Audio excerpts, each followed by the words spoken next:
When this guy touches a special white orb that determines a player's rank and overall power, basically nothing happens. It just becomes a little bit murkier. The darker the color, the stronger the person touching the orb is, so that means he's an F-tier loser. Kangwoo is devastated by this result. He leaves as soon as he gets his new ID card that allows him to enter E-rank gates. The girl watching feels sorry for him, since he'll probably die soon with such a low rank. But suddenly, pure darkness starts filling the crystal orb until it cracks right down the middle. The girl is shocked. This has never happened before. Even S-rank players only turn the orb dark gray, never pitch black, and definitely never enough to break it. She can't help but wonder who the hell this guy really is. Well, the thing is, Kangwoo has just returned after being the demon king in hell for 10,000 years. All demons feared and trembled at the mere sight of him. Yet he was bored as hell in hell, so he decided to return to Earth. Then one of his servants, named Balak, asks why he wants to go back when he already possesses everything in hell. His question is met with a loud silence. The Demon King looks down at his pathetic servant, and Balak trembles uncontrollably while also trying to avoid eye contact. Cold sweat runs down Balak's face as he recalls the power of gluttony, which the Demon King possesses.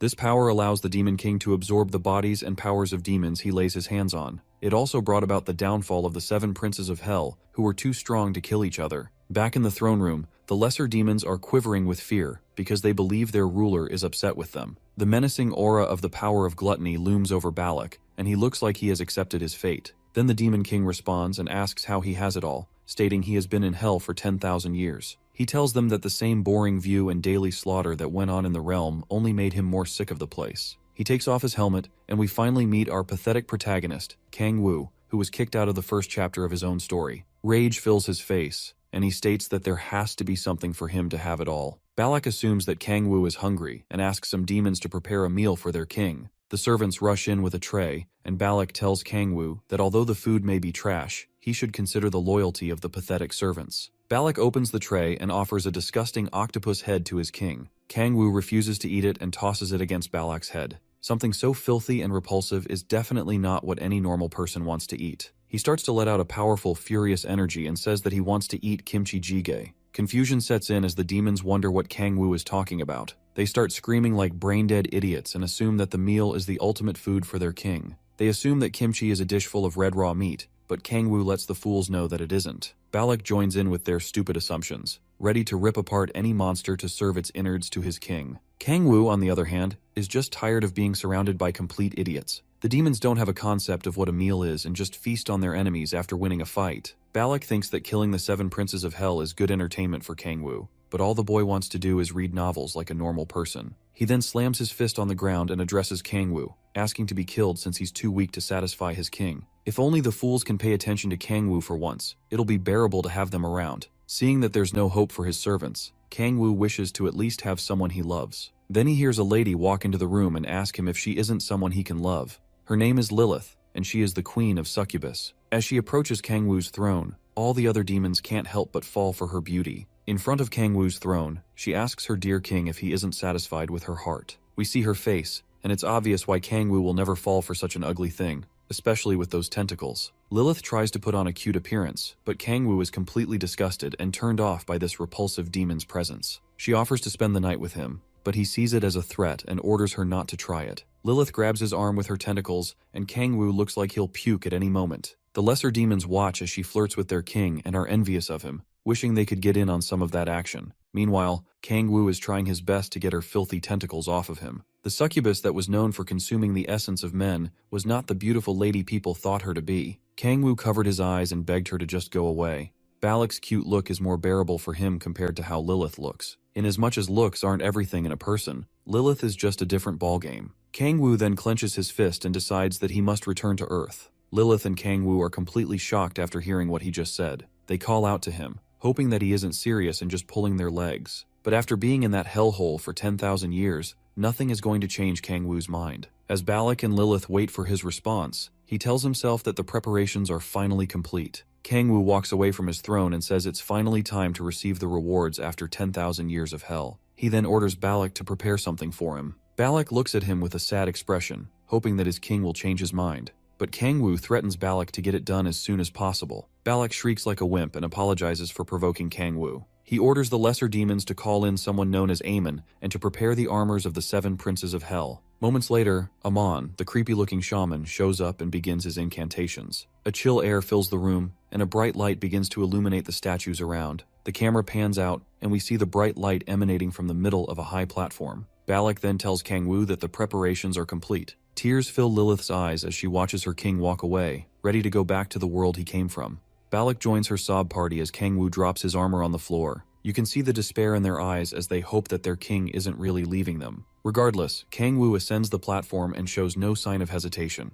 As he approaches Amon, the shaman tells him that putting an extensive amount of mana into the armors of the 7 princes of hell could twist the boundaries of space and time. If that happens, it could forcefully create a crack in the dimension. Kangwoo heeds his warning and readies himself. He starts releasing a purple aura from his body as he thinks about how much he wants to go home. Kangwoo focuses his mind as the waves of mana flow through and surround him until the myriad demon gate is formed. The gate cracks open and a huge flow of mana erupts in the room. Amon tries to shield himself from the intense power being released by Kangwoo. The magic is too overwhelming for him, and he acknowledges how magnificent it is. Some of the statues start shaking due to the intense magic until one of their eyes sparks open. The rest of the statues then react the same way as Kangwoo's magic gets stronger. When Amon notices this, he tells Kangwoo that the gate will soon open because the statues have reacted to his mana. Finally, the gate cracks before Kangwoo and opens. Although he isn't going to have any family, lover, or friends waiting for him back on Earth, he is glad just to be away from the desolate hellhole. Just as he gets to the gate, Lilith desperately calls out to him. He hears her incessant crying and whining, which makes him pause for a second.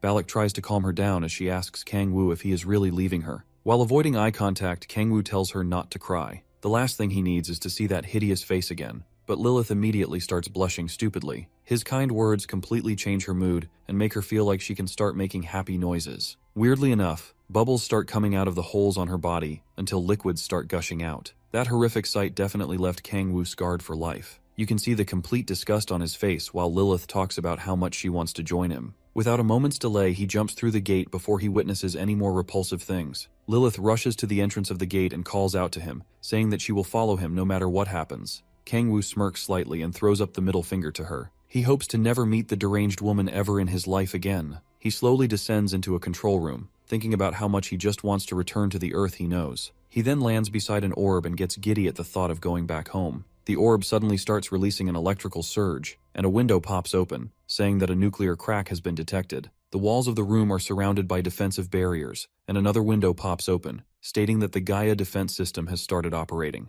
Kangwoo is completely confused and has no idea what is going on. Numerous warnings start flashing everywhere, and they're all saying that the power of the core is stronger than the capacity. He reads the warnings as they keep popping up, but he has no idea what they're talking about. Then another window shows up and says that the Gaia system is reaching an overload state. The defense mechanisms kick in, and the electrical surges increase. Kangwoo gets struck with the electricity and nearly has his brain fried to a crisp. Again, the system gives out more weird warnings, saying that exclusion on the core crack is considered impossible. Kangwoo feels enraged by the attacks and tries his best to endure them. Then the system starts to put a seal on him. Just as he tries to retaliate and fight back, Kangwoo passes out. Some moments later, he wakes up and opens his eyes to see the sun on his face. He looks around and notices that he's in a forest and wonders if he has arrived on Earth. Still, he is in a lot of pain as he tries to get up and check how his body is doing. When the status window appears, he is confused about what he's looking at. The status window shows that most of his powers have been sealed, and his other stats are way below average. That's how he went from a king to a loser in the woods. Kangwoo takes a look and notices that his powers are actually sealed. While still analyzing his status, he hears a loud shriek from the woods.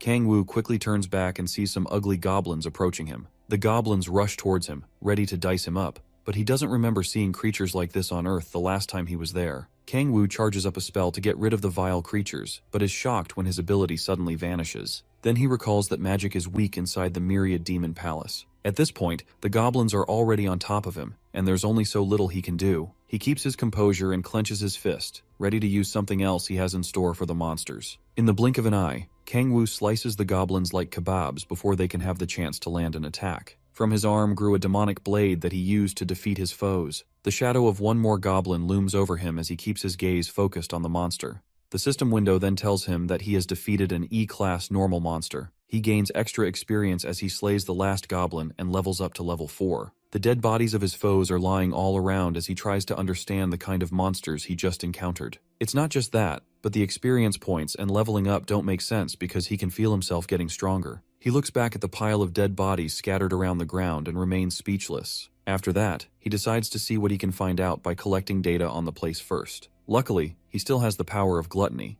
so he unleashes it on the bodies of the dead goblins. Kangwoo is able to learn some things about their bodies, but isn't able to get any information about the world he's in. But his magic stat increases by 1 point because he used his ability. Kangwoo's face is filled with fear and confusion as he sees the system talk about magic. He curses his fate because magic is a resource that should only exist in hell. He figures that there's a good chance he's not on Earth due to the existence of magic there. Kangwoo goes hysterical at the thought of not being back on Earth. The only reason he survived in hell for a long time had a chance of returning to his home planet. Then suddenly he hears a loud scream from inside the woods again. He looks a bit relieved as he notices that the scream doesn't sound like a monster or a demon. When he hears the screams again, he is sure that the voice is that of a human. Kangwoo rushes to the location faster than the Flash can blink his eyes. As he races to the scene, he prays that he can finally meet a human and desperately hopes that whatever he encounters has no tentacles. The thought of Lilith flashes through his mind, and he prays even harder. He finally arrives at where the screams are coming from and sees a horde of goblins surrounding a girl. Looking closer, he assesses her features and sees she has every single thing that can give a man joy. When he sees that the girl has no tentacles, tears fill up his eyes, and he lets it all out.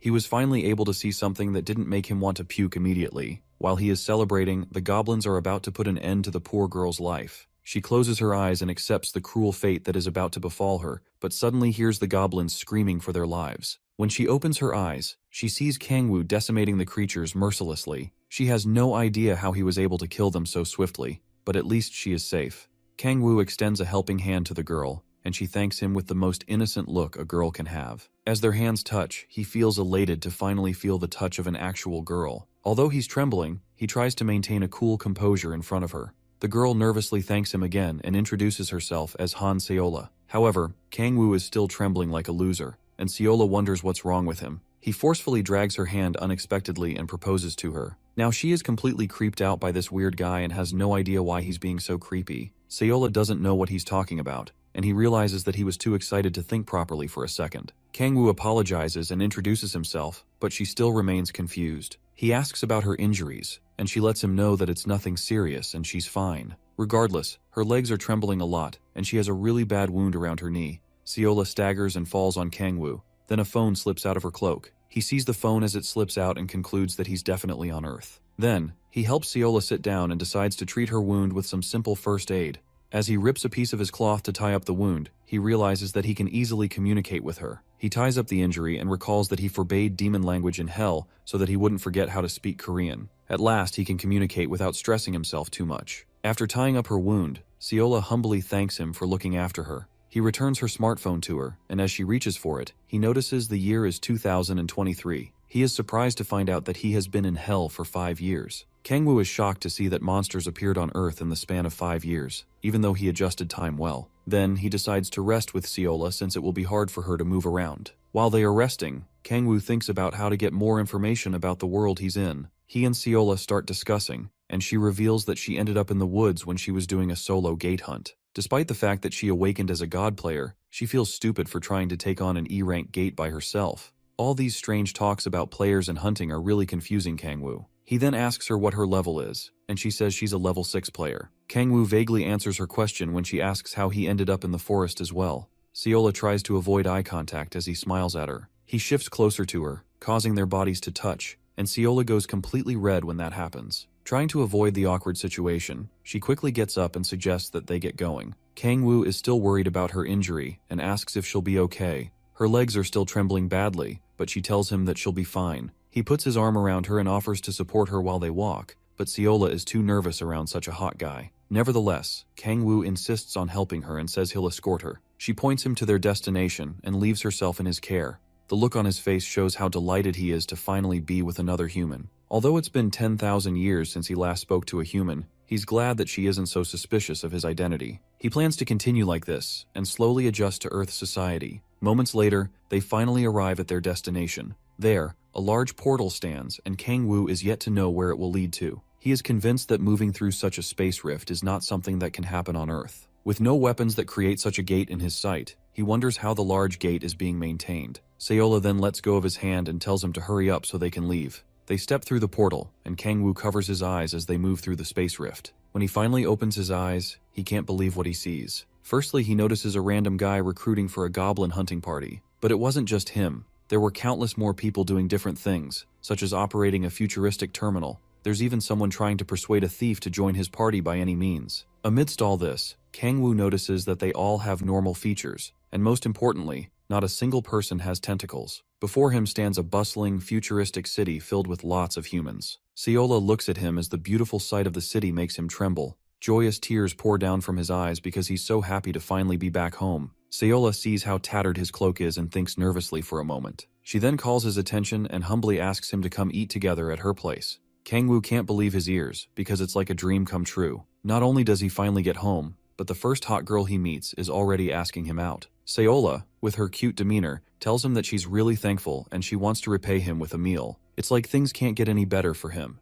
and he's already on cloud 9. Kang-woo tries to act like a cool guy, saying that it won't be right for him to refuse such a request. Meanwhile, some people call their attention and ask them to wait. When he turns, he sees 2 police officers asking to check their player cards. Seola tries to bring out her card, but Kang-woo doesn't have the slightest idea of what they're talking about. Caught between a rock and a hard place, he has no choice but to use the ace up his sleeve. The color of his eyes suddenly changes to black, and his pupils to a green color. With this ability, he can make his target see what he wants and distort their perception. This ability is known as the power of oblivion. Unknown to the officer, a devilish demon put its hands around his eyes, while Kang-woo holds up the middle finger to the officer. Now in a hypnotized state, the officer approves Kang-woo's non-existent card. After that, he and Seola leave, while the second officer tries to bring his comrade back to his senses. When they get to Seola's apartment complex, she tells Kang-woo that they have to take the stairs because the building doesn't have an elevator. Kang-woo proceeds with her and admires every single little detail he missed about his planet. From the smell of an old apartment to the narrow stairway, to the cold railings, and to the dusty window, it's slowly sinking in for him. To top it off, he gets to go to Seola's place and maybe get in on some action. At that moment, Kang-woo is convinced that he will have a happy future. While he fantasizes about a future with Seola, she is welcomed back by her mother. Kang-woo's hopes and dreams get utterly crushed as he hears Seola calling her mother. Seola's mom welcomes her and is worried that she is hurt, but Seola assures her mom that she's fine. Meanwhile, Kang-woo wonders if he was really invited over for just a meal. Seola then introduces him to her mom and tells her how Kang-woo saved her earlier. The mother grabs his hands and thanks him earnestly for looking after her daughter. She doesn't really know how to repay him, but Kang-woo tells her not to worry so much about it. She invites him inside and assures him that she'll make a delicious meal. Kang-woo humbly thanks her, even though he was hoping to be alone with Seola. Still, it's better than his dreadful days in hell.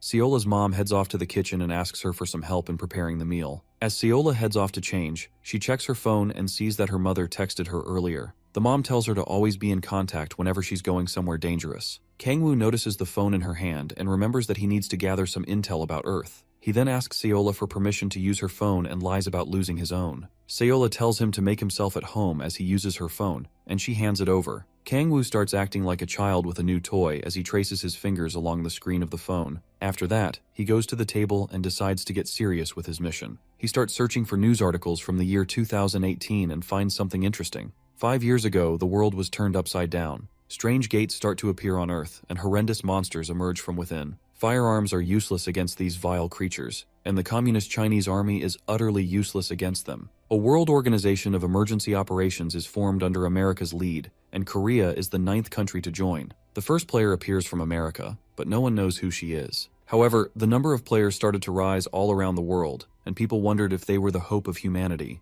As Kang-woo reads through the news article, he notices that all this started on the same day he fell into hell. He realizes that he was caught in one of the many gates that opened that day. He brushes off the articles as mere assumptions and decides to find out more details about the incident later. Later on, his meal is ready and gets served. As he thanks them, his eyes immediately catch the sight of the wonderful meal before him. It seems too good to be true, but there is no mistaking it. It's none other than the wonderful kimchi stew he's been dying to have for so long. They tell him to enjoy his meal, but Kang-woo is too stunned to even say anything. He nervously picks up his spoon and takes some of the stew into it. Seola and her mom then sit down and get ready to eat as well. Seola notices that Kang-woo is acting weird. His hand is trembling softly as he tries to taste the meal. On the other hand, Seola and her mom are waiting keenly to know if he actually likes the taste of it, but he doesn't say a single word. Kang-woo just keeps eating and taking spoon after spoon of his meal, leaving Seola and her mom quite worried about him. While eating, he remembers how he fell into the depths of hell 10,000 years ago. There, he accepted demonic energy in order to survive and turned into a being close to a demon. Due to his humanity, His taste buds were never satisfied with the disgusting demons he had to eat. He had to eat them to survive, but they all tasted like garbage trucks. Slowly, he was losing his mind, but the only thing that managed to keep his senses together was his strong desire to return home. Now, after many years, he's finally back and can savor the taste of good food. Tears flow down his eyes with each bite of the meal because of how overwhelming it is for him. Seola and her mom are quite worried because they have no idea what's making Kangwoo so emotional. With a mouthful of food, Kangwoo thanks Seola with everything in his heart and tells her how delicious the food is. However, Seola humbly tells him that it is she who should be thankful, but her expression shows how happy she is that he likes the food. She apologizes for not serving him anything else, but you can bet he can eat the kimchi for the next 1,000 years. Kangwoo tells her that the food is really good and asks if he can have another bowl of rice. Seola gets up to get him another bowl, and her mom is glad that he loves the food. The so-called King of Hell continues eating like a street wretch and thanks his stars for being able to return to Earth. His horrible eating manners don't irritate Seola one bit. Instead, she just looks at him and admires him. Suddenly, a loud explosion goes off, but Kangwoo is too engrossed in his meal to notice. A strange person stands in the rubble and dust clouds, cursing whatever made him break down their door. Seola and her mom rush out to see the maniac who has broken into their home. The guy steps forward, and we see an ugly thug yelling for Seola to come out immediately. He walks up to her and asks her who gave her permission to enter the gate. The thug's audacity fills Seola with rage, and she looks like she's ready to send him to the afterlife. Despite the fact that she's shaking and scared, she tells him to get out of her house. The thug feels insulted by her order and almost can't believe what she told him. Seola repeats herself and refers to him as Han Tae-hyun, asking who the hell he is to barge into her house like that. She warns him not to come near her since she's now a full-fledged player, but by the looks on Tae-hyun's face, he probably thinks she's insane. He bursts out with laughter after she tries to make herself look like some badass person. Tae-hyun mocks her words and tries to act like what she says impresses him. Seconds later, he switches up and punches the wall beside her. He is furious that a low-level player like her is bold enough to claim to be a real player. Seola shields her mother with her body and warns Tae-hyun not to come any closer. Tae-hyun looks down at their mother with a disgusted look on his face. He is pissed at the fact that their father died early and their mother earns little to nothing. This enrages Seola, and she curses him out, saying that he's the reason for their pitiful state. He ignores her deranged yelling and starts dragging her to the Andress Guild with him. Seola struggles to break free and tells him that she's never going to such a useless guild. Tae-hyun is upset that she would talk like that and claims to be helping her to get into a good party. Seola finally snaps and bites his hand, spilling blood everywhere in the process. He quickly slaps her away before she does anything more reckless. Their mother rushes to Seola as she lands on the floor painfully. At this point, Tae-hyun is beyond enraged. The veins on his head start popping out when he grits his teeth, and he asks her if she thinks she'll survive by only doing nice things. It's not like their world is an easy place to live. He tells her to come quietly and become an offering. Seeing that she thinks of herself as a full-fledged player, he decides that they should fight it out to settle things since they're both players. Their mother begs her stupid son to stop being so mean to his sister, and she promises to do better for them. She softly grabs his hand, but Tae-hyun tells her to get lost and pushes the poor lady to the ground. Seola starts crying when her mom falls to the ground and rushes to make sure that she's alright. While she's screaming for their mom to wake up, Tae-hyun doesn't show any sign of remorse. Instead, he's angry that their mother would dare to annoy him after he told her to get lost. Seola glares at her brother with a piercing gaze, but he isn't the least bit scared of her. His shadow looms over his mom and sister, as if provoking Seola to try something else. He reminds her that she's a low level, while he's a stage 2 metahuman. There's no way she has what it takes to stand against him. Tae-hyun mocks her and wonders if she's silly enough to think that she could be a match for him. He grabs her mouth and calls her a moron who's only good for having a pretty face. The only reason he needs her to get into the Andress Guild is so that the seniors will have a better impression of him. Aside from that, she's as good as a piece of garbage to him. Suddenly he notices something is off. When he looks ahead, he sees Kangwoo chugging down a whole pot of kimchi stew. Despite the whole ruckus in the house, this guy only cares about his stomach. Tae-hyun wonders who the hell this freak is and what the hell he's doing. Kangwoo completely ignores him and continues eating like a hoodlum without a care in the world. This makes Tae-hyun more upset, and he wonders if Kangwoo thinks they're in a restaurant. Pissed off, he approaches Kangwoo and asks if he can't read the room. Seola, on the other hand, is really worried about Kangwoo being caught up in her family issues. Tae-hyun calls out to the King of Hell, but Kangwoo still ignores him and keeps eating. You could see how peaceful he was while enjoying every spoon of his meal. Tae-hyun then pretends to walk off, only to smash the table and spill the food everywhere. Kangwoo's peaceful meal is ruined, and he's still trying to process what just happened. Seola is in complete shock, while Tae-hyun continues thrashing the place. Kangwoo still can't believe his eyes as his food slowly falls to the ground in front of him. It's like he just entered his worst possible nightmare. Seola calls out to him like a typical damsel in distress, and he screams out in sorrow because his precious kimchi stew has gone to waste. Kangwoo falls to his knees in despair, while Taehyun wonders if he's just another mentally deranged kid. Even Seola is completely put off by Kangwoo's reaction, and her brother asks where she found such a beggar. Amidst all the chaos, all this fool cares about is his kimchi stew. While he's still wailing like a brat, Taehyun tries to get his attention. Taehyun tells him to stop being a pathetic loser and get up, but Kangwoo is still mourning the loss of his meal as if he lost a child. Suddenly, Kangwoo looks at him with a demonic gaze in his eyes.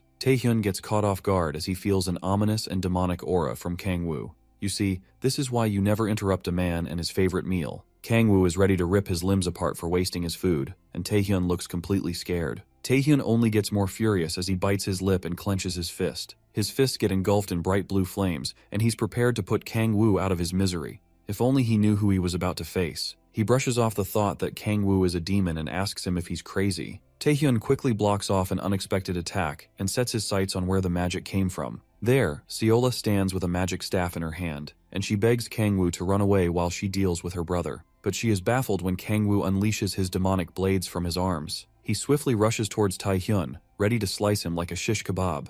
Meanwhile, Seola is shocked to her bones and has no idea what she is witnessing at the moment. Then Kangwoo dodges Taehyun's attack without breaking a sweat. Taehyun assumes that he's not fast enough when he sees Kangwoo coming in from his left side with a punch. Sadly for him, Kangwoo fakes the punch and lands a knee to his gut. Taehyun has the wind knocked out of him but recovers quickly and tries to land another attack. Kangwoo dodges it, and Taehyun just starts swinging around frantically. Taehyun's movements are easily readable, and Kangwoo lands another hit to his side. Poor guy probably hasn't been humiliated like this ever before. While bleeding from his nose, he catches Kangwoo's legs and says that the attack isn't that strong. He tries to slam the Demon King on the floor, but Kangwoo lets him know how weak he is by feeding him another deadly haymaker. Our MC slices the thug with his blades, leaving him heavily battered and bruised. Taehyun doesn't even have time to recover when Kangwoo comes swinging with another attack. He shoots out a flame from his fists, but the Demon King easily evades it. After tricking him with another feint attack, Kangwoo punches Taehyun in the gut. The idiot falls to his knees, cursing himself and wondering who the hell Kangwoo really is.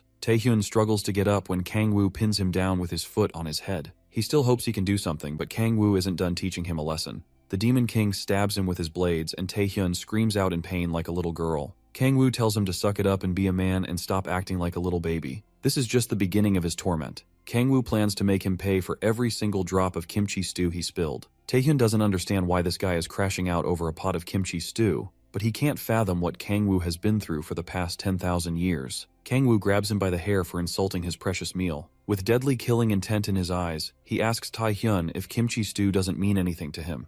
Taehyun sees that he messed up and tries to apologize, but ends up fumbling his words. Before he's even able to explain himself, Kangwoo starts smashing his head on the ground continuously. That kimchi stew must have tasted like gold for him to be acting like this. Smashing the guy's head just isn't enough for Kangwoo, and Taehyun is barely still conscious. Kangwoo tells him to say that kimchi stew is sacred as he counts the numbers 1 and 2. Taehyun is still suffering from the pain of Kangwoo's blades in his arms. Then, his torture begins when the Demon King counts 1, and he replies by saying kimchi stew. Kangwoo shoves his blades deeper into the thug's arms because he isn't loud enough. Right now, Taehyun is regretting every single moment in his life. He can't believe that he's going through so much pain and humiliation. The Demon King, looking even more deranged, starts counting again, and Taehyun yells out loudly in his response. He towers over the poor fool like a god as Taehyun accepts that kimchi stew is a sacred existence. Still, it's barely enough to satisfy Kangwoo. He stomps down on Taehyun, telling him to scream louder as if he's worshipping a god or professing his love. Seola stands there, watching the horrors that her brother is being put through. She is both confused and terrified at the same time because none of this makes any sense to her. Kangwoo continues torturing her brother and yelling at him to scream with every breath in his lungs. Poor guy is trying his best, but trying to satisfy Kangwoo is like trying to win a basketball match with blindfolds. To him, it's not the right tone, so he tells Taehyun to scream out until his voice reaches the 7th octave. Fearing for his life, Taehyun has no other choice than to oblige. He screams out at the top of his lungs, glorifying the magnificent existence that is kimchi stew until Kangwoo is finally satisfied. The badass Demon King finally retracts his blades and relieves Taehyun of his pain. He looks back down at him one last time and tells the guy to never insult kimchi stew again. Taehyun lays on the floor in complete pain, wondering what exactly is wrong with our crazy crackhead MC. Later on, the house is put back in order, and all the broken furniture is put into a corner. Seola's mom is being patched up and lying on the couch while her daughter tends to her wounds. The hot chick is still very worried about her mother. Then she looks over to the kitchen to see how things are going. There, Taehyun is whining like the pathetic loser he is because he's being made to wash the dishes and clean up his mess. He regrets the fact that he met Kang-woo and hopes that the guy can just leave the house. Not only was he utterly disgraced, but Kang-woo also stole his clothes. Kang-woo, on the other hand, isn't the least bit concerned about the loser and is just scrolling through a phone. Meanwhile, the loser continues crying like a wimp and wonders how he got into this because of some damn kimchi. He looks back at Kang-woo with a spiteful look for making go through so much suffering. Kang-woo notices his gaze and slowly puts his cup down, making Taehyun shriek and quickly turn back to his dishwashing duties. He asks the loser if he's frustrated that he's suffering because of the kimchi. Obviously, Taehyun knows that's a trick question to make him talk down on his beloved food, but he doesn't fall for it. The Demon King thinks back to his struggling days in hell and says that Taehyun doesn't know how lucky he is to wear clothes, eat, sleep, and breathe calmly. He tells the loser boy to treat every life on earth preciously while he still can. Taehyun replies like a good slave, but in his mind he's planning something sinister. He's waiting to report back to Andras so they can help him get back Kang-woo for all he's done. While he's still daydreaming, Kang-woo yells at him and tells him to come over to the table when he's done with the dishes. Taehyun humbly stands before him like a scared cat, and Kang-woo tells him that there's no real merit in keeping him alive because he can't do any good in the world. Taehyun holds his anger in and acknowledges how much of a waste he is, but Kang-woo grabs him and says that he won't kill him.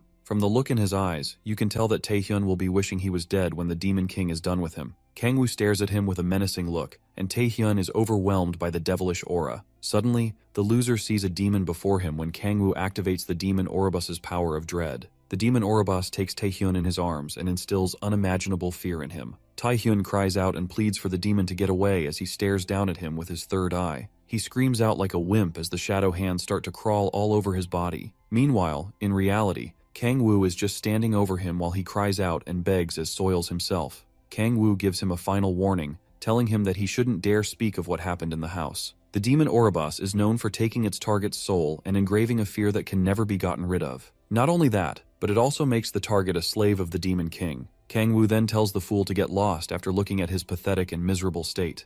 Taehyun then walks away trembling after suffering a crazy amount of humiliation. On the other hand, Kang-woo was glad to finally be done with him. Seola watches as her useless brother finally leaves the house, but is rendered speechless by the events that took place. Once again, she is saved by her knight in shining armor, Kang-woo. The so-called knight goes back to scrolling through the phone and realizes how broke he is. If he's going to survive in this world, he needs to get money as soon as possible. He then finds something intriguing. He sees an article about magic stones and figures. He can use them to make money. Kang-woo then asks Seola to show him the magic stones in her possession at the time. She searches through her bag and pulls out an E-rank magic stone that they got from the goblin earlier. According to the article he read, the darker the color of the stone, the more valuable it is. Kang-woo tries to analyze the magic stone, but he's not able to sense any magic from it. He is able to detect something, but it isn't magic. He recalls how he gained a point of magic after absorbing the essence of the goblins, but wonders what's inside these magic stones. He realizes that it's not demonic energy but a different kind of energy known as magic. Still, he doesn't know where the demonic energy is coming from.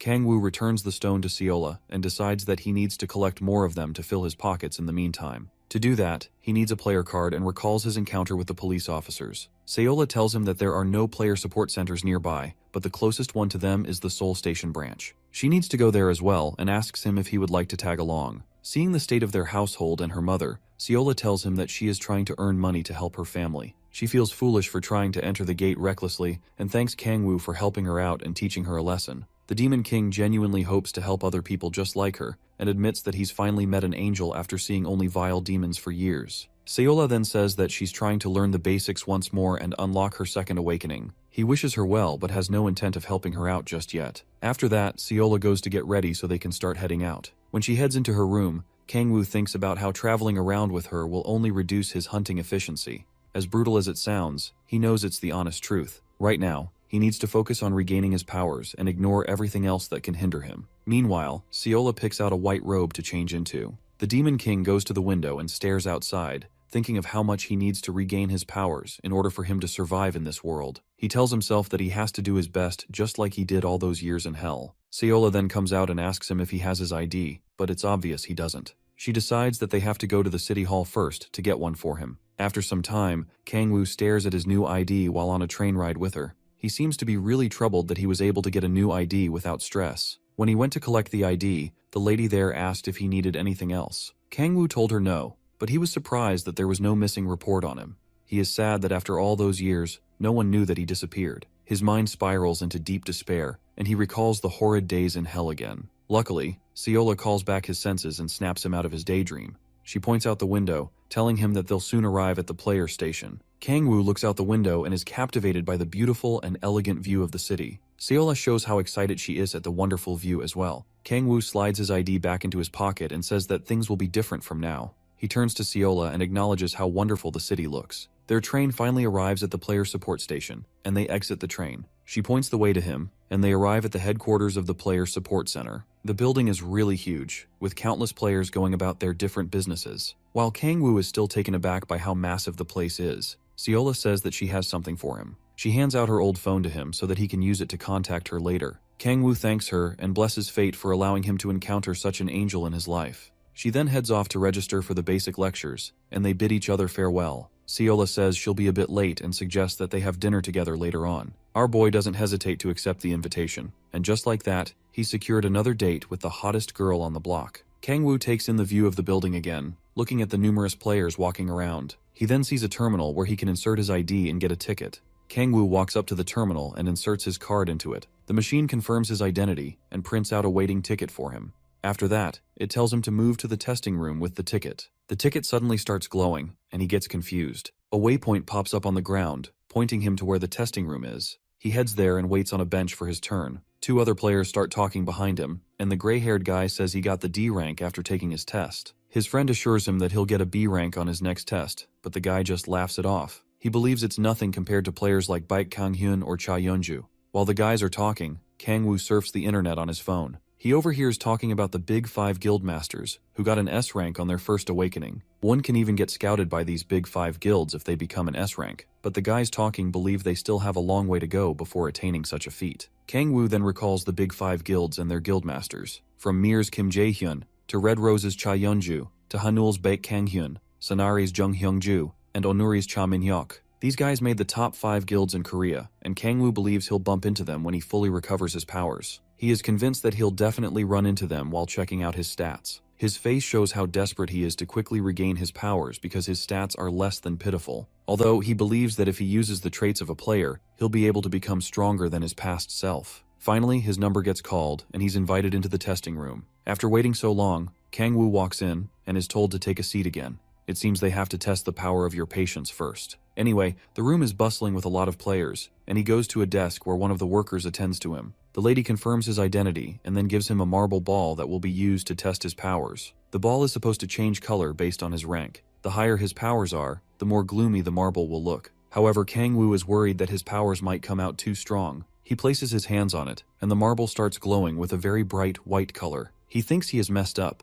and the girl is shocked to see that someone's powers can be so bright. When the test is over, she tells our boy that he's an F rank and asks him to take his hands off the marble. He doesn't believe what he hears and is completely shocked by the result. So much for being the king of hell. The attendant then guides him through the things he needs to take note of, but Kangwoo is still too stunned to speak. It's understandable that his powers are sealed, but being an F rank is far from what he expects. The lady tells him that he'll get an E rank player card and will be able to enter gates of the same rank. Sadly, he's only able to enter gates of higher ranks if he has a guardian with him. Kangwoo is still wondering if the rank he got is due to the nature of his abilities. He thinks that if Balak knew what happened to him, he'd probably want to rip the lady's limbs apart. Suddenly, he can feel the trauma of hell coming back to him. He then asks the lady what he needs to do to increase his rank. She says that his rank will go up to D rank if he goes through the basic course, the same course that Seola is currently going through. The other method is for him to show the amount of magic stones he has transacted with and use them to increase his rank. Kangwoo immediately goes with the second idea because it's more efficient for him.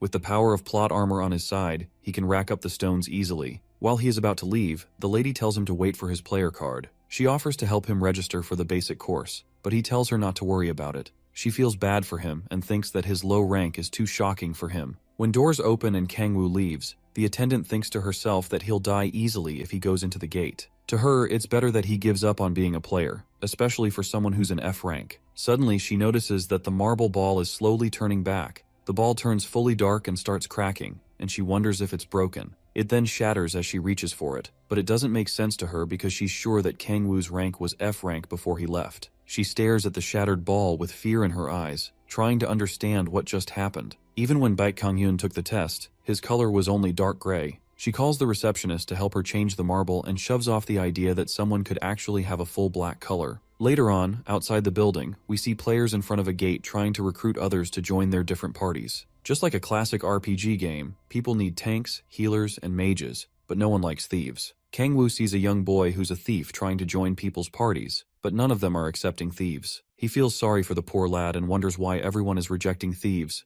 Regardless, he doesn't care about any of it. He hands his player card to an officer who confirms his rank and allows him to proceed to the gate. Kangwoo steps through and arrives in a forest area. However, he takes some time to recover because anything that has to do with teleporting makes him feel sick. After stretching, he decides to go look for monsters. Then someone behind him calls him. He looks back and sees a giant figure towering over him, and he wonders if it's a bear. The strange guy asks Kangwoo if he's hunting alone and if he has gone through a second awakening. The girl on his team then tells him that they're done with preparations, and she reveals that his name is Tae-soo. After that, Kangwoo tells him that he hasn't gone through a second awakening. Upon hearing this, Tae-soo gets excited, which makes his party members slightly frightened. With the look of a proud blockhead, Tae-soo tells Kangwoo that it will be better for an E rank to team up with a party because he didn't go through the basic course. The Demon King is already sick of the guy's theatrics as he tries to invite Kangwoo to his party. His teammates aren't too happy because he didn't consult them before inviting a total stranger. Tae-soo tries to get them to understand Kangwoo's situation,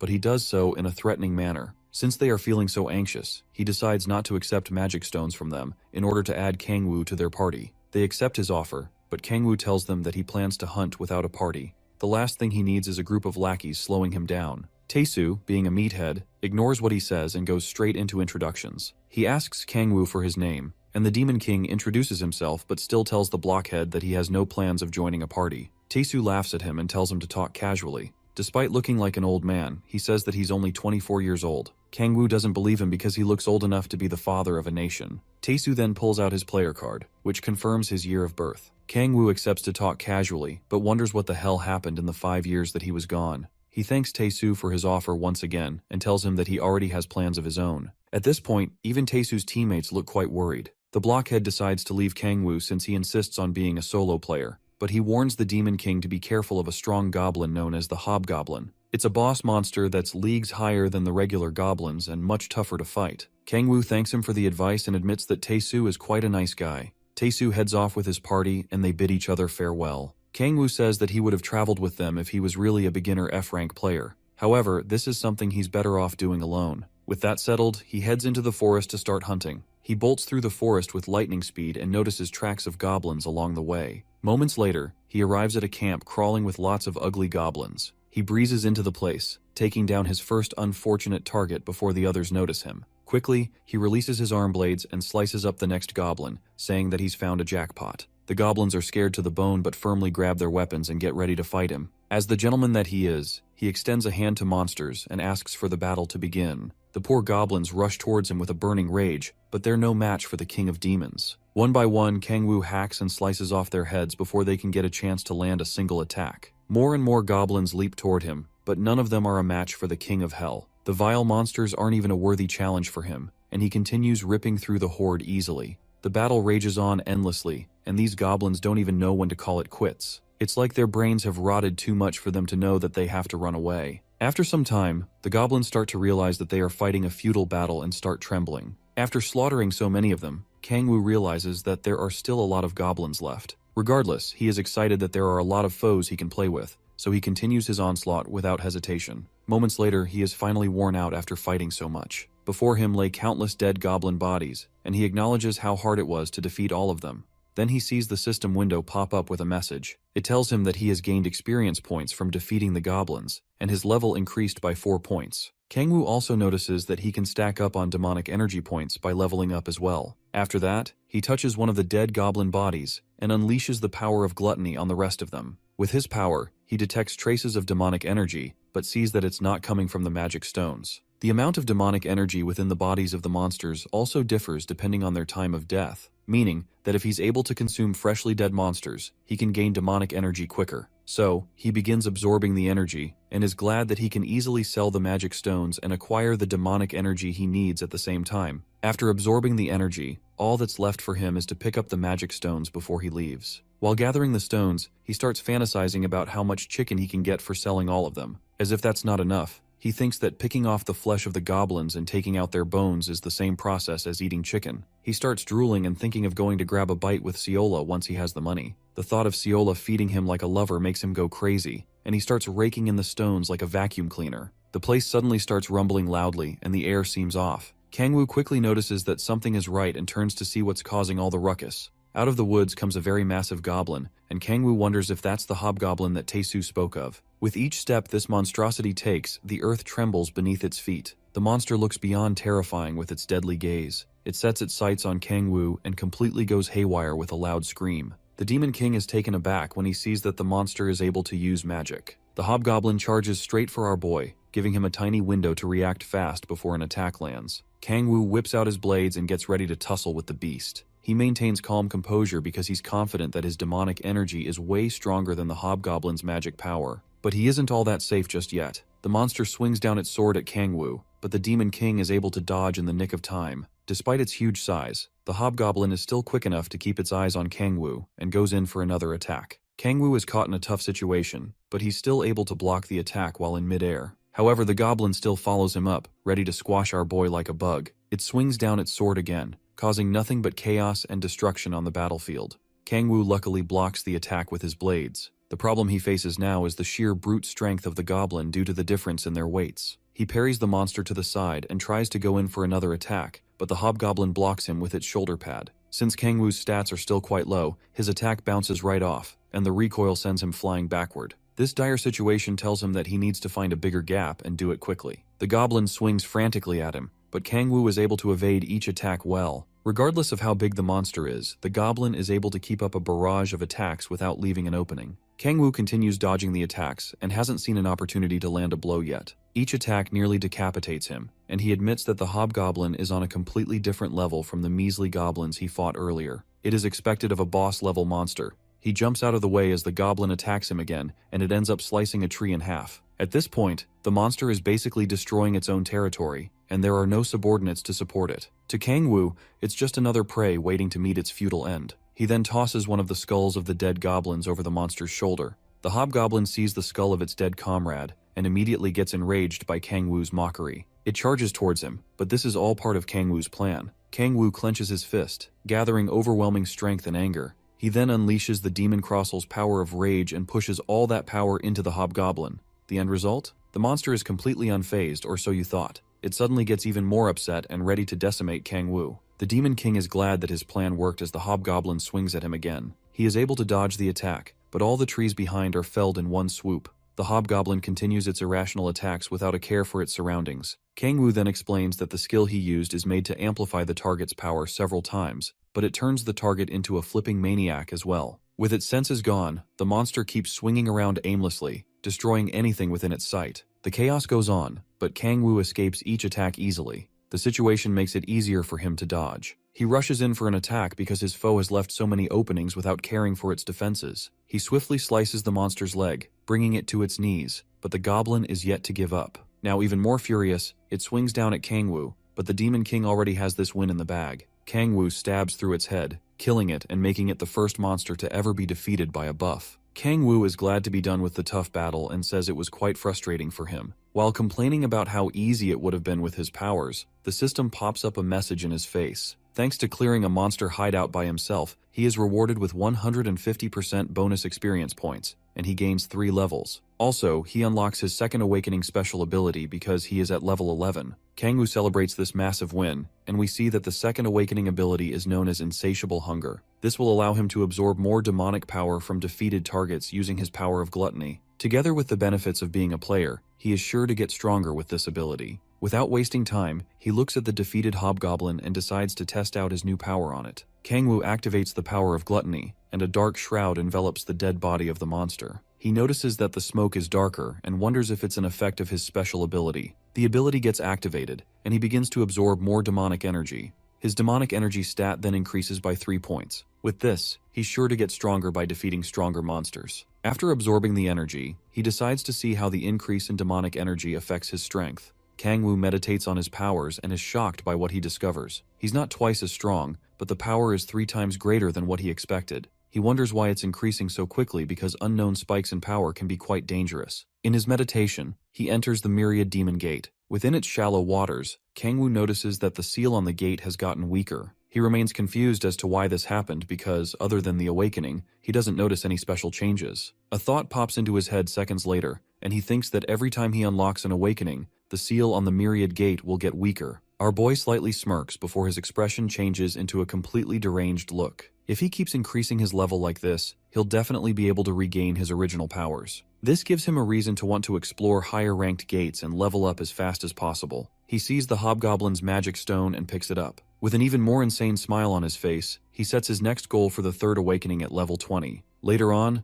the scene shifts to a restaurant where a lot of people are eating, drinking, and having fun. We see Kangwoo and Seola at a table, and Kangwoo is feasting like a wretched glutton. He is really going at it with the chicken and chugging it down with a cool glass of beer. Just like every other regular man, the food brings him a lot of joy, and he can't deny it. Seola looks a bit uncomfortable with his habits, but she doesn't really have much of a choice now. She asks him if the food is really that good, and he says it's the best. That's when she triggers the trap and asks him if it's better than the kimchi stew she makes. Our boy is caught between a rock and a hard place because he dares not insult a woman's cooking. Luckily, he gives the right answer and tells her that he loves her kimchi stew more than the chicken. Seola laughs it off and says she is just joking, but we all know he would have been a goner if he hadn't chosen his words wisely. Kangwoo nervously laughs it off as well and is glad that he didn't mess up. She gives him some of her chicken as well and sees it as a way of being grateful to him for all that he's done. While Kangwoo still has a mouthful of food, she decides to ask him a question. She asks about his family or friends, and he takes his time to drink his beer before answering her. He furiously puts the glass down and tells her that he has neither family nor friends. A fork falls off the table because of the way he slammed his glass, and the poor guy tells her that doesn't even have a house. If only Balak knew what his precious king was saying about them.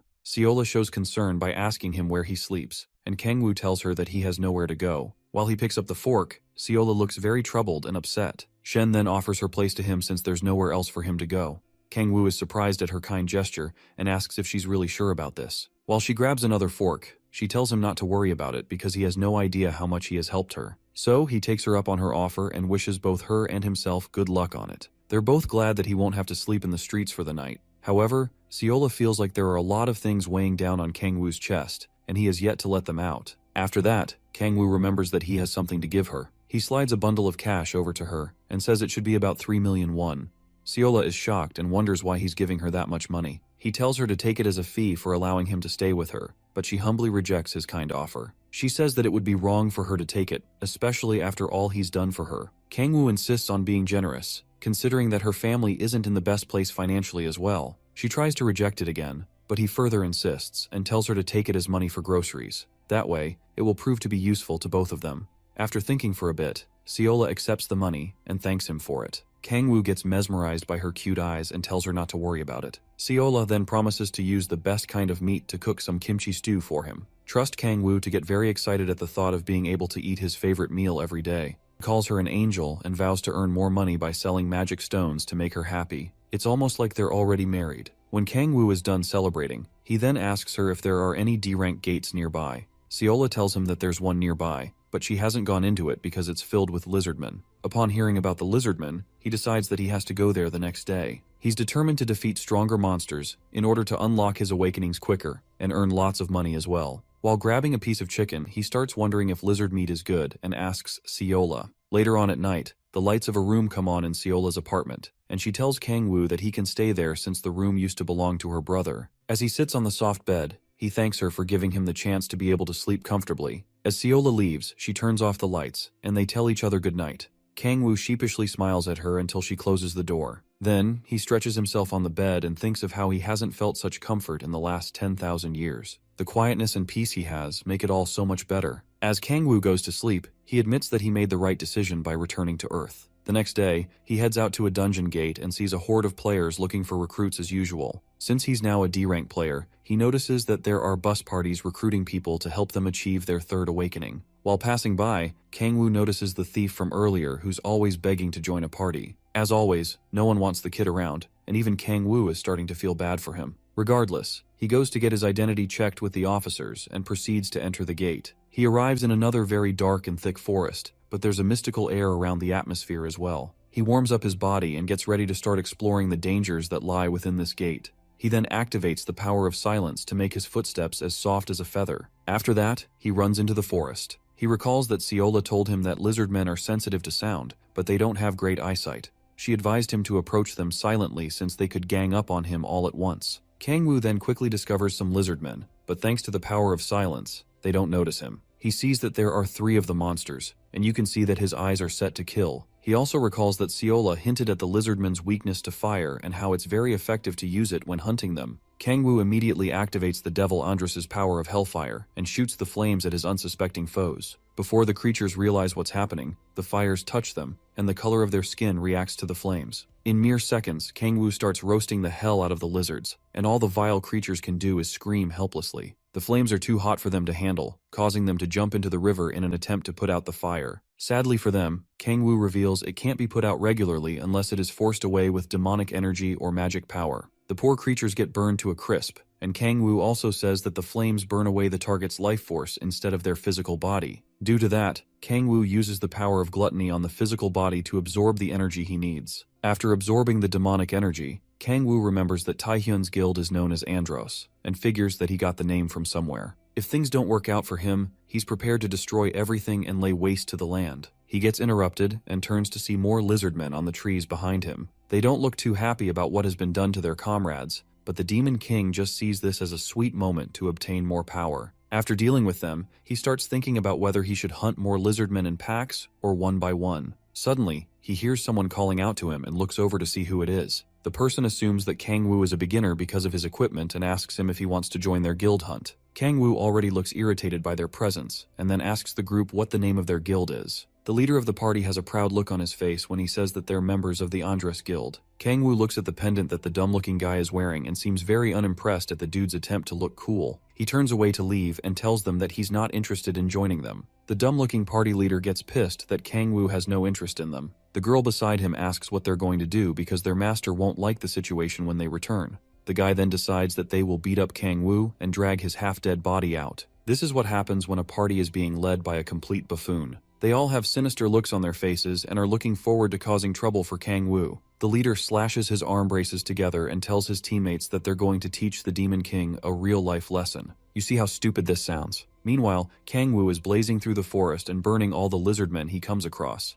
The poor monsters keep screaming helplessly as the flames burn them, but there's nothing they can do. Kangwoo starts absorbing their physical bodies as soon as he defeats any one of them. After some time, he manages to clear the area he's in and consume all the lizardmen there. While absorbing the last one, he thinks to himself that it's better to risk it and focus on leveling up quickly. Still, he ponders on the matter and wonders what exactly he should do. He gets interrupted again by someone calling out to him. He immediately recognizes the voice as that of the dumb-looking party leader from earlier. The guy shows up with his lackeys and tells Kangwoo that he's making sure that their new recruit is hunting well. Kangwoo can tell that he's another blockhead who likes to bully weaklings and decides to play along. He tells the leader that they have no reason to worry because he's hunting quite well on his own. The leader doesn't believe him and mocks his words because Kangwoo's clothes aren't torn up and there are no corpses around him. Kangwoo tells him that he's resting, and the dude gets even more agitated. The guy asks Kangwoo why he's being rude to his senior, and the Demon King tells him that his theatrics are getting quite annoying. This pisses him off, and he looks like he's ready to rip our boy to shreds. Kangwoo isn't bothered by his threats and even asks if he wants to get into a fight. One of the ugly-looking lackeys gets provoked by his words, but the leader tells him not to try and do anything. The kid wonders why their leader will let something like that slide, but the leader plans to teach Kangwoo a lesson by himself. From our boy's expression, you can tell he can't wait to mop the floor with this idiot's butt. The leader of the party then tells him that he's going to regret messing around with him. Kangwoo, on the other hand, is looking forward to whatever the guy has in store. The dude whips out his sword and starts slapping against his metallic arm braces. The other party members watch with interest as the chaos slowly unfolds. The idiot reminds Kangwoo that lizardmen are sensitive to sound, but the Demon King is still very much unimpressed by his petty tricks. Kangwoo slightly tilts his head and smiles as they wait for the lizardmen to show up. A fierce wind blows across the place as the leader continues making loud noises with his sword. The waters start vibrating in response to the horde of lizardmen that are approaching the scene. The party leader tells the mage to put up a magic barrier that will protect them from the monsters. Now protected by the barrier, he mocks Kangwoo and asks him what he's going to do. He tells the Demon King to get on his knees and beg for help because he feels the lizard men will be too much for him to handle. However, Kang Woo is looking forward to this. He wonders if this is all the trickery the fool has in store. The party leader starts getting nervous, and Kang Woo tells him that he should go all the way when playing cheap tricks. The Demon King's eyes turn red, and he claps his hands, unleashing the devastating power of sound, which is bound to attract dozens of monsters. The Andras Guild party members are caught unawares when the earth starts rumbling uncontrollably beneath their feet. Kang Woo continues stomping the ground, creating an even bigger noise. The party leader, now scared for his miserable life, begs him to stop before things get out of hand. Kang Woo suddenly stops making noise and smiles at the leader. The dude calls Kang Woo a crazy person for what he just did, and things are about to get quite interesting. While inside the barrier, the party members are weary about the lizardmen who are slowly approaching from within the woods. In a matter of seconds, they get surrounded by a horde of these reptilian creatures, and they are all struck with fear. Their mage starts trembling a lot because she hasn't seen this many lizardmen before. The leader tries to tell her to get it together in fear that the barrier can drop at any moment. He lashes out at Kang Woo and curses him out, asking if he plans for all of them to die there. Kang Woo scoffs at his words and jumps onto a tree branch. The party leader looks at him with fear, hoping that the Demon King isn't about to run away and leave them to their miserable fate. Kang Woo then tells him that he already knows all about the lizardmen being sensitive to sounds. After that, the monsters rush towards the party members and start attacking the barrier. The mage is trying her best to hold the shield together, but the attacks are getting more overwhelming by the second. The party leader directs all his anger at Kang Woo because he knows his time is almost up. He curses out the Demon King, wondering if he's crazy for wanting all of them to die. Kang Woo has no idea what he's talking about because there's no way he's dying like the rest of them. He makes sure to let the party leader know that they're the only ones that will be dying. Kang Woo activates his power of silence and uses it to prevent the lizard men from noticing his presence. The monsters ignore him and keep going for the Andras Guild party members. While they're still trying to rip the barrier apart, the party leader finally realizes that Kang Woo has the ability to control sound. In that instant, the barrier vanishes, and his teammates become a quick meal for the monsters. He yells at the mage to get the barrier up again, but when he turns around, he sees that she's been impaled by a lizard man's tail. The poor girl looks at him with tears in her eyes as the monster gets ready to devour her. The dude falls to the ground and watches as the girl gets decimated before his eyes, knowing that there's nothing he can do. Surrounded by the bodies of his dead friends, the hopeless party leader quivers in fear and tries not to make a sound in order to avoid the same fate. One of the lizardmen holds the body of a dead comrade, and he watches the horror before his eyes. Just like that, his entire team got turned into minced meat. The boy's lifeless body drops the spear in his hand and tries his best to stomach the horrid scene before his eyes. The next time he looks up, he sees that he is the next target for these monsters, and he begs Kang Woo to have mercy and save him. He admits that he was wrong for trying to act all high and mighty. Kang Woo happily calls out his name, Sion Bei, and wishes him good luck with the fight. The poor idiot curses the Demon King with all his strength as the lizardmen start eating him alive. In a matter of seconds, the lizardmen turn the poor fool into a happy meal for themselves, and Kang Woo watches as they feast. In his mind, it's better to fight evil with a larger evil and murderous intent with an even greater murderous intent. With the death of the Andras Guild party members, Kang Woo goes ahead to set the rest of the monsters ablaze and clean up the place, although he looks quite disappointed with how easy the whole thing was for him. After burning them with his flames, he then activates the power of gluttony to absorb the demonic energy he needs. Suddenly, the system pops up with a message, telling him that he can't use the power of gluttony against those protected by the Gaia system. He recalls that he first heard of the Gaia system when he was on his way to Earth. Looking at the dead human bodies, he realizes that players are protected by the said Gaia system. He is sad to find out that he can't consume their bodies and absorb their abilities. However, the amount of demonic energy he can use still remains the most important factor to him. Kang Woo's demonic energy stat then increases to 30 points. He sees this, and is glad that his demonic energy has increased significantly as compared to before.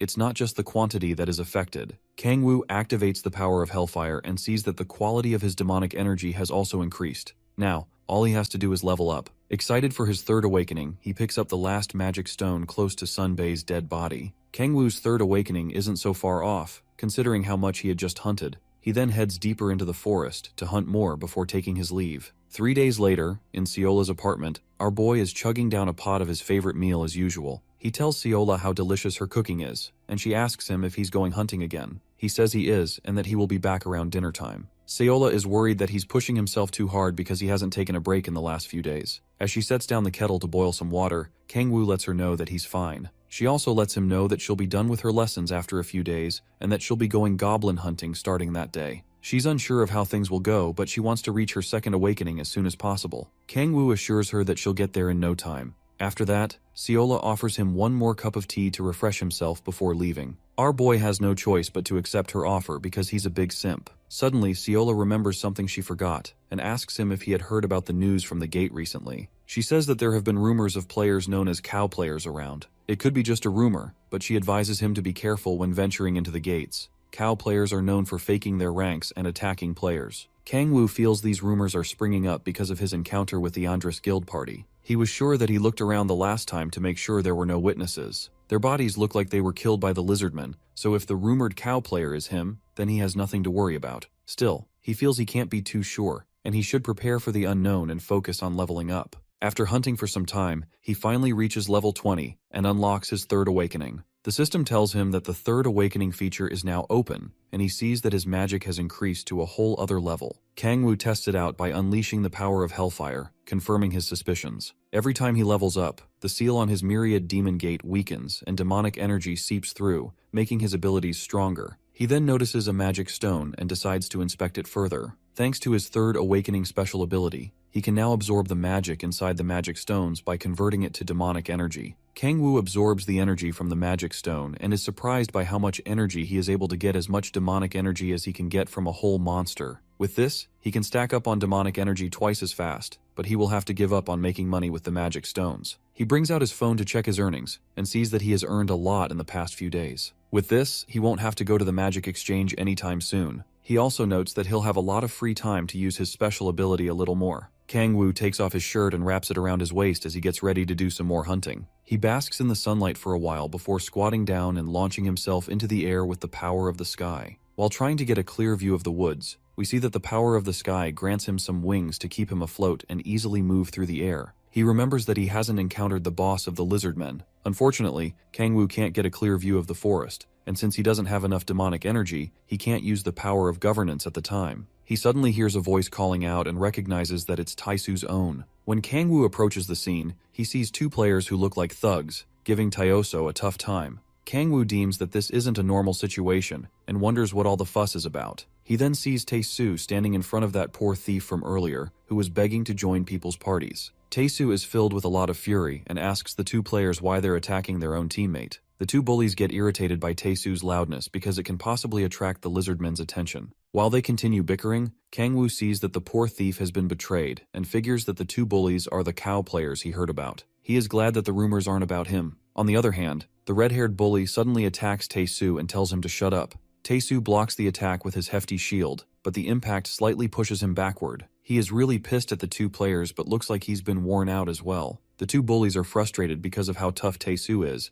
and they wonder if he's only had his second awakening. Taisu firmly grabs his shield with all his strength and firmly slams it into the ground. Then he tells the cow players that he won't be going down so easily. He activates an ability that causes his shield to be surrounded by a sparking orange aura. However, the two players are unfazed by this because they believe Taisu can't beat them since he hasn't unlocked this third awakening ability. Despite Taisu's attempts to put up a tough act, he still looks very tired and doesn't look like he can last for long against them. The two players slowly approach him, ready to end their little debacle and send him to an early grave. The green-haired player then reminds his comrade that they can't kill the blockhead. Kangwoo takes note of what they said and wonders what they mean by that. He continues watching from the bushes and waiting to see how the situation will unfold. While Taisu struggles to keep up his ability, Kangwoo remembers their encounter and wonders if he should help the guy. Just as one of the bullies gets ready to put Taisu out of his misery, Kangwoo notices something very strange about the player. He steps out of hiding and reveals himself. The player gets confused, but our boy sees that the energy around the player's weapons is demonic energy. This makes him quite interested in who these players are. The players then ask him to identify himself and question if he's just a passerby or an unfortunate loser. Taisu, on the other hand, is completely shocked to see Kangwoo after a while and has no idea why he decided to pop out. Aside that, the two idiotic bullies tell Kangwoo not to think of walking away unscathed, considering that he's seen what's happening.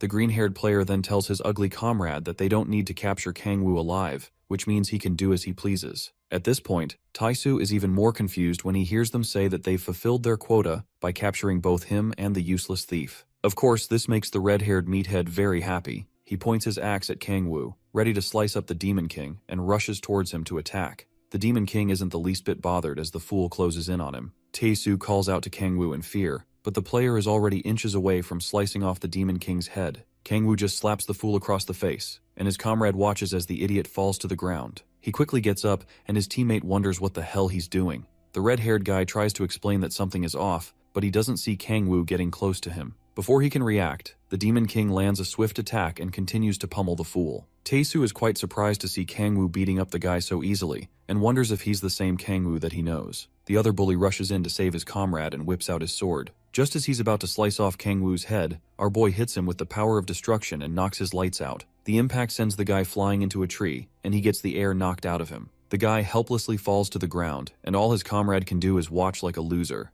Kangwoo picks up the red-haired idiot by the hair and starts questioning the fool. With a cold tone, he asks the guy where he got the demonic energy. The fool insults Kangwoo and wonders how he knows about that, but gets his head slammed into the ground for not answering the question. The Demon King raises his head back up and makes it clear that he's the one doing the asking around here. He gives the bully one more chance to be an obedient lad and asks him where he got the demonic energy from. The guy says that he can't reveal it, and Kangwoo makes him regret his answer by unleashing the power of dread. The demon appears before the poor fool and gives him a nightmare that he has never experienced before. After getting scared like a wimp, he then reveals that he got the demonic energy from his guildmaster. Kangwoo watches the pitiful fool give up the information, but his comrade suddenly tells him to shut up and calls the guy Seo Taiho. Sadly, Taiho continues to tremble due to the horrible nightmare he just had. His teammate yells at him and asks if he's in his right mind. Kangwoo doesn't find his interruption pleasant. He charges up a ball of demonic energy and blasts Taiho's teammate with it, telling him to stay by the side in the meantime. After that, he turns his attention back to the scared Taiho and asks about the guildmaster. Scared for his miserable life, Taiho reveals that the guild is none other than the Andras Guild. He tells Kangwoo that the guildmaster held a ritual and gave him his powers. Kangwoo asks what the ritual is about, but the guy hesitates to talk about it.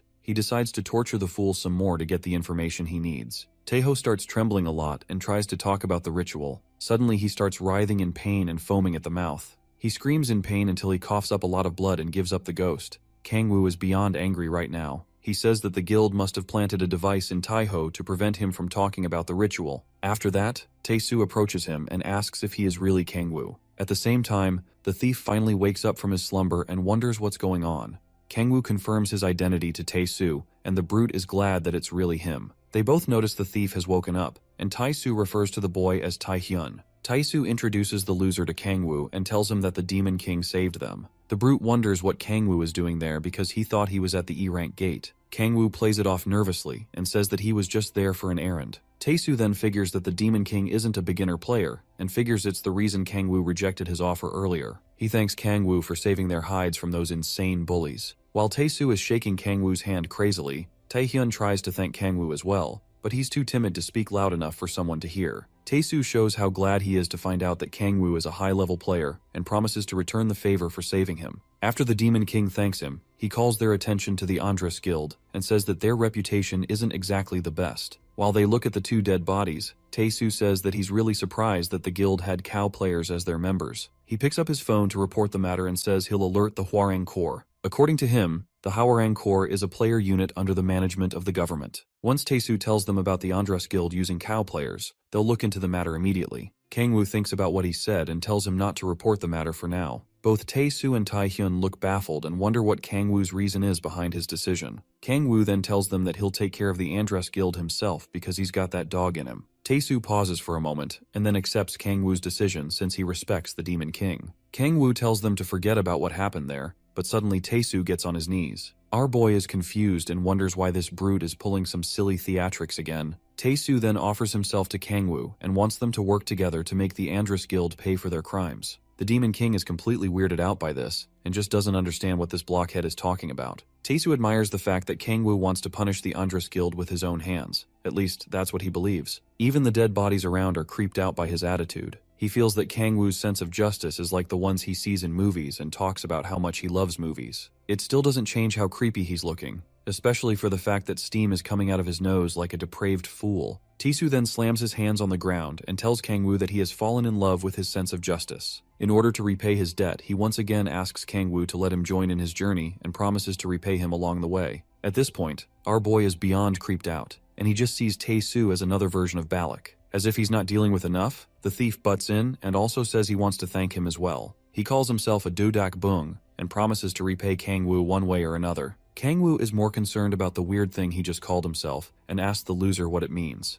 Taehyun explains that it's a term used for bandits since they're awful at dealing damage or tanking. Kangwoo sees that it's something that has to do with why thieves are seen as an eyesore. With tears in his eyes, Taehyun says that it's the unfortunate fate of players like him. Taesu then opens his big mouth and suggests that Taehyun should build a team with Kangwoo if he wants to repay him. While Kangwoo knows that is in no way beneficial for him, a lot of emotions begin to well up inside Taehyun, and he starts tearing up. He really appreciates the suggestion, but he acknowledges that he was nothing but a pathetic burden to Taesu and only succeeded in getting beat up. Taehyun wishes to become strong enough to assist both Kangwoo and Taesu. While Taesu acknowledges his valor and resolve, Kangwoo is convinced that these two idiots have completely lost their minds. After that, Taehyun bows to take his leave. However, Kangwoo admits that it isn't bad to have people indebted to him. The only problem he has now is dealing with Taesu. After the blockhead bids Taehyun farewell, Kangwoo asks him what his level is. Taesu reveals that he's at level 12, and he just reached his second awakening not too long ago.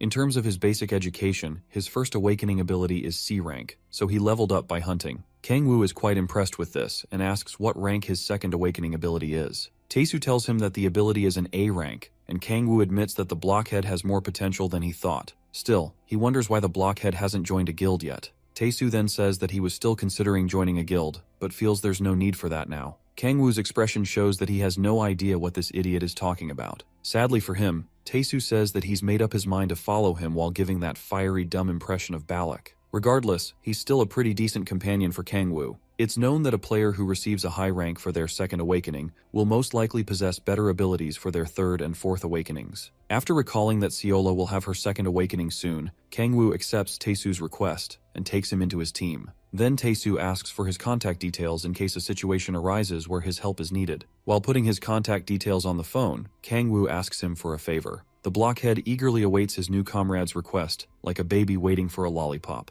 Kangwoo then tells him to form a party and level up with someone who will be completing their basic training in a few days. He also tells him that his new companion is a healer, and Taesu says he will gladly join them. After saving his contact, Taesu promises to form a great party and not let Kangwoo down. After that, Kangwoo contemplates whether he should head to the Andres Guild immediately or not. Moments later, he picks up the half-dead cow player and tries to make sure that the guy is still alive. The poor guy struggles to break free, but Kangwoo has some questions for him and tells him not to lie if he still treasures his meager life. With a demonic look, he tells the guy to nod if he understands. The hopeless guy agrees, and Kangwoo lets go of his neck. While Kangwoo finds out that the guy's name is Kang Cheolho, Taesu looks very worried about his interrogation methods. Kangwoo then looks at Cheolho with a disgusted expression and starts asking him questions. He reminds the guy that he spoke about capturing a player and bringing them back. Upon hearing this, Cheolho starts sweating nervously and tells Kangwoo that he doesn't remember saying anything like that. Kangwoo immediately kicks the fool's face, and the poor guy screams out in pain.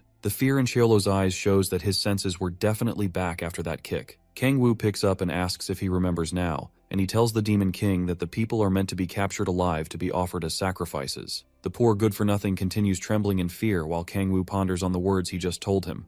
Kangwoo then tosses him to the side. He also remembers that Han Taehyun spoke about the same thing. Suddenly, he gets an idea and starts smiling in a scary way. He quickly grabs Cheolho and looks at him with a demonic gaze in his eyes. Then he tells the poor dude that he has a favor to ask of him. With that look in his eyes, you can bet Cheolho is going to regret ever existing in this world. Later on, Cheolho is seen walking past a lonely alley with some luggage. Someone suddenly stops him and points a flashlight at his face. After confirming Cheolho's identity, the strange guy says that he and Taiho left to hunt for sacrifices. He wonders what took him so long but is caught off guard when he sees how messed up Cheolho's face looks. The guy went to a D-rank gate, so it didn't make sense for him to be so battered and bruised. Aside from that, he also asks about Taiho, and Cheolho lets him know that the guy is dead. None of this makes any sense to the guy, and he is completely confused by what he just heard. Cheolho tries to brush off the topic, but the guy keeps asking how the hell Taiho is able to die in a D-rank dungeon. While handing over the luggage, Cheolho tells him that there was a high-level player in the dungeon, and he was only able to kill the person thanks to Taiho. The guy checks the suitcase and sees a body inside. He sees that the body's condition is fine, and the sacrifice is still breathing.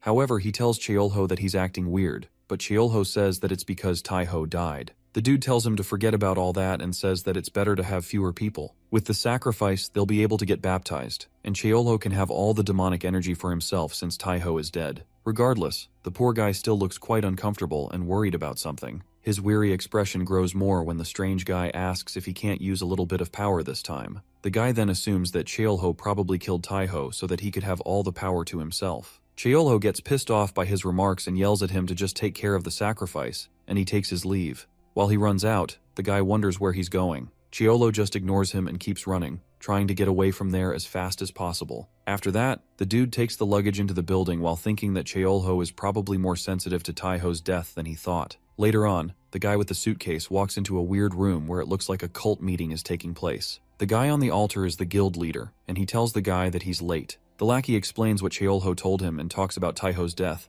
but all the guild leader is worried about is the sacrifice. The leader tells the guy to bring it quickly because they don't have much time left. He unzips the suitcase, and the guild members start their incantation. Then we see the guild leader carrying Kangwoo's body to the altar. He beckons on the power of Andras, saying that it's been a year since he converted, and asks his god to bless him with his incredible powers. The incantations continue in the background, while Kangwoo is being prepared to be used as a sacrifice. The leader thinks to himself that he can quench the thirst of his followers with demonic energy since it's what they want as players. After that, he takes off his mask to reveal a rotten face underneath and goes ahead to commence the ceremony. He tells one of his followers to bring some magic stones, and the lackey opens a trunk filled with countless stones. As the desire of his followers grows, the power becomes more demonized, and the guild leader hopes to become a complete demon. He then asks his followers about who is meant to be baptized, and the guy tells him that it's meant to be Cheolho, but the fool ran away. After hearing this, the leader decides that there will be no baptism this time around. The followers can't believe their ears, but the leader tells them to shut up. He tells them that only those who work deserve to be baptized and reminds them that without his teachings, they won't even have a chance to be baptized in the first place. However, he decides to take the sacrifice for himself since there is no owner. After that, he turns to his lackeys and tells them that the ceremony will begin. The deranged leader crushes a magic stone and lets out the demonic energy, allowing it to fill the air.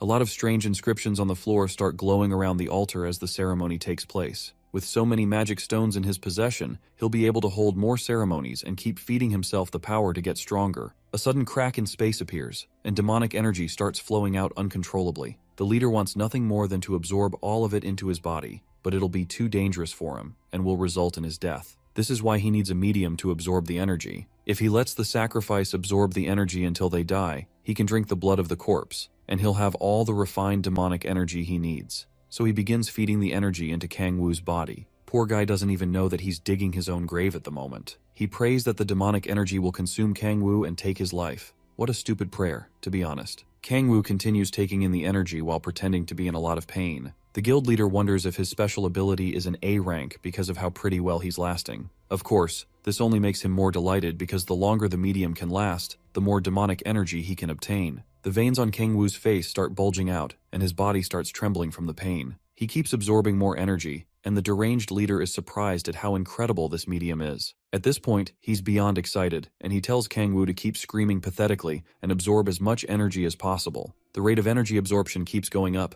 and Kangwoo slowly starts regaining more of his powers. Eventually, the rate starts getting ridiculous, and the leader wonders why it's not stopping. It makes him really scared, and he starts begging for the process to stop. But at this point, there's no hope for him. His followers also start getting nervous because they can't understand what's going on. Their guild leader then screams out uncontrollably, begging for the energy absorption to stop by any means necessary. After some time, it stops, and the residual energy disperses all around the room. Feeling shocked and dumbfounded, the guild leader falls to his knees and claws at the ground. He doesn't understand how his plans could have gone so wrong. Kangwoo finally gets up and says that the boost allowed him to go up by 20 levels. The leader, with a perplexed look on his face, asks how and wonders what the hell Kangwoo is talking about. The Demon King then asks if he can hold the ceremony one more time for him. He has a cocky and mocking look on his face while urging the guild leader to run up the ceremony just one more time. Feeling very frustrated, the guild leader crashes out, which makes his followers very worried about him. He curses Kangwoo and tries to attack him immediately, but Kangwoo swiftly dodges the fireball, and it ends up destroying the wall behind them.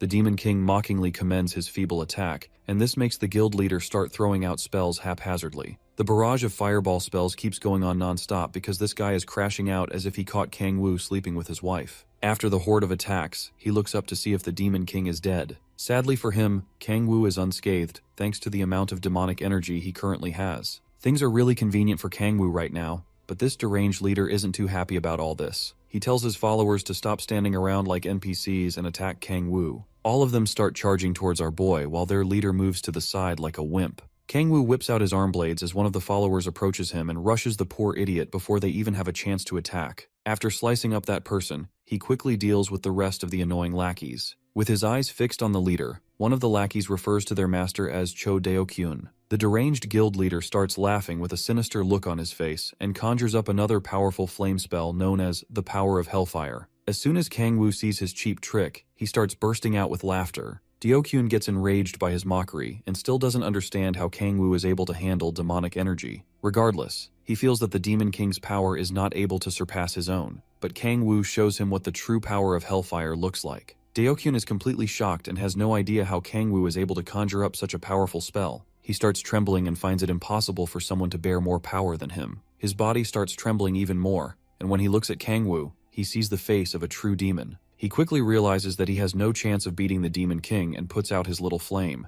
Surprisingly, he gets on his knees, and Kangwoo asks him what he's doing. Deo-kyun suddenly starts referring to Kangwoo as the great incarnation of Andras, and Kangwoo can't believe the stunt this fool is pulling. It was probably the only other plan he could think of to avoid being burned to a crisp. Deo-kyun starts worshipping, calling Kangwoo their god, king, and the Messiah himself. While he continues to praise our boy, his followers can't believe what their leader is doing. He starts yelling at his followers and telling them to join in the worship of Kangwoo. For some reason, he believes Kangwoo is the one that will lead them to eternal life. Kangwoo immediately realizes that this fool is trying his best to pull off the stupidest trick in the book. The other followers get on their knees, and Deo-kyun continues glazing the Demon King, hoping that his little theatrics will work. Kangwoo cancels his spell and walks up to the useless guy, who's still trembling greatly. Deo-kyun says he's so overcome with emotion that he feels that he can burst at any moment, and Kangwoo admits that the guy isn't a complete idiot. The Demon King decides to play along and activates the power of the sky, unleashing his demonic wings. Deo-kyun looks up to his savior like a pathetic wimp as Kangwoo laughs like a maniac. Kangwoo declares himself to be Andras, the king of Hellfire and the king of all demons. He then tells Deo-kyun to dismiss all his subordinates so that he can have a word with him alone. Moments after the followers leave, Kangwoo starts to ask Deo-kyun some questions. First off, he tells him to cut the crap and stop with the awful worship display. Deo-kyun still looks very scared for his life, but then asks Kangwoo who he really is. The Demon King tells him to shut up because he is the only one allowed to ask questions around here, and Deo-kyun's only job is to respond. After that is cleared up, Kangwoo looks at him as if ready to eat him alive and asks the fool how he is able to create a crack with magic from the magic stones. Deo-kyun says that he learned it after being preached to. He tells Kangwoo that one day, a guy wearing a demon mask approached him and told him that he could achieve eternal life if he followed the demonic religion. Kangwoo throws him to the ground, calling him a fool for accepting something that he didn't even know of. Deo-kyun then explains that the guy overpowered their guild in an instant and told them to choose between dying or following his orders. Fearing for their miserable lives, they had no choice but to accept the masked man's preachings and follow his orders. Kangwoo then asks for the whereabouts of the masked man, but Deo-kyun says that he hasn't seen the guy since that day and that they received their orders by mail. Regardless, Kangwoo calls him out for following the masked man's orders like a pathetic dog. Deo-kyun tries to tell him that it's because the guy is too powerful, but Kangwoo doesn't buy it. The Demon King knows that he might have been forced in the beginning, but Deo-kyun definitely continued with the ceremonies because of the temptation of immense power. He wonders who the masked man could possibly be, and decides that this isn't a matter that he can easily overlook. He then tells Deo-kyun to give him the letters containing the orders. The guild leader hands over the letter, and Kangwoo is surprised that there's only one letter. You can see how this guy has to be the most foolish guild leader ever. Kangwoo opens up the letter, and it says that one should accept the demonic energy to become a demon and gather as many players as possible. None of this makes any sense to him. He then asks Deo-kyun if he's the only one that has been preached to. The guild leader tells him that he hasn't met anyone else. Kangwoo believes that it's not possible for Deo-kyun to be the only one involved in this, considering that it's a plan to increase the forces of the demonic religion. Angry at the fact that the demonic religion is trying to turn Earth into hell, he grabs Deo-kyun and gives him 3 instructions. He tells the guild leader to investigate the demonic religion, to stop performing the ceremonies, and to keep everything that has just happened to himself. Deo-kyun cries out like a useless wimp and agrees to all of Kangwoo's demands. After that, the Demon King tells him to get lost, and he runs out like a loser. Kangwoo still feels like he has to clean up after all of the atrocities that the Andras Guild has done. The government forces will catch him once he starts investigating the matter, but he feels it's worth looking into the demonic religion. He plans to get rid of Deo-kyun and his followers once they've served their purpose to him. With everything settled in the meantime, Kangwoo takes a breather and starts healing himself. Moments later, he gets back home and greets the only woman in his life, Seola. She looks pretty worried, considering that Kang Woo left a long time ago and hasn't contacted her since then. He looks at his phone and sees that she called him a lot of times, but he was too busy to notice. He apologizes to her and tells her that it was nothing serious. Seola is relieved that nothing bad happened to him. Kang Woo then looks at her gently and thanks her for worrying about him. He promises to contact her next time he stays out for too long, and she starts blushing like a little girl. After that, she goes off to make dinner, and Kang Woo requests his favorite meal. Seola tells him that she's already in the middle of making kimchi stew with the best kind of meat. Feeling very excited, he thanks her for always making a delicious meal for him every night. She also drops the good news by telling him that she has gotten her second awakening, and Kang Woo can't believe it. Seola starts feeling overconfident and tells him to listen well. She reveals that her special ability is a B rank and is known as the Blessing of Light. Kang Woo obviously has no idea what that means, but he's glad that they'll be able to form an amazing party with Tae-soo. With the three of them, he is sure that they'll be far stronger than other parties. He asks if she has received any guild offers yet, and wants to know which one she plans on joining. Seola nervously tells him that she doesn't really have plans of joining any guild.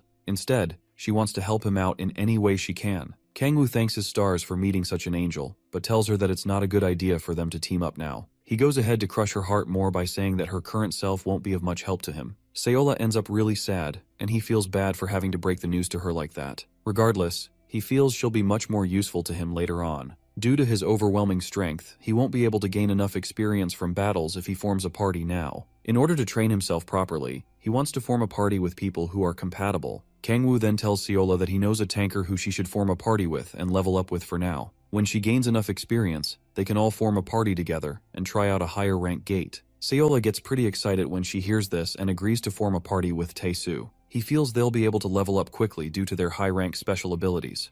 On the other hand, Seola just can't wait to level up and join Kang Woo. He tells her that he'll sponsor her with everything she needs until then. Seeing how happy she is brings a little smile to Kang Woo's face. While Kang Woo thinks about when to level up both her and Tae-soo, Seola brings him his dinner. As usual, the pot of kimchi stew is always a beautiful sight for him, and he wastes no time to grab a spoon and start digging in. Seola tells him to wait a bit so he can try the meal with something new. Then she pours some ramen into it, and the pot starts shining with the aura of a goddess. As he reaches for the chopsticks, he vows to stop the demonic religion and protect this world and his precious meal no matter what. The next day, Kang Woo heads to the player support center to get his C-rank player card. The female attendant then tells him that the card will be emailed to his address the next day. He wants it done that day, but she tells him that the magic stone identification needs to be added to the card. Kang Woo then leaves, feeling bad that he can't get the card the same day. For a moment, he realizes that he hasn't really had a full rest ever since he came back to Earth. Seeing that he can't do anything about the demonic religion at the moment, he decides to use the chance to rest well. He then walks around the city, thinking about what he can do while resting. He brings out his phone and scrolls through a collection of webtoons.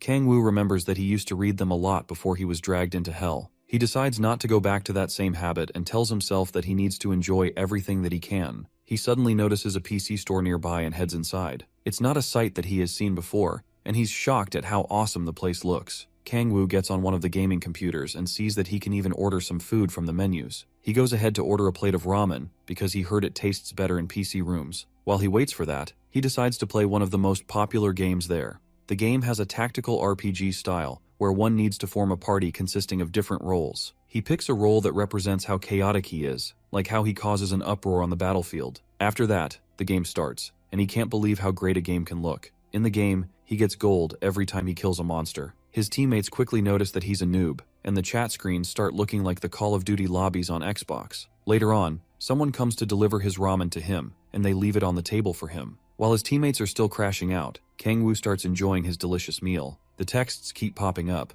but the Demon King isn't the least bit bothered about his teammates at the time. All that's going on in his head is how awesome his ramen is, especially with the added pickled radish. After that, he washes it down with a bottle of soda and wonders if he is in heaven. Kang Woo finally looks back at the PC screen to see that his character has died in the game. He gets startled when he suddenly hears someone shouting about how horrible their teammate is in the game. Kang Woo is confused and turns back to see who's screaming like a deranged banshee. He sees a girl looking at him, and she rudely asks him what he's looking at. She tells him to look elsewhere because she's in a really bad mood. Then she sees his game screen and doesn't know whether to call it good luck or bad luck. Not only is Kang Woo such a horrible noob, but she finds it more annoying that he's enjoying a plate of ramen in the middle of all this. She walks up to him and demands that he come out of his chair while she's still being nice about it. Kang Woo has no idea who this crazy lady is or what the hell she is talking about. This only makes her more furious, and she calls him a troll while attempting to grab his shirt. Kang-woo swiftly dodges her hand, and she can't believe how fast he is. He then tells her to stop bullying him, and asks her why she's lashing out at him. She attempts to grab him a couple more times, but our boy has better reflexes than her. The crazy lady then goes all out and attempts to attack him with full force. They get into a little scuffle, and Kang-woo dodges all her attacks faster than the Flash. Their movements are so fast and hard to track. However, he dodges every single attack, and she finally stops. When she realizes that he isn't an average person, she wonders who he is and asks if he was sent by the Mir Guild. Kang-woo tells her that he has no idea what she's not talking about, and that he's not part of any guild. She accuses him of lying because she doesn't believe that someone with his skills isn't part of a guild. Kang-woo asks about her guild, and she says that she's a part of the Red Guild, one of the top 5 guilds. After blurting that out, her stupid brain realizes that she's meant to keep that information a secret. Kang-woo then goes ahead to ask for his bill, and the girl loses her cool because he's acting like she doesn't exist. His face isn't too happy either when he sees that she's still talking to him. This crazy girl continues bugging him and tells him to give her a serious reply. She says that she hasn't heard of an A-rank player without a guild. He shows her his player card, which designates him as a D-rank player. However, she can't believe that he's really a beginner. The girl knows that something isn't right because if he is really a D-rank player, she would have defeated him. After that, Kang-woo takes his leave and bids her farewell. She is still in shock and wonders if Kang-woo is who she thinks he is. When Kang-woo steps out of the building, he has a very disturbed look on his face. He hasn't regained all of his abilities, but he still has his reflexes from years of fighting experience. However, meeting someone on a similar level is the last thing he expected. He thinks back to the last move that the girl used on him and admits that she left his field of view for a moment. He would have been defeated, but his plot armor is still up and running. He can't believe how skilled the girl is and wonders just who exactly she is. Regardless, he is relieved that he escaped. Then he suddenly notices something. Meanwhile, the girl he just fought opens a window and leaps out with sick ninja moves. When she is sure that the coast is clear, she brings out her phone and makes a call to her guild. The Red Rose strategy team answers and refers to her as Cha Yeonju. They connect her to HR, and a man known as Park Hyun-woo asks her what's wrong. As the guild leader, she tells him that he needs to investigate something important for her. Hyun-woo asks if she's referring to the demonic religion worshipper, but she's not entirely sure. Yeonju says that the guy is hiding his identity because she still doesn't believe that Kang-woo is a D-rank player. Since Kang-woo has a D-rank player card, Hyun-woo knows that he doesn't have a mana discerning device. This makes it easier to carry a fake card because cards from C rank and above are harder to fake. Yeonju is very frustrated by her encounter with him, and Hyun-woo tells her that if Kang-woo is a D-rank worshipper, he would go around killing players of the same level. She then tells him that he doesn't belong to that level because Kang-woo is skilled enough to predict her movements. Upon hearing this, Hyun-woo can't believe it because there hasn't been a single demonic religion follower skilled enough to react to her movements. Yeonju has investigated the demonic religion for some time, and there hasn't been anyone who can match her level, but she remembers Kang-woo's movements and wonders what exactly he is. Due to the Demon King's skill level, they assume that he can either be the manager or leader of the demonic religion. Feeling even more frustrated, Yeonju flips a button and snatches it firmly. She then tells Hyun-woo to find out more information about Kang-woo quickly. After that, she hangs up the call. She's not sure if Kang-woo is part of the demonic religion or not, but she can confidently say that he can easily mop the floor with her butt.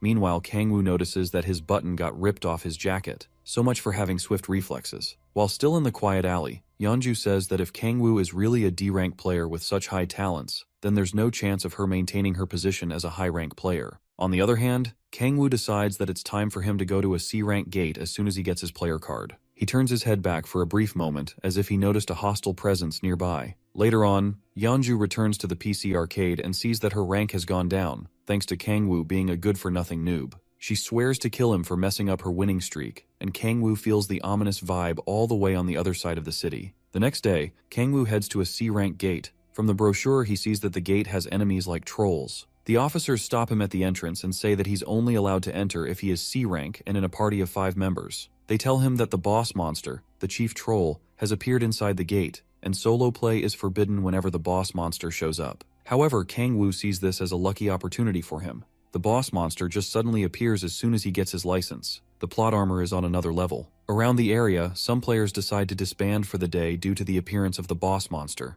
Kang-woo notices that C-rank gates have a different vibe compared to the lower-ranked ones. The players have much nicer equipment, and the inspection is also stricter. The inspection is a big problem for him, and he wonders how he can enter alone to monopolize the rewards before more players start trooping in. Behind him, he hears some players getting pumped up to take down the chief troll and win a lot of money. While that is happening, some other players aren't too confident in their abilities as well. He sees the uncertainty and fear of most of the players around him because they're all complaining about the boss monster. This gives him the heinous idea to add a little rage to the situation, and you can see why he's the king of demons in the first place. He sneaks up behind a player having a conversation and uses the power of rage on the guy. The player immediately gets consumed by the ability and his attitude changes. He starts asking his teammates why they're always like this, and they wonder why he's suddenly acting so strange. The guy starts talking about how they used to get beat up by thugs back in middle school, and how they always wanted to rip the guys apart for giving them hell. With the appearance of Gates, he thought his wishes were granted, and he could finally stop being a pathetic weakling.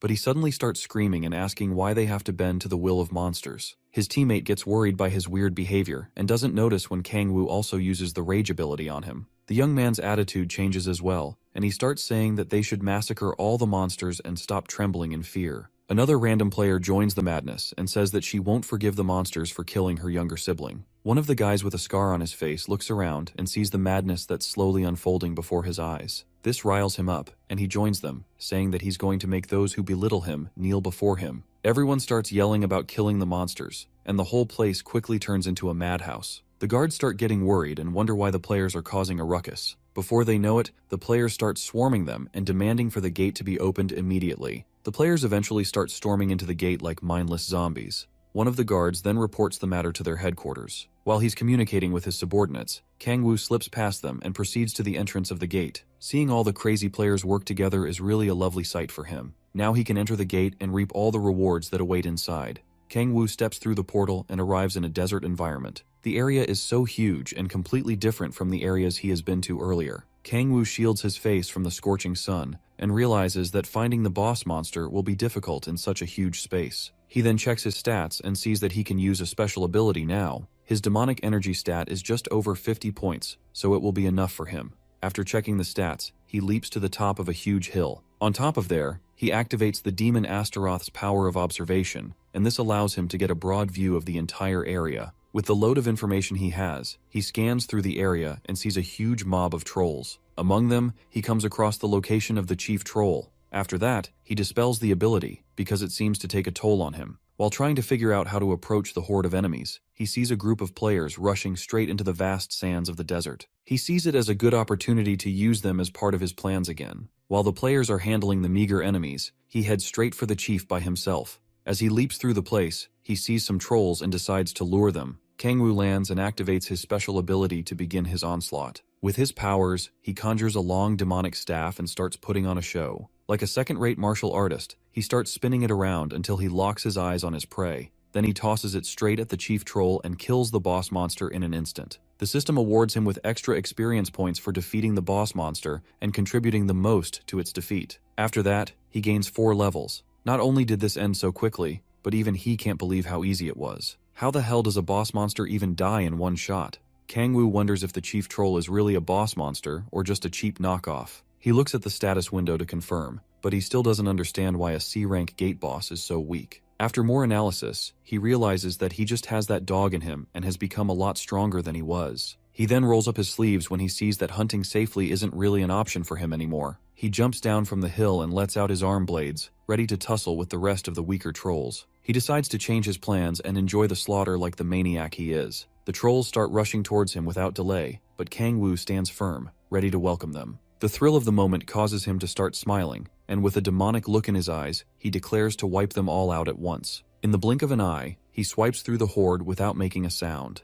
The trolls turn back and are confused about what just happened. Suddenly, the marks on their bodies start glowing, and they all burst open. The demonic king stands as their blood rains down the sand and on him. The sight of the demise of his enemies brings him boundless joy, and he says that he used the power of the blade to cause internal explosions in the trolls. After that, the system tells him that he gained 2 levels, and he unlocks a skill known as Terra Blade. The system also tells him that he can utilize registered skills with greater precision. More trolls start showing up, while Kangwoo is still reading the information from the system window. He decides to test out his new skill on the fresh targets that just showed up. His fingernails open up, and he drops a purplish substance on the ground. The ground starts getting marked out, and the trolls are yet to understand the horrors they are about to face. The trolls attempt to approach Kangwoo, but when they step on the markings, a blade pops out and stabs their foot. They start running their miserable lives, but they can't escape the slaughter. The more they move through the markings, the more blades pop out and stab them mercilessly. After enjoying the massacre, Kangwoo sees how his blades are now more efficient after becoming a skill. With all the monsters dead, it's time for him to claim his rewards. Kangwoo starts absorbing their bodies, and in the process, he gains 2 points to his demonic energy stat. He is quite disappointed that he only got 2 points and realizes how hard it is to level up once your level is high. Regardless, it's still a decent speed for him, and he only has 4 more levels to go before unlocking his 4th awakening. After devouring the bodies, he decides to do some more hunting before heading back. Later on, the other players show up and are frustrated when they can't find the boss monster. They ask themselves if the government miscalculated because they didn't even see a minion as well. The guys remember that they saw some trolls running away. They also find traces of the chief troll's corpse, but there's no sign of the body. Because of this, they get discouraged and decide that it's better for them to go back. One of them tries to suggest that they should search a little longer, but even he gets frustrated in the end. While they are all complaining, Kangwoo is spying on them and is relieved that they haven't found him yet. He decides to blend into the crowd and make his escape amidst the chaos. When the players leave the gates, they swarm the guards and start asking for compensation for wasting their time. While the chaos is going on, Kangwoo looks for his chance to escape,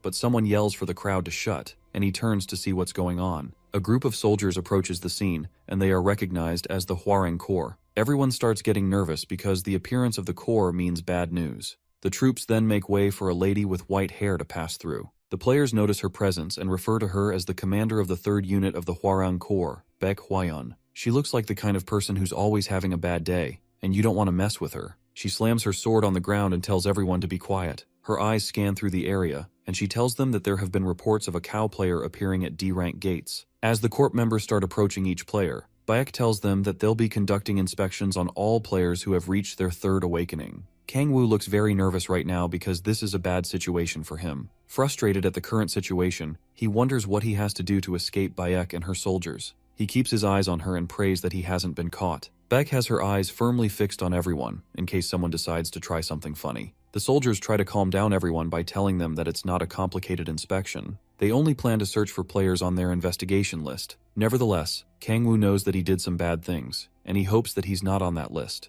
There are so many eyes around the scene, making it hard for him to try and escape. He also knows that it will be tough to sneak past Baek. Rage starts to build up inside of him while he tries to think of a way to get himself out of the situation. Suddenly, Baek approaches him and asks to see his player card. He nervously plays along and hands it over to her. While she scans through the card, Kangwoo thinks of how careful he has to be from now on, since the cow players are already making their move. After that, he and Baek start talking, and she tells him that she can't leave her subordinates to do all the work. Our boy then tries to rizz her up, and he tells her that she's really cool. Baek is trying her best to see if she can find a fault in his card, but he distracts her with his questions again. She confirms that there's been a lot of cow players these days, and that's why they are conducting random inspections. After that, she verifies him and hands the card back to him. Kangwoo looks down as he collects the card and sees that her hands are shaking a bit. He talks about how the cow players are killing players to make money, and she has the same view, but he knows that's a lie. He also knows that the government is looking for the demonic order as well. Baek quickly bids him farewell and moves on to the next person.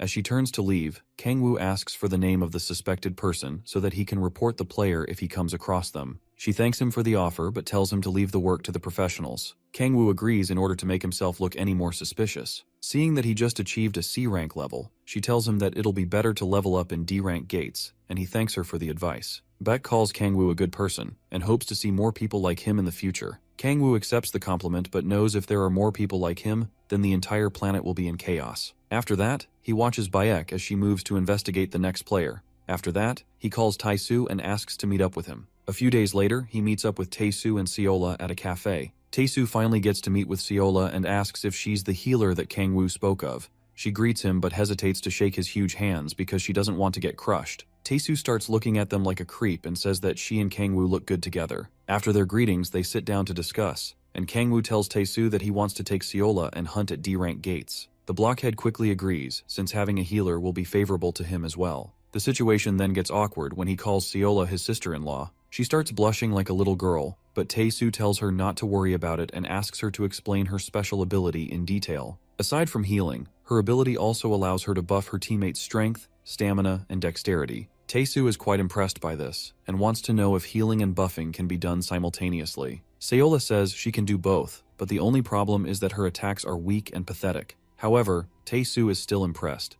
It's very rare to come across a healer who can buff and protect themselves as well. Seola then thanks him for the nice compliments. She also says that she has no plans of joining a guild at the time. Meanwhile, Kangwoo is drooling like a fool because she didn't deny it when Tae-soo called her sister-in-law. Anyway, Tae-soo starts gulping his drink like a drunk brute and talks about how he plans to write a new history with Kangwoo. Seola and Kangwoo just can't believe how crazy this guy is. After that, Kangwoo asks if he has thought of a candidate for a dealer. The blockhead tells him that he has 2 people in mind, and they just received their second awakening. He claims to be a good judge of characters and says that Kangwoo will definitely like them. Remembering their last encounter, Kangwoo questions his silly claims, and Tae-soo admits that he does make mistakes sometimes. Tae-soo offers to introduce the guys to them before they go hunting the next day, and they agree. Seola tells Kangwoo how she's very eager to level up so that she can be with him. He tells her to take her time, and Tae-soo is playing the role of the third wheel very well, although he keeps staring at them like a creep because he's so happy to see young people in love. After that, Tae-soo says they'll meet up at East Incheon the next day, and Kangwoo asks why the location is so far away. The blockhead tells him that he plans to hunt the trolls in the gate there since there was an incident at the gate that's close by. Kangwoo is shocked to find out that it's a beginner-level D-rank troll. They're stronger than lizardmen, and will help to quickly boost the growth of both Tae-soo and Seola. Kangwoo likes the idea and is glad that Tae-soo isn't a complete musclehead. After that, Kangwoo prepares to take his leave because he has some other things to do. When Tae-soo asks about it, he says that he's just going to level up. With his current level at 29, Kangwoo is just 1 step away from achieving his 4th awakening. He heads to the C-rank gate and uses his observation power to locate some trolls. He locates 8 of them and quickly slices through them in the blink of an eye. Before the trolls even realize what's happening, the deed is done. They quickly die off, and Kangwoo shakes the blood off his arm blades. While thinking of how many more he has to kill, he notices a strange scent. It's not the scent of monster blood, but that of human blood. He quickly leaps to trace where the scent is coming from. As he flies through the air, he says that the amount of blood is coming from at least 6 people, and he wonders if a C-rank party was killed instantly. The only explanation he can come up with is that there are some cow players around the place. Kangwoo finally sees the dead players and lands at the massacre scene. Every single one of the players is dead, and looks like they were killed brutally. The demonic order usually needs live sacrifices, so he wonders who could have killed them. The scent of the blood is still fresh, which means the culprit is still likely close by. Kangwoo suddenly sees something that makes even him shudder with fear. The monster's huge and sharp teeth are traced with blood and still munching on the remains of its victims. The devilish creature lets out a loud scream, and Kangwoo wonders why a hellhound is there. The monster's loud scream shakes up the air and causes the ground to tremble. It immediately dives toward Kangwoo and attempts to devour him. Caught in a dire situation, the Demon King quickly whips out his arm blades and slashes the monster. Unfortunately, the hellhound's skin is too tough, making this fight even more annoying. He is caught off guard again as the beast charges up a blast and fires it at him. The attack explodes on impact, causing nothing but destruction in its path. The beast waits for the dust to clear up to make sure that his foe is dead, but it has a long way to go before killing the Demon King. Kangwoo leaps into the air and decides to use a different weapon for this fight. He conjures the dark spear and unleashes its power. The hellhound looks up as Kangwoo creates a whirlwind and hurls the spear down at it. The spear easily pierces the beast's body, causing it to scream out in pain. Kangwoo then lands back on the ground while the beast struggles with the pain. He is glad that he was able to subdue the hellhound, but that jinxes the situation, causing the beast to get back and charge straight at him. Kangwoo is able to dodge the attack and is able to make an opening for himself. He kicks the monster and uses the impact to send himself backward. He sees another opening and uses the power of earth before the monster attempts to devour him. This causes the ground to shatter beneath them, and the monster loses its footing. With that opportunity, he conjures his dark spear again and lunges straight at the hellhound's skull. The monster struggles to break free, but Kangwoo uses all his might to hold the beast down. As they crash on the ground, the monster leaps out of the hole that was created and sends Kangwoo flying away. He is able to quickly recover, but this monster is proving to be very stubborn, and he does not like this one bit. The hellhound still stands before him with its injuries and looks at him with furious eyes. On the other hand, Kangwoo is worn out, and he knows that he still has a long way to go. He recovers a bit and prepares himself as the monster gets ready to charge at him once more. The hellhound firmly grips the ground and engulfs itself in a vicious red aura. With that power boost, it instantly rushes towards the Demon King. At this point, Kangwoo is pissed that a mere mutt is causing him so much trouble. He unleashes the demon Baphomet's power of 1,000, greatly increasing his physical prowess. Nevertheless, the beast continues to charge straight at him. With this power boost, Kangwoo loses all reason and has his mind set on massacring the monster. He lands a clean uppercut and sends the beast into the air. The useless mutt flips through the air and lands back, causing dust and sand to fill the air. Kangwoo lets out a sigh of relief, and you'll think that it's all over. but this persistent mutt still refuses to stay down. Right now, Kangwoo wishes he could use 2 powers simultaneously. However, since he used to hunt these beasts in hell, he's confident that he can defeat the Hellhound at his current level. He prepares for another attack as the beast rises from the sands, but in a weird turn of events, it starts sinking into the ground. At least it's finally over. The system window pops up and tells him that he has defeated a C-rank Krax fragment. He gets to level 30 and finally unlocks his 4th awakening and gets a special ability called Ruler of Demonic Energy. This will enable him to use demonic energy more quickly and naturally, and he'll also be able to conceal his demonic energy from other beings. Kangwoo recalls that he has heard of the term core crack before, and wonders if it's what the system calls beings from hell. This also makes him wonder how the Hellhound was able to find its way across hell. More and more questions keep popping into his head, but he doesn't understand any of them. He shoves the thoughts aside until he can find clues and goes to check the rest of the system messages. While scrolling through, something catches his attention. He sees that his 4th awakening ability is an A-rank ability. With this, he doesn't have to bother about little things anymore. He then starts to devour the body of the Hellhound and absorb the demonic energy. The thought of reverting to his state before the Myriad Demon Palace makes him so happy, because it means that he can be stronger than he was in hell. After that, he leaves the gate and decides to head home. All that's left to make the day better for him is a pot of his favorite meal, and he can't stop thinking about it. On his way out, someone calls out to him, and he sees Yeojun leaning against a wall. Kangwoo is definitely not happy to see her, and doesn't feel like they're close enough to exchange greetings. She then introduces herself to him, and he recalls that he heard her name from some players at the support center. She confirms it and says that she's the guildmaster of the Red Rose Guild. He finally understands why she is so strong and asks what she wants with him. She tells him that she did some investigation on him and starts spilling out his life story like a creepy stalker. She also knows that he was missing for 5 years, and now he's suddenly registered as a player. Kangwoo feels threatened by this, but confirms that everything she said is true. She even knows the exact date he was registered as a player. Back then, the support center marked his 1st awakening ability as an F rank, but she doesn't believe that he's that weak. Kangwoo remains silent and continues staring at her with a dead look. Yeonju even says that she thought he was a criminal, considering how fast he has leveled up. She even reveals that his fingerprints match her records, and he asks how she was even able to get that.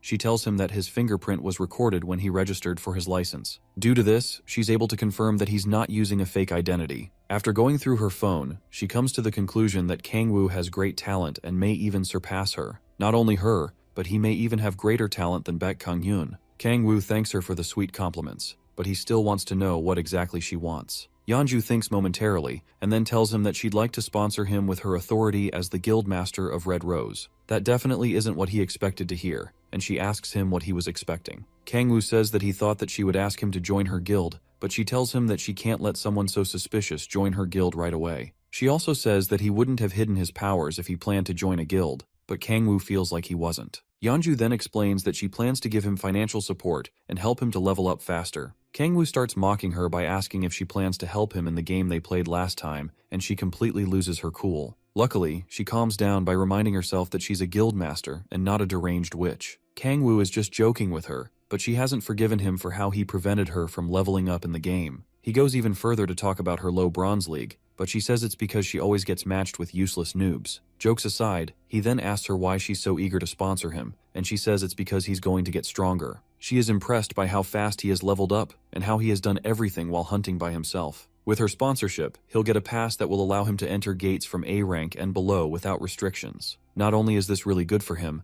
but he'll also be able to form a party with her guild members. Any stones he sells through them will be free of tax, and he'll receive the full profit. Kangwoo is really impressed, but it gets even better. He'll also be able to borrow all kinds of unique items from the guild for free, and she'll also give him a house and car if necessary. Now it sounds too good to be true. Even Kangwoo is starting to suspect why she's being so nice to him. Yeonju says it's an investment for the future, but her offer is very extravagant. She also tells him that the guild will assign him different tasks for all this, and he'll have to complete them in return for the favors. Kangwoo thinks about it and asks her for the details of the commissioned requests. Unfortunately, she can't reveal the information, and he decides not to pry any further. He stretches his hand to accept her offer and tells himself that he can just reject any ridiculous request they give him. With that done, Kangwoo accepts her offer, and they shake on it. He sees it as an opportunity he can't miss out on, considering he'll be getting a good amount of support from a top guild. Yeonju is also glad that he decided to take her up on her offer. After shaking on it, Kangwoo asks about the details of the commission, but she says that she'll tell him when the time comes. She doesn't feel that he can do anything at his current level, but is confused when he tells her that things are different from what they seem.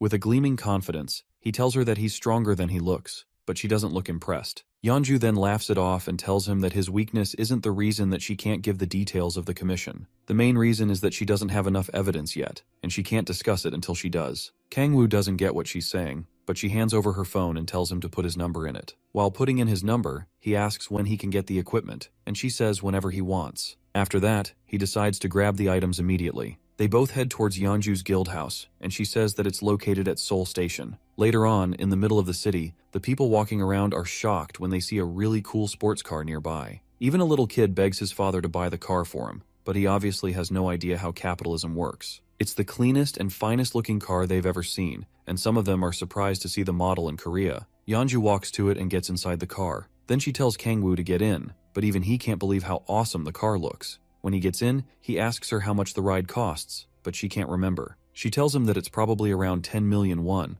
and Kangwoo is starstruck when he hears such an amount of money. His broke butt can never relate. He wonders how someone who is dressed so casually can afford something so expensive. They get on the move, and Kangwoo notices how smooth the drive is. Yeonju then asks him if he wants one, and she reminds him that they can provide him with a car if he needs one. Kangwoo suddenly starts calling her his older sister, and it makes her want to vomit. After that, he requests a similar car and tells her to keep her eyes on the road. On the other hand, Yeonju is ready to send him to his maker at any moment. They start arguing like siblings, and Kangwoo decides to stop messing around so that she can focus on driving. When they arrive at the guild house, Kangwoo can't believe how massive and insane the place looks. The building is as big as a support center, and he wonders if this is how all guilds are. They get inside and see two of the guild members waiting for them. One of them is Hyunwoo, and he stretches out a hand to greet Kangwoo. After they exchange greetings, Kangwoo gets introduced to the other guy known as Moon Youngho, who's also the commander-in-chief. Youngho has a menacing aura around him and doesn't look happy to see Kangwoo. Hyunwoo tries to calm the air by thanking him for accepting their guild master's proposal. However, Youngho still looks like he's ready to get into a fight with the Demon King. I guess you could say he's the brainless musclehead of the guild. Hyunwoo offers to escort Kangwoo to the equipment store, but Yeonju says that she'll do it because he has a lot of other things to do. Youngho decides to tag along in his place, but the guild master asks why he wants to. With a disgusted look on his face, he says it's because he wants to see the kind of person that Kangwoo is. She decides to go ahead with it since they'll be seeing each other more often. They take the elevator and arrive at the storage floor. There, Yeonju tells Kangwoo that he can borrow any item that's up to an epic rank. She unlocks the doors, and Kangwoo marvels at the sight before his eyes. When they get inside, she tells him that he can have the unique items so long as he pays a deposit before taking them. Kangwoo takes a look at all the gorgeous weapons in the storage, and he looks like a little kid at a candy store. He asks about legendary and mythic items, and Yeonju tells him that the guild members make use of them. Kangwoo wants to know if she has items above legendary ranks, and she confirms it. When he asks how much the deposit will be to borrow such an item, she says it's 50 million won. He's surprised to hear that it's a discounted price, and this makes it more clear how much of a poor man he is. When he asks to take a look at the equipment, Youngho stomps his weapon on the ground. The two of them get confused as to why he's acting so angry. He's standing before them with a very intimidating aura around him. Then he tells Kangwoo to use honorifics while looking like his veins are about to pop. Kangwoo has no idea what this douchebag is talking about, and Youngho says that he should use honorifics when addressing their guildmaster. His expression gets worse, and he's looking like an ugly rabid wolf right now. Kangwoo just smiles and decides to mess with him by saying that he doesn't want to. The stupid brute then raises his weapon to strike the Demon King, but stops when his name is yelled out. Kangwoo, on the other hand, is just waiting for the guy to do his worst. Yeonju then asks the idiot what exactly he thinks he's doing. She loses her cool and is ready to rip him to shreds. The guildmaster demands an answer from her lackey, but he's too scared to speak. Kangwoo silently watches as she scolds Youngho and tells him to mind his business. He is surprised at how easily the brute is able to calm down. After that, Yeonju also tells Kangwoo to be careful because Youngho can leave him disabled. He brushes it aside like a spoiled brat, but he can tell that her guild members are loyal. Meanwhile, Youngho is sulking by the side like a wimp.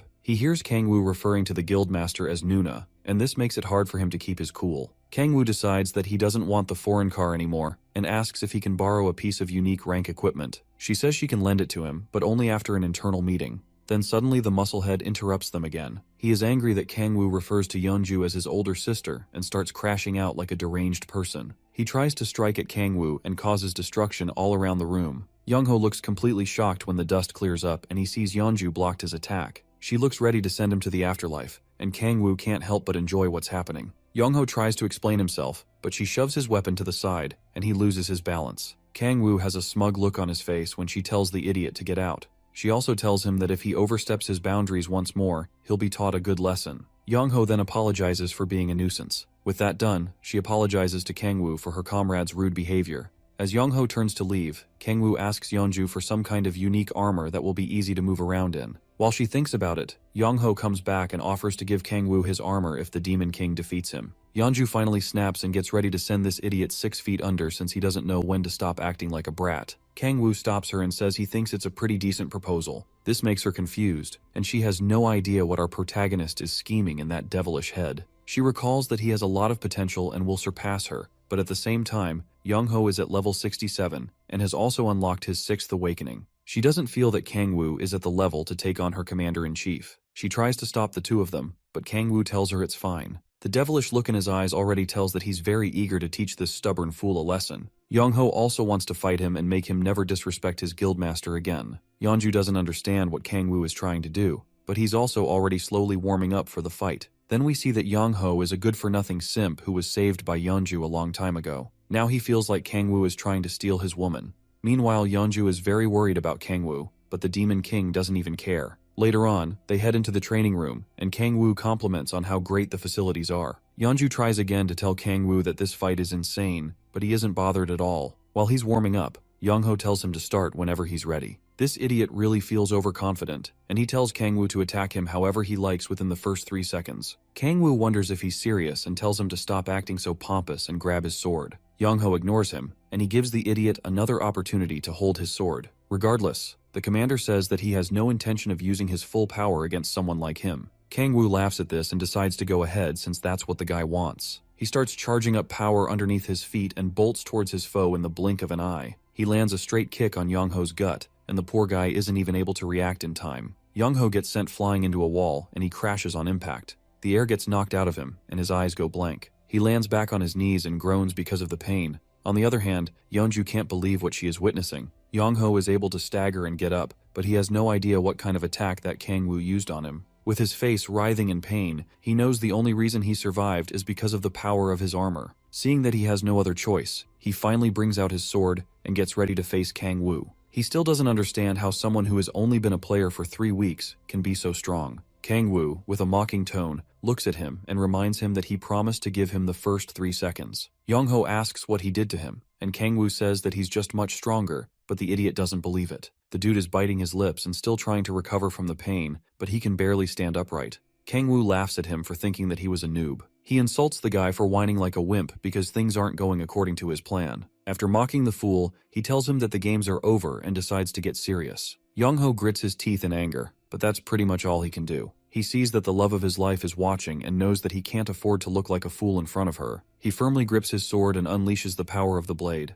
A bright light bursts out from it, shooting upwards like a beam. He then gazes at the Demon King, who calls his skill name silly and cringe. Kang-woo keeps provoking the guy, and Young-ho keeps falling for it. Feeling really frustrated and angry, Young-ho rushes towards him with his blade. Kang-woo knows that he's still the commander-in-chief and not an enemy that will go down easily. He activates his shadow powers and sets a trap for the dude. Young-ho doesn't even notice when his foot steps on the shadows. Yeonju tries to warn him, but Kang-woo already has the fool in his grasp. As his sword strikes down, Kang-woo laughs at his futile attempt. Yeonju rushes in to stop him, while the Demon King pops up on the side of the shadow. That's when Young-ho realizes that his enemy is no longer within his sights. Before he has any time to react, Kang-woo grabs his shoulder and tells him that he has lost. Our boy uses the power of shockwave and blasts the dude into a wall, making him look even more pathetic in front of Yeonju. Young-ho gets his senses knocked out again, and he falls to the ground. Yeonju is speechless and looks back at Kang-woo with fear in her eyes. The Demon King then reminds her that he said that he's way stronger than he thinks. This guy really doesn't miss an opportunity to show off. With the fight over, some workers come into the room to clean up the mess and tend to Young-ho's wounds. Yeonju apologizes for everything that happened and tells Kang-woo that Young-ho will be kicked out of her guild. She'll also warn the other guild members not to try anything stupid as well.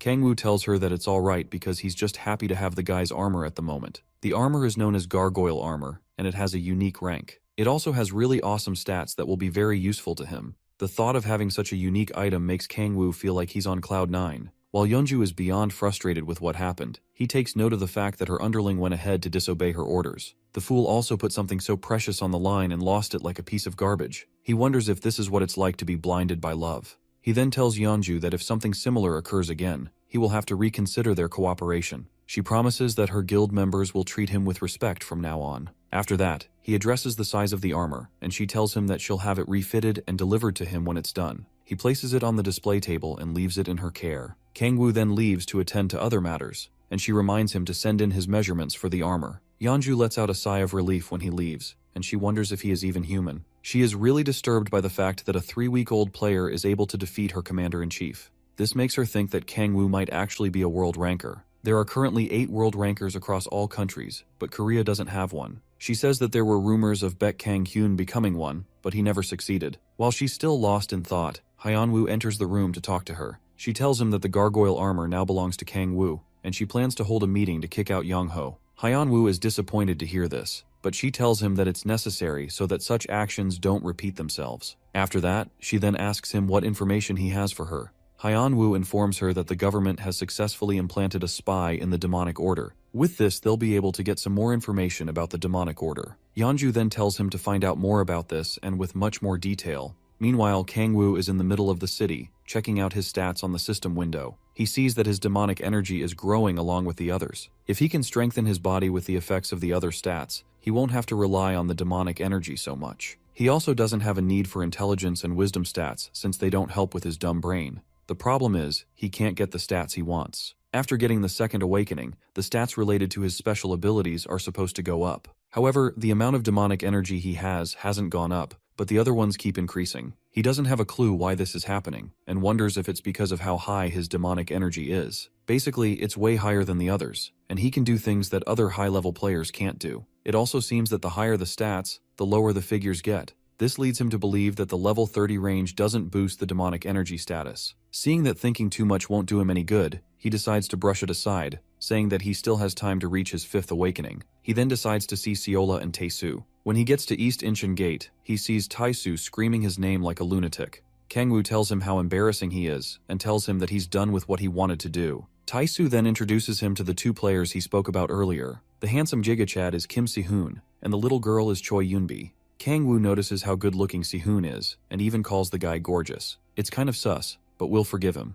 Yoonbi, on the other hand, starts throwing a tantrum because Taesu called her a brat, further proving that she really is one. She calls the brute an old man in his 40s and successfully breaks his spirit. She then turns to Kangwoo with so much excitement in her eyes and says that she has heard a lot about him. Kangwoo then asks about her special ability ranks and classes. The little brat ignores him and turns her attention to Seola when she sees how pretty she is. She starts calling Seola her sister and asks to take pictures with her. Kangwoo looks back at the little girl and wonders if he just met the female version of Taesu. Si-hoon then comes up to greet Kangwoo with a more calm composure. He states that he's a level 12 player, and he's also a warrior class with an A-rank special ability. While Yoonbi is taking pictures, Si-hoon also tells Kangwoo that she's a mage with a B-rank special ability. Kangwoo thanks him and takes note of how calm and composed the guy is. Moreover, the guy has an A-rank ability with his second awakening. This makes Kangwoo think that he's the main character of a manhwa. Taesu then asks what he thinks about the new guys. Kangwoo smiles and tells him that they're alright. Meanwhile, Si-hoon is dragged into Yoonbi's shenanigans and made to take a picture of her and Seola. The blockhead starts praising himself, but Kangwoo reminds him how his last party nearly turned him into a shish kebab.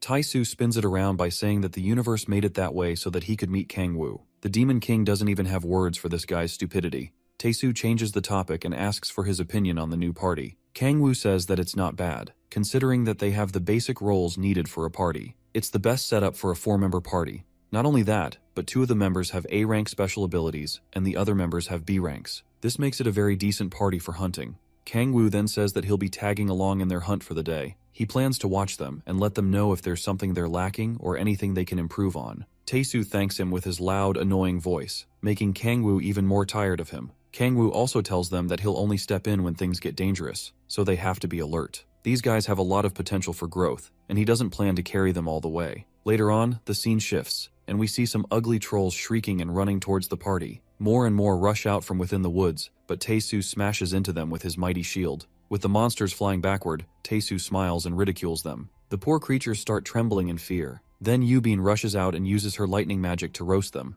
She immediately signals to Taesu, telling him that there are 5 more trolls behind them. The tank reacts quickly by rushing to her side and quickly plants his feet on the ground. The trolls suddenly get blinded by a bright light from Taesu's shield, and they try to block their faces from the light. With their attention on him, he tells them to come at him, giving Seola the opportunity to buff him with her light magic. He thanks her and is able to hold them off without much stress. She then draws an arrow made of light and starts firing at the monsters while Tae-Soo blocks them off. When her attacks stop, the brute bashes them with his shield with all his might and sends them flying around like pesky flies. While the trolls try to recover from their injuries, Si-hoon shows up and slices through them swiftly like the wind. He takes them all down in one swoop like the badass that he is. He turns back to see Tae-Soo complimenting his skills and asks if he trained in kendo before becoming a player. Si-hoon says that he did it as a hobby and that's why he's so good with a sword. Considering how he easily chopped up the monsters, Tae-Soo doesn't consider it a regular hobby. After that, they turn to get an opinion about their fight from Kangwoo. When he looks down at them, they all get really nervous and wonder what he's about to say.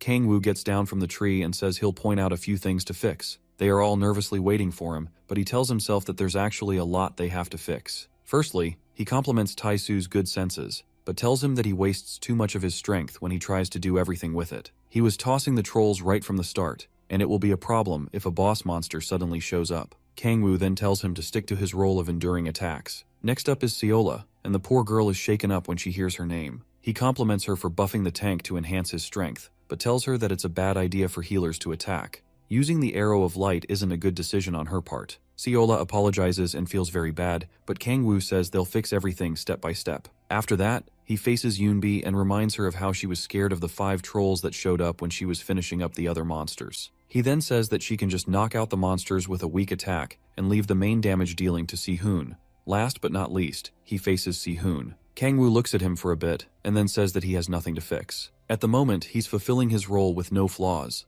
Kangwoo acknowledges that he's incredible and wonders if the guy is a genius. The other party members compliment Si-hoon and tell him how incredible he is as well. After that, Kangwoo suggests that they venture further into the woods. As they move, he tells them to try and incorporate the pointers he gave them in their next encounter. Moments later, we see Tae-Soo blocking a troll and performing his role as a tank. Seola is giving the necessary support, and Yoonbi is dealing just enough damage to stun the monsters. Her lightning attacks are frying their brains effortlessly, and Si-hoon jumps in to slice them up and finish the work. Kangwoo watches them from a tree, and is really impressed with how well they're doing. He feels they'll be able to attempt C-rank gates in a month if they keep going at their pace. With the battle done, Tae-Soo puts his shield down and asks Kangwoo if they have improved with this fight. The Demon King doesn't want to make heads swell, so he says that they aren't too bad. Suddenly they notice a monster nearby. Kangwoo's eyes open up in fear when he sees that it's not a troll. The camera shifts, and we see a frightful beast with sharp teeth and horns speeding straight for Tae-Soo and his party. Looking closer at the beast's devilish eyes,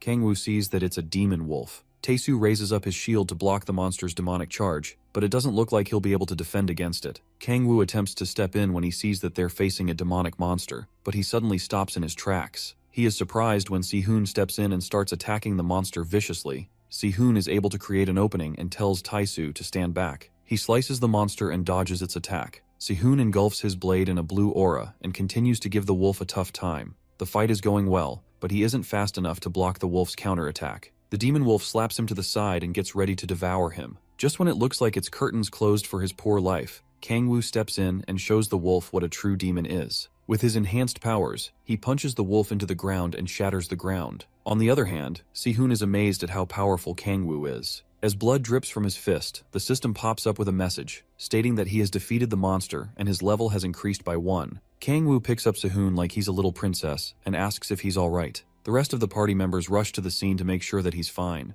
They are all worried about him and are very impressed with how Kangwoo is able to defeat a beast with 1 punch. Saitama has some competition now. Anyway, Seola starts healing Si-hoon, and Tae-Soo tells him how awesome his swordsmanship is. Meanwhile, Kangwoo is surprised that the guy is able to battle a demonic monster well enough. To him, Si-hoon is too abnormally powerful. On the other hand, Tae-Soo is treating Si-hoon like a ragdoll, and the poor guy is begging to be put down. Kangwoo decides to use himself as a support for the guy, so that he can walk. With his hands on Si-hoon's shoulders, he uses his omniscient power to look through Si-hoon's abilities. On the status window, he sees that Si-hoon has a triple S rank, and the guy is also the descendant of the martial arts god. He looks at Si-hoon nervously and wonders just who the hell this kid is. At the same time, Tae-Soo is also offering to support him so that he can move well. Looking closer at him, Kangwoo realizes that Si-hoon is the main character, and once again, someone cooler than him has shown up to steal his spotlight. Kangwoo wonders if the reason for his awesome swordsmanship has something to do with the martial arts god. Si-hoon is finally able to walk well and thanks him for the support, but Kangwoo feels that this kid can potentially be a threat to him. Just like Yeonju is being friendly with him, he decides to do the same with Si-hoon and build a good relationship. Regardless, things can still go bad, so he can't solely rely on friendly relationships. In the end, Kang-woo doesn't think Si-hoon is the type of person to switch up abruptly, considering that he dived in to save Tae-soo. At the same time, he thinks the kid is also a pathetic loser. Meanwhile, Yoonbi is attempting to fry Sinho's brain with an electric massage. The fact that no one knows how things will turn out makes Kang-woo start smiling like a deranged person. While lost in his demonic thoughts, Seola calls him back to his senses and asks him if everything is alright. He tells her that he's fine and keeps his thoughts aside. The party starts asking the important questions, like why a demon wolf showed up in a D-rank gate. They all thank Kang-woo for saving their lives, and Seola tells him that Si-hoon is a lot better, thanks to her healing. Tae-soo and Yoonbi try to comfort Si-hoon so that he doesn't overstress himself. Kang-woo walks over to him, and Si-hoon says that he feels much better, thanks to Seola. Upon hearing that, Kang-woo is relieved that the guy is alright. Si-hoon looks at him with googly eyes, thanking him once again, and admiring how strong he really is. Tae-soo and Si-hoon start glazing the Demon King like lost puppies, and Yoonbi can't stand how pathetic they look. The tank goes ahead to say that he has never seen someone with a second awakening like Kang-woo. He then asks why Si-han hasn't joined any of the big guilds yet, because he thinks that the guy will easily get into any of them. While Tae-soo suggests that he should join the Mir Guild, Si-hoon starts trembling a bit. Si-hoon then tells him that he has no intention of joining any guild, especially the Mir Guild. Tae-soo is confused and wonders if he has any issues with the Mir Guild, but Si-hoon grips his sword firmly and says it's nothing to worry about. Despite being a blockhead, Tae-soo apologizes for prying into his past. Si-hoon lets him know that it's alright and also apologizes for being too sensitive about the matter. After that, Kang-woo decides that they should all go home so that Si-hoon can get some rest. The swordsman tries to insist that he can still hunt, but Kang-woo tells him not to overdo it. Tae-soo then asks if Kang-woo will be joining them to hunt the next day, but the Demon Lord has no plans of being around his loud butt anytime soon. He's disappointed to hear that the Demon Lord can't always look after them, and they have to learn how to hunt by themselves. Tae-soo decides to focus on leveling up, and they all start leaving. When they leave the gate, Kang-woo tells Seola that something has come up, so she has to go home first without him. He looks at his phone to see some missed calls and says that it's something urgent. She asks what he'll do about dinner, and he tells her to go ahead and eat first since he might be running late. Seola isn't too happy to hear that, but tells him to be careful, and he promises to be back home as soon as possible. After that, they both bid each other farewell.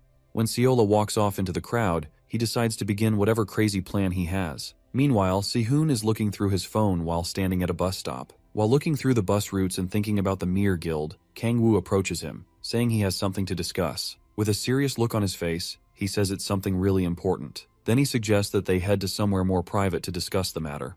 After a while, they get to a lonely alley. When Si-hoon innocently asks what he wants to talk about, Kang-woo suddenly punches the guy in the gut. Si-hoon gets the air knocked out of him. Then the protagonist grabs him by the collar and tosses him to the ground. The poor kid tries to ask Kang-woo what he's doing, but the Demon Lord drops his knee on Si-hoon's chest and says he's going to make some insurance. While holding him down, Kang-woo tells Si-hoon that he's going to become very strong and he wants them to form a friendly relationship. Kang-woo looks like a complete maniac when he tells him that he wants them to become true comrades. While struggling to talk, Si-hoon asks him why he needs to do something like this just to become friends. The Demon Lord then injects some demonic energy into him. Si-hoon starts to struggle due to pain, and his consciousness slowly fades. Kang-woo uses the power of subordination to grab Si-hoon's heart to take control of his body. In the process of this, he says that the guy won't remember a single thing that happened to him, and he'll go back to hunting like normal. Suddenly, Si-hoon's heart transforms into a weird demonic heart with eyes and teeth. He's still struggling with the pain when Kang-woo whispers that he'll grow stronger with Seola and Tae-soo and form the strongest party ever. After that, the Demon Lord releases his heart and says that if Si-hoon becomes his subordinate, the guy will be able to use a portion of his powers. The poor guy just lies on the floor and is barely conscious after he has just gone through.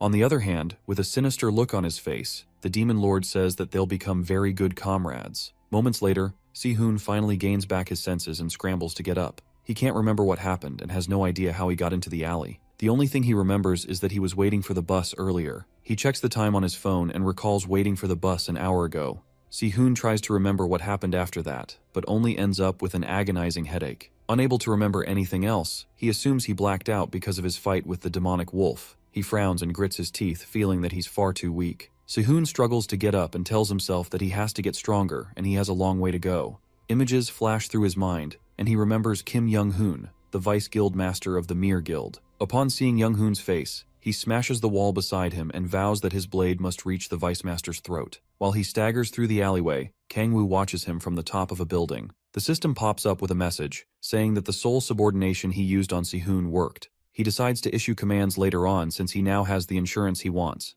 He postpones the commands and decides to watch Sihoon as he grows up. Talk about a freak. The clueless guy is just going through his phone and has no idea that he has been turned into a lapdog for a deranged demon lord. Sihoon manages to walk back to the bus stop and rushes to get into a bus. Meanwhile, Kangwoo continues to watch and says that Sihoon's abilities will become as strong as Balak's once they strengthen. He plans to use his new subordinate to battle the demonic order since his myriad demon palace is still partially sealed. Like a creepy stalker, Kangwoo watches as Sihoon boards the bus and says he'll support him as much as possible. That's how our protagonist is nothing more than a creepy freak. Suddenly he gets a call from Cho Deokyun. He picks up, and Deokyun says that he has some information to give him. Deokyun isn't too certain, but he tells Kangwoo that he found a trace of demonic energy. He also says that it wasn't created by a human. Kangwoo assumes it was done by a demon and asks him where he found the trace. Deokyun tells him that he found it at the B-rank gate by Weijongbu, which makes Kangwoo sure that another demon has appeared yet again. Kangwoo recalls how the Hellhound and Demon Wolf appeared at the other gates. He starts getting excited when he sees that a stronger demon has appeared because it can help him level up some more. While going through his stats, he feels this will help him to achieve his 5th awakening earlier than he anticipated.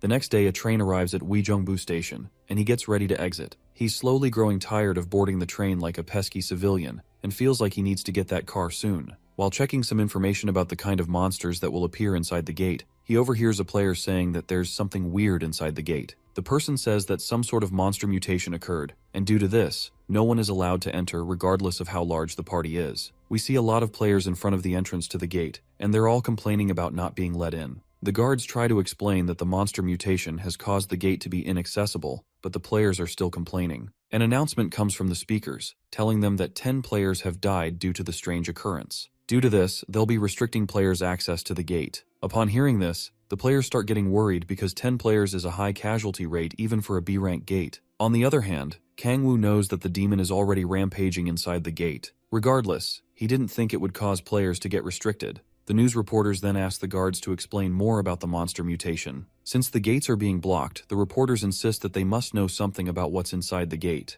The guards then tell them that the monster resembles a lion. Upon hearing this, Kangwoo says the beast is known as a Buer. The Buer is one of the strongest predators from the second hell. This beast resembles a lion, has 5 legs, and possesses a special trait known as full stomach. As long as it consumes 5 prey within a day, it'll become full and stop striking preemptively. Recalling those moments from back in hell makes Kangwoo want to throw up. However, if there are already 10 victims, it means the Buer appeared at the gate 2 days ago. Kangwoo then says that all he has to do is toss 5 monsters to it and kill the Buer when it's full. After that, he decides to give Yeonju a call. She doesn't sound happy to hear him, and it's a bad time because she's working out. Regardless, he asks her to help him get into the B-rank gate due to its restrictions at the moment. He tells her that she can make it happen since she's very friendly with the higher-ups. Kangwoo hears some crashing sounds over the phone. Then she asks him if he really has to get into the gate. Yeonju tells him that it'll cost him a lot, and he promises to repay in full when he's done. She hopes he doesn't plan on getting mutilated by the monster. After that, she tells him to give the guard the phone. He then heads over to the guard and tells him that Yeonju wants to speak with him. The guard is shocked and wonders why a hotshot like her wants to speak to him. While the guard takes the call, everyone else around starts wondering who Kangwoo is and how he is able to contact Yeonju. The guard breathes heavily to calm himself and then tells Kangwoo that he is permitted to enter the gate as an investigator of the monster situation. In return, he has to provide information about the monster if he manages to defeat it. Kangwoo accepts the terms and promises to do his best. Upon hearing this, the reporters get very eager to know who exactly he is. While they all swarm him, someone suddenly yells at him to wait. Kangwoo turns back to see some weird-looking guys. Their blue-haired guy is known as Kang Sung-soo, and he's from the Mir Guild. Since Kangwoo is given permission to investigate, Sung-soo feels like his guild should get the same rights as well. He walks up to Kangwoo and asks if he's the one that the Red Rose Guild has been sponsoring recently. Sung-soo confirms it when he sees Kangwoo's gargoyle armor. Kangwoo starts getting irritated when this guy starts questioning the sponsorship of the Red Rose Guild and insulting it. He laughs it off and says that he prefers to be alone and not with a party. The rest of the Mir Guild lackeys watch as their leader mocks Kangwoo for thinking that a B-rank gate will be as easy as a C-rank one. Sung-soo goes ahead to insult him and say that people like him are bound to die quickly. He thinks Kangwoo wants to acquire fame by capturing the mutated monster and asks when players with 4th awakenings are allowed to be so nosy. This blue-haired idiot keeps trying to provoke Kangwoo, but the demon lord remains silent. Something then snaps in Kangwoo's head when Sung-soo assumes that he's scared. The idiot then suggests that he should join their party so that he doesn't die like a loser when he steps into the gate. Kangwoo decides to accept his offer and tries to act innocent by saying that he's scared of going in by himself. With a sinister look in his eyes, he decides to enter together with Sung-soo and his party. After counting the remaining 5 party members, he sees that he has the exact number needed to feed the viewer. Sung-soo is an extra head, and he can't wait to have his fun with the fool. We see that earlier on, Sung-soo receives a call from his vice guild master, Kim Young-hoon. The vice orders him to humiliate Kangwoo in front of everyone in order to ridicule the Red Rose Guild, and this is what led up to the present moment. The scene shifts to the present, and Sung-soo wonders if Kangwoo really wants to go in with his party. His plans to humiliate the demon lord in front of the reporters aren't going well, and he fears that he'll start looking like the bad guy. Frustration sets in because he has no idea what to do at this point. He decides to go in with Kangwoo, and this makes everyone else shocked to see that the Mir Guild and Red Rose Guild are cooperating. Sung-soo and his guild members start feeling a bit uncomfortable as Kangwoo walks ahead of them. On the other hand, the reporters have a big scoop on their hands, and they can't miss the opportunity to headline something so big. As Kangwoo approaches the gate, Sung-soo doesn't see any need to provoke Kangwoo any further and sees him as a coward.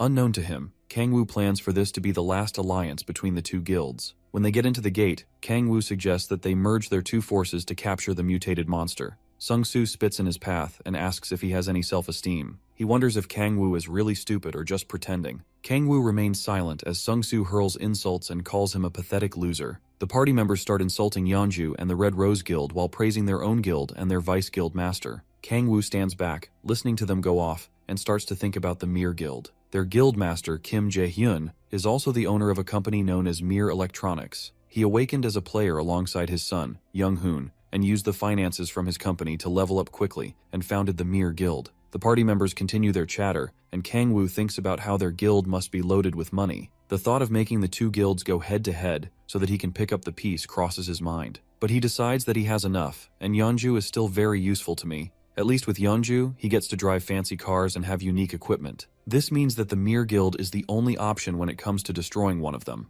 After walking around for a while, Sung-soo starts getting annoyed because they haven't found the monster yet. Kangwoo suggests that they search the area, but they respond by calling him a clueless dumbass. The guys start hurling insults at the Red Rose Guild and Yeonju again, but Kangwoo holds himself back from doing anything drastic. While they continue walking, Kangwoo uses his observation powers to scan the area. He quickly locates the monster behind a wall and sees that it hasn't reached the full stomach state yet. After seeing this, he starts executing his evil plans. He uses the power of temptation on the party members, causing them to notice a strange scent in the air. With this, Kangwoo watches as the burr slowly starts approaching them. The ground starts to tremble as the beast gets closer, and Sung-soo tells his party to prepare for battle. He turns back and tells Kangwoo to stay put, but Kangwoo tells him that he's an expert at planting death flags. Sung-soo is provoked by his statement. Then Kangwoo reminds him that fools like him are bound to die quickly. While Sung-soo is arguing, one of his teammates gets impaled by the monster behind him. He turns around to behold the horrific sight. The entire team is speechless as they look at their friend, who has been impaled by the monster's claws. While the beast prepares to devour his first target,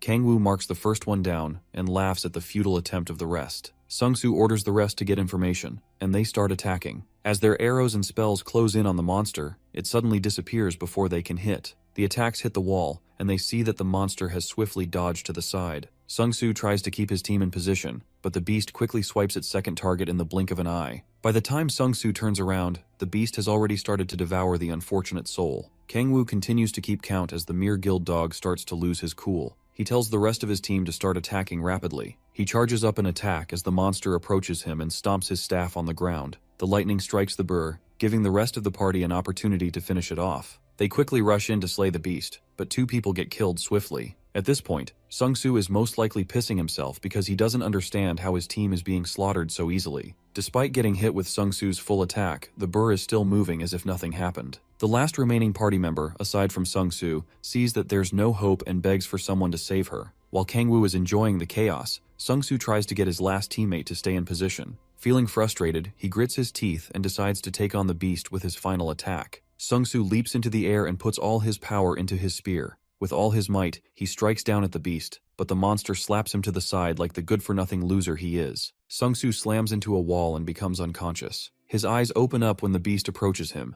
and he starts crying like a wimp. Kang Woo counts the fifth target, and we see that the monster has devoured his fifth target, and Sung Soo is knocked over. Sung Soo groans in pain as the bear gobbles up his last teammate. While breathing heavily, he watches the body pieces fall out of the monster's mouth. And with that, the beast has reached its full stomach state. He is shocked when he sees Kang Woo land on top of the monster and asks how it's possible. The Demon Lord explains that once the beast consumes 5 prey per day, it won't move unless it gets attacked first. After that, he starts to release the power of the spear and the power of hellfire at the same time. This is to hit the beast with an attack that can kill it in one shot. While he combines the two powers, Sung Soo just watches while maintaining his freaky position. Kang Woo tries to maintain his focus because he needs stronger concentration when using two powers simultaneously. After charging them up, the powers combine to form a flaming bident. With this, the system notifies him that he has acquired the bident skill, which is an S-rank ability. Kang Woo strikes the beast with it, and the bident pierces the monster's heart.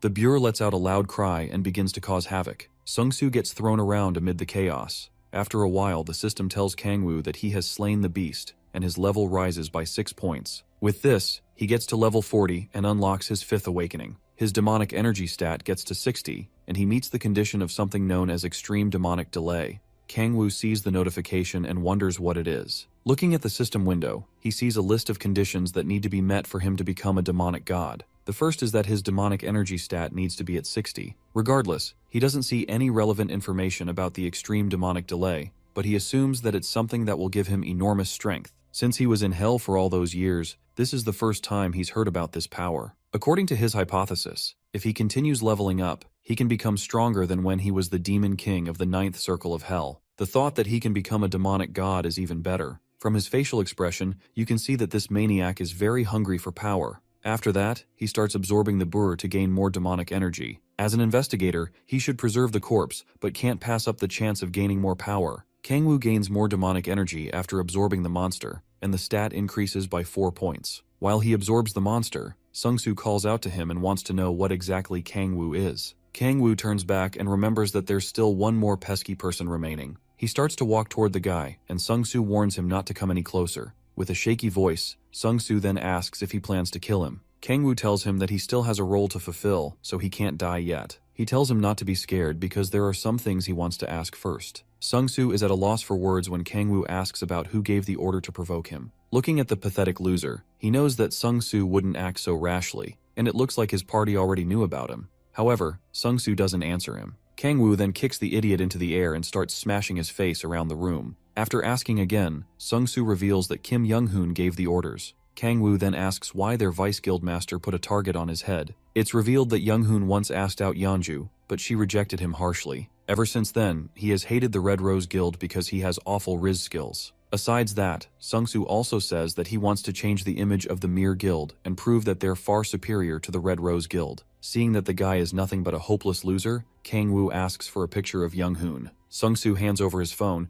and Kang Woo sees that Young-hoon doesn't look bad. Surprisingly, he sees Si-hoon in the picture as well and says that they have a resemblance. Kang Woo can't believe he was involved in something so useless, but Sung Soo apologizes because he's just following orders. Regardless, the idiot was really into the idea. When he tries to explain himself, Kang Woo doesn't want to hear it. As long as he fulfills his role well, Kang Woo will have no complaints. Sung Soo then promises to do whatever he wants. Kang Woo tells him that it's nothing difficult and it might actually be good for him. Later on, they leave the gate and are greeted by a horde of reporters taking pictures. The paparazzi want to know what happened to the other party members and if they're the only 2 survivors. Kang Woo opens his mouth to respond to their questions but instead starts yelling for an ambulance to save Sung Soo. The poor guy's face is looking completely wrecked. The reporters keep taking pictures and asking what happened to him. Kang Woo tells them that the mutated monster attacked him and that he and Sung Soo are the only survivors. All of them believe his sob story and try to inform the Hwarang Corps about the matter, but Kang Woo tells them that there's no need. He tells them that the mutated monster was defeated, while Sung Soo faintly cries out for help. Rather than take the glory, Kang Woo claims that Sung Soo defeated the monster and saved his life. The so-called savior doesn't really look like someone who managed to defeat a demonic beast. Anyway, the reporters go ahead to ask for more details about the situation. Kang Woo begins to describe the events of what happened. He tells them that they sensed murderous intent when they got into the dungeon. The monster was circling the entrance of the gate, and they all knew it was a deadly monster as soon as they came across it. They went ahead to fight the monster because Sung Soo said that it would hurt civilians if it got out. Kang Woo tells them that the monster was exactly as the government described. The beast had a lion head with 5 legs. Due to its deadly attacks, Sung-Soo's party members were instantly killed. As if he hasn't lied enough, Kang-woo continues by saying that Sung-Soo told him to run away when the situation got dire and he faced the monster alone. He says he couldn't run away, so he stood there until the end of the battle. It was a grave and fearsome battle, and when it was finally over, Sung-Soo finally managed to defeat the beast and emerge victorious. Of course, the dumb reporters will never know the truth, so they go ahead with Kang-woo's silly lies. He even adds that Sung-Soo continued to mutter the names of his party members until he lost consciousness. Sung-Soo is trying to call out for help, but Kang-woo is covering his mouth so that no one will know what he's saying. He tells the poor guy not to speak anymore until the ambulance arrives. The reporters then ask Kang-woo what he feels about Sung-Soo's earlier aggressive actions towards him. With a sad look, he tells them that it's because Sung-Soo was concerned about him and just wanted him to keep his guard up. Our protagonist manages to shed a tear, further making his ridiculous story more believable. He calls Sung-Soo his savior and the true hero of this era. The newspapers get filled with news about Sung-Soo's heroics, but the poor guy falls into a coma and remains in a vegetative state. The next day, we see Yeonju reading the news, and she definitely knows that Sung-woo got beat up by another person and not the mutated monster. She wonders if she's raising a tiger cub. Then another lady in the room with her tells her that her rookie is pretty cute. Her name is Jong Hyungju, and she's the guild master of the Samurai Guild. She asks where Yeonju was able to find a person such as Kang-woo. Yeonju tells her that he's not a rookie and asks when the old lady is going to leave. Hyungju loses her composure when Yeonju calls her an old woman, but she lets it slide. Yeonju suddenly pauses when she asks if the appearance of the mutated monster is the doing of the demonic order. Hyungju tells her that it's only a matter of time before those outside of the Big Five guilds find out about the demonic order. Peace was only found after the establishment of the Big Five guilds. If people begin to find out about the demonic order and their human sacrifices, civilization will plunge into chaos once again. She then asks what the Red Rose Guild makes of the situation, but Yeonju looks like she's ready to send the lady to hell. Suddenly, Kang-woo walks into the room. Hyungju greets him and says that she's a friend of Yeonju's. She decides to leave since Kang-woo has come to the room, but he tells her that he can come back later when they are done chatting. She says it's fine since she's already with her business, but Kang-woo feels bad. To make matters worse, she feels insulted that he would refer to her as a lady. This only means she's definitely an old hag. After that, she takes her leave but stops at the door and turns back to think about Yeonju. When she finally leaves, Yeonju tells Kang-woo that the crazy lady is just her friend. She then gives him a card and says that it's the S-rank gate permit, which he asked for earlier. Kang-woo compliments the power of her guild because the card came out faster than he thought it would. She tells him to stop with the flattery and warns him not to try hunting in the S-rank gate. Kang-woo doesn't respond to that, but then says that he heard everything she was discussing with Hyungju. She pours a cup of tea for him and tells him that they had to inform him at some point, even though it's classified information. Kang-woo acts like he's clueless about the demonic cult and asks if the cult is behind the monster mutations. Yeonju tells him that the cult is a group of deranged maniacs, and they've been quite active lately. She doesn't know when the organization was formed or how big they are, but the guilds and government are cooperating to find out more. She tells him that it's just her guild that's cooperating with the government, despite the others knowing about the cult. He wonders if the guild is trying to improve its image, but she says that they're not volunteering for free. In exchange for defeating the demonic order, the government has guaranteed them a nice reward. But she says it's not because of the reward. Her spoon drops when she says that the guild members who were investigating the order have been sacrificed. While a deadly aura oozes from her, she tells Kang-woo that there's no way she could leave them alone.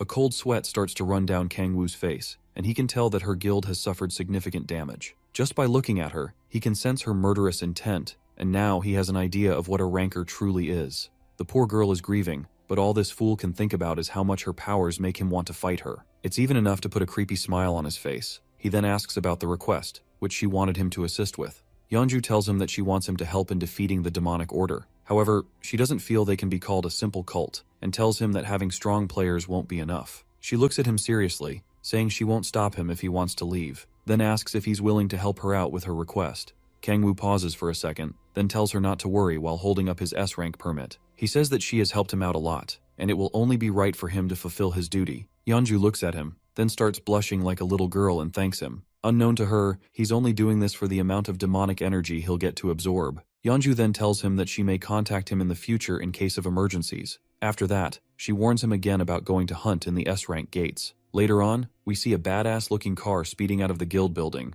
Behind the wheels is Kang-woo, and he feels way more relieved to be traveling by car. While driving, he decides to check out his 5th awakening special ability. This ability enables him to summon a demon from another dimension, and depending on the amount of demonic energy used, he can summon a really powerful demon. However, the spell can only be used once every 3 months. This means he has to summon the most powerful demon he can in whatever given situation. He figures that the gate acts as a bridge to another dimension outside of Earth, and the more powerful the gate, the stronger the monsters that pass through it. The same goes for the crack fragments, which means that he can summon more powerful demons in higher-ranked gates as well. Kangwoo arrives at his destination and steps out of the car. Since he is a stubborn fool, he goes to an S-rank gate to test out his new special ability. The guards scan his card and permit him to go inside. He sees that the security at the gate is very tight. If not for the Red Rose Guild, he couldn't even attempt going into an S-rank gate.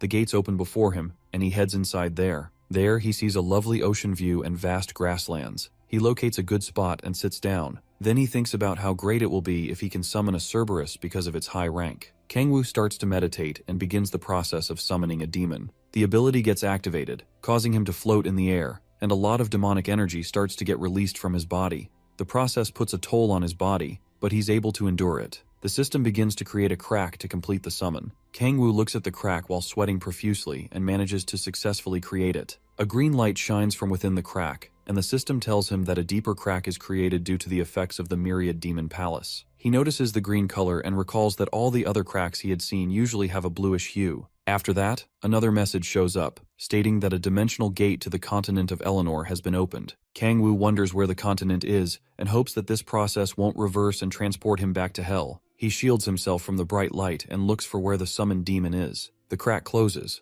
but he has no idea that he's standing in the palm of the demon. Then he finally sees the demon, and it's a dragon. The monster is known as Echidna and is the daughter of the demon dragon, Kargath. Kangwoo is surprised to see a dragon, and suddenly the beast crashes into the ground after coming out of the crack. He hears a foreign language and looks up to see some strange faces jumping out the crack as well. The mysterious people continue to speak, but he can't tell what language they're speaking in. One of the guys with blonde hair turns back to tell his people something, but Kangwoo has no idea what they're doing. The strange people move forward to inspect the dragon. Kangwoo then activates a power that allows him to understand people who don't speak the same language. With this, he hears the blonde-haired guy telling everyone to get back, and the female elf refers to him as Reynold. The guy is trying to point out that the dragon is slowly breathing and looks like it's about to die. The elf tells him that it won't be able to harm others, and he's relieved. Kangwoo then walks up to them and asks who they are. Reynold introduces himself as Reynold von Arnon and says that he is the third prince of the Arnon Empire. Kangwoo has no idea what the Arnon Empire is, and looking closer, he can see that there's an elf and a dwarf there as well. He is a bit nervous about all this and wonders if these guys really came from another world. Kangwoo looks at the dying dragon and decides to heal it. The rest of them watch him to see what he's about to do. With the power of resurrection, he places his hand on the dragon, and the demon's wounds start to rapidly heal.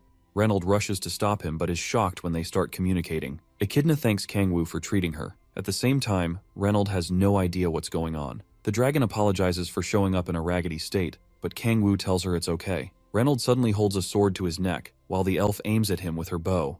In a furious state, he asks Kangwoo if he is the dragon's master. Kangwoo looks back at him and asks why he is trying to kill Echidna. Reynold loses his cool and starts shouting about Echidna being an evil demon dragon. He explains that Echidna has brought nothing but a disastrous plague, and because of it, countless citizens of their empire have lost their lives. Kangwoo then tells him that Echidna said she didn't do any of that. Furthermore, if she is able to cause a drought, then she wouldn't have sustained such injuries, and no one would be able to defeat her. Reynold pauses for a moment because he probably thinks our protagonist has lost his mind. He suddenly bursts out in another rage, saying that Echidna is definitely the cause of all the disaster. He tells Kangwoo that the dragon has to die in order to save the suffering citizens of the empire. Kangwoo is fed up with this arrogant fool and decides to teach him a lesson. He slams Reynold with the power of explosion and sends both him and his team flying away. They quickly recover from the spell and prepare to attack. Kangwoo then lets them know that even if Echidna really did cause all that destruction, she is now his familiar, and that's enough reason to send them to their maker. Echidna begins to cry as her master defends her and states how he has no plans of giving up on her. Reynold calls him a wicked demon,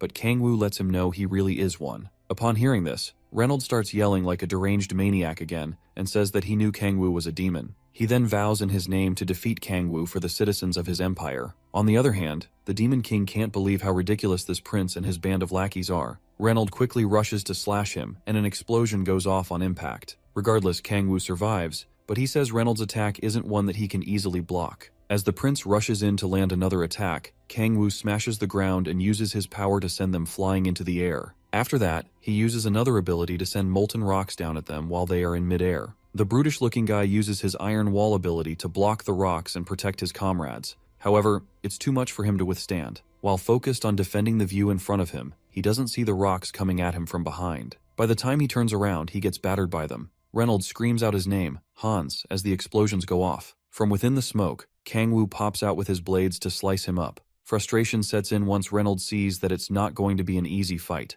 The mage uses an orb to protect herself as Kang-woo blitzes through the obstacles and heads straight for Reynolds. As he closes in on his target, the prince moves to attack as well. Reynolds uses one of his skills, causing multiple blade slices to appear like a storm. However, Kang-woo uses his iron wall power to block it and kicks Reynolds, sending him flying into the dirt. Kang-woo thanks the guy for shouting out his skill name before attacking, even though it's the stupidest thing he has seen. But suddenly Reynolds gets back up and charges at him while he lands back on the ground. Luckily Kang-woo is able to dodge it, but the prince keeps coming at him with multiple attacks. Reynolds continues swinging around, hoping to put an end to the Demon King quickly, but Kang-woo is too swift with his reflexes. The barrage of attacks goes on for a while, and Kang-woo admits that Reynolds is pretty strong. If not for his fifth awakening, he would have been in a pretty bad situation. Feeling proud of his strength, Reynolds begins to sound boastful. Regardless, he's too honest for his own good. Kang-woo uses Reynolds' trick by shouting out a skill name. Upon hearing this, Reynolds puts up his sword to block the attack, but Kang-woo catches him off guard by kicking his knee. The prince winces due to the pain and wonders why Kang-woo didn't go ahead with his blade slash.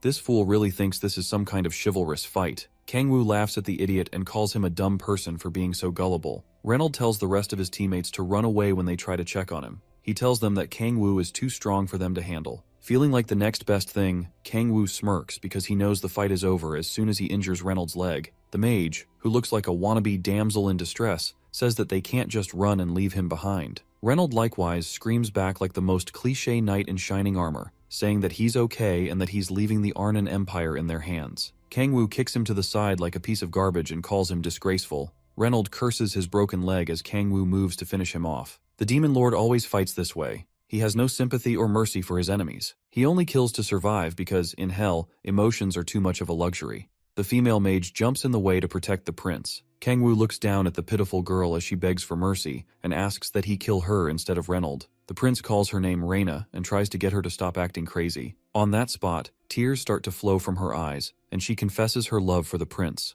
Reynolds is shocked to hear this, and she apologizes for confessing her feelings in such a dire situation. Reina turns back to Kang-woo and promises to do anything for him if he spares Reynolds' life, but he refuses. Reina is baffled to see that Kang-woo isn't a typical man with some chivalry. He lets them know that their issues have nothing to do with him, and he doesn't care. Kang-woo tells them that they should be prepared to die the moment they lift up their weapons to kill. Reynolds and Reina can't believe that he's so merciless. He then tells them to take their theatrics to a soap opera. Reynolds calls Kang-woo a nasty person for his attitude, but the Demon Lord doesn't even have the strength to explain things to him. As Kang-woo prepares to send them to the afterlife, the system notifies him about other beings that have crossed over the gate. The Gaia system starts to rule out the intruders, and their bodies start to glow. They are all confused, wondering what's happening to them. Seeing this, Nagwoo tries to end them quickly before he loses them. He really wants to take their equipment as his trophy by any means necessary because of how rare they are. Just as he closes in on Reynolds, the system purges them, and he misses his shot at obtaining new equipment. Kang-woo curses his luck, and his eyes are full of regret.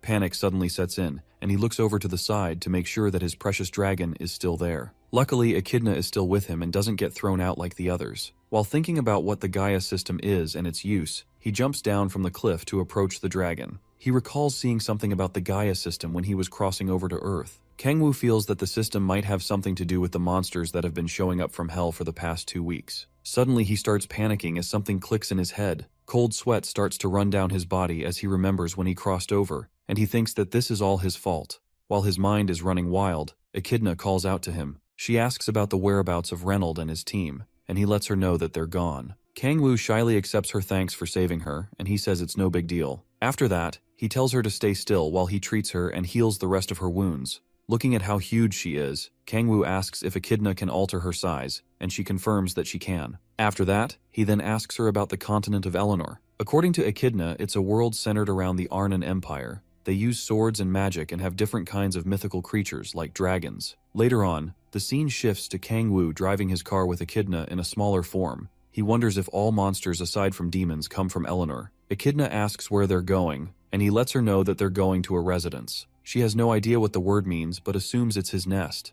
Kangwoo goes along with the idea and starts fantasizing about being in a nest with Seola. Anyway, Echidna thanks him and says that it's been a while since she's been to someone else's nest. She tells him that she's been alone for a long time. She originally lived with her father, but one day he disappeared and Echidna was all by herself. Since then, all she did was read books in the lair, and it was a very lonely experience for her. Then suddenly, someone randomly came into her home, and it was Reynold. Echidna starts shaking nervously, and she swears that she never caused the drought or did any bad thing. No matter how much she told them that she was innocent, they didn't believe her. Kangwoo notices how badly she's trembling and looks at the cute dragon as she gazes at him with tears in her eyes. He recalls being in the same state as her once in his life. He remembers growing up in an orphanage where it felt like a luxury to meet his parents. He didn't mind who they were as long as they loved him. All he wanted was someone to love and care for him. Kangwoo laughs at himself for getting emotional and tells Echidna that even if the rest of the world condemns her, he'll always believe her. He pats her fluffy fur and wipes the tears from her eyes. Kangwoo looks down at her with passionate eyes,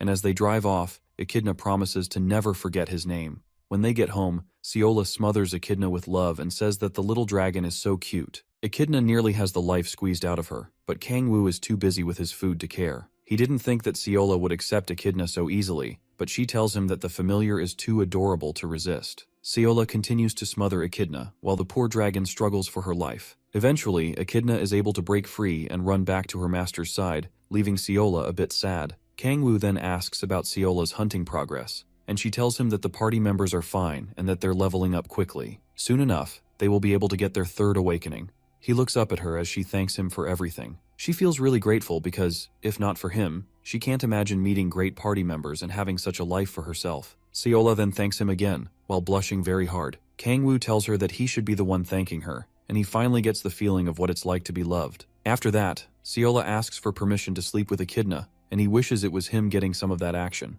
The next morning, Kangwoo is still in bed and struggling to wake up well. He feels overly exhausted and not like his usual self. When he gets to the kitchen, Seola greets him and notices that he woke up later than his usual time. Kangwoo tells her that he feels weirdly tired, and she wonders if he's falling sick. He tells her that he's fine, and she shouldn't worry. Then a strange little girl sitting beside him greets him while eating her breakfast. But then he notices that something is off. He quickly realizes that the little girl is Echidna, and he loses his mind. Meanwhile, Seola is acting like this is all normal. Echidna looks at him with a cute smile, and he asks her if she is always capable of changing her appearance. She tells him that she felt a strange sensation while sleeping at night. By the time she woke up, her appearance had suddenly changed. Echidna continues to enjoy her meal, and Kangwoo figures that the strange phenomenon has something to do with his tiredness. Hopefully she's still able to turn back into a dragon. He then asks her if she can turn back to her original form. Echidna stands up and begins transforming back. Her fangs start to show as a bright green aura emanates from her body. Kangwoo looks at her and realizes that he may have messed up. Her wings pop out, and the force flips the table and causes the house to start shaking. Echidna begins to roar loudly, and they beg her to stop before the whole place ends up in shambles. The power of transformation shatters the windows of the house and causes destruction all over the place. Moments later, they're able to stop her, and she apologizes. Kangwoo finds out that changing forms isn't a problem for her as well. Seola comforts the little girl and tells her not to transform inside the house again. On the other hand, Kangwoo tells her to get used to living as a human. Echidna offers to bring a boulder to fix up the hole in the house, but Seola tells her not to worry about it. Regardless, the little girl feels very sad about her actions and regrets them. After that, Seola suggests that they should get clothes for Echidna. She would have given her some of her old clothes, but they aren't good anymore. She tells Kangwoo that there's a store nearby where she plans to take Echidna. Meanwhile, the little dragon doesn't understand what they're talking about.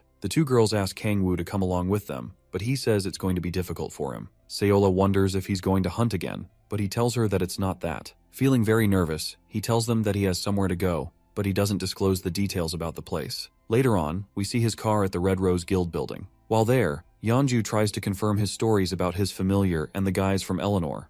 Kangwoo confirms everything she repeats back to him, and she asks if that's why he wants an ID for his familiar. However, she doesn't look like she believes such a ridiculous story. He is surprised that she's able to grasp everything quickly, and this mocking gesture ticks her off. After that, Kangwoo asks her if she knows anything about the Gaia system, but she says it's the first time she's heard of it. Meanwhile, Kangwoo is looking at a cute picture of Echidna in a dragon costume. Yeonju is shocked that he's able to summon a dragon as his familiar and wonders just who the hell he is. Kangwoo ignores her question and continues admiring the picture of his new child. He then tells her that it's too late to be asking questions like that, and she wonders if she made a mistake by offering him a helping hand. Yeonju then tells him to send a picture of Echidna so she can make the ID. He then proceeds to ask for another favor, making Yeonju even more tired of him. He gets interrupted when someone knocks on the door, and he recognizes the voice. He looks at the door and sees Baek Hwaeun walk into the room. She tells Yeonju that she wants to speak to her about something. She apologizes for intruding on their conversation, but Yeonju says that she's already done discussing with Kangwoo.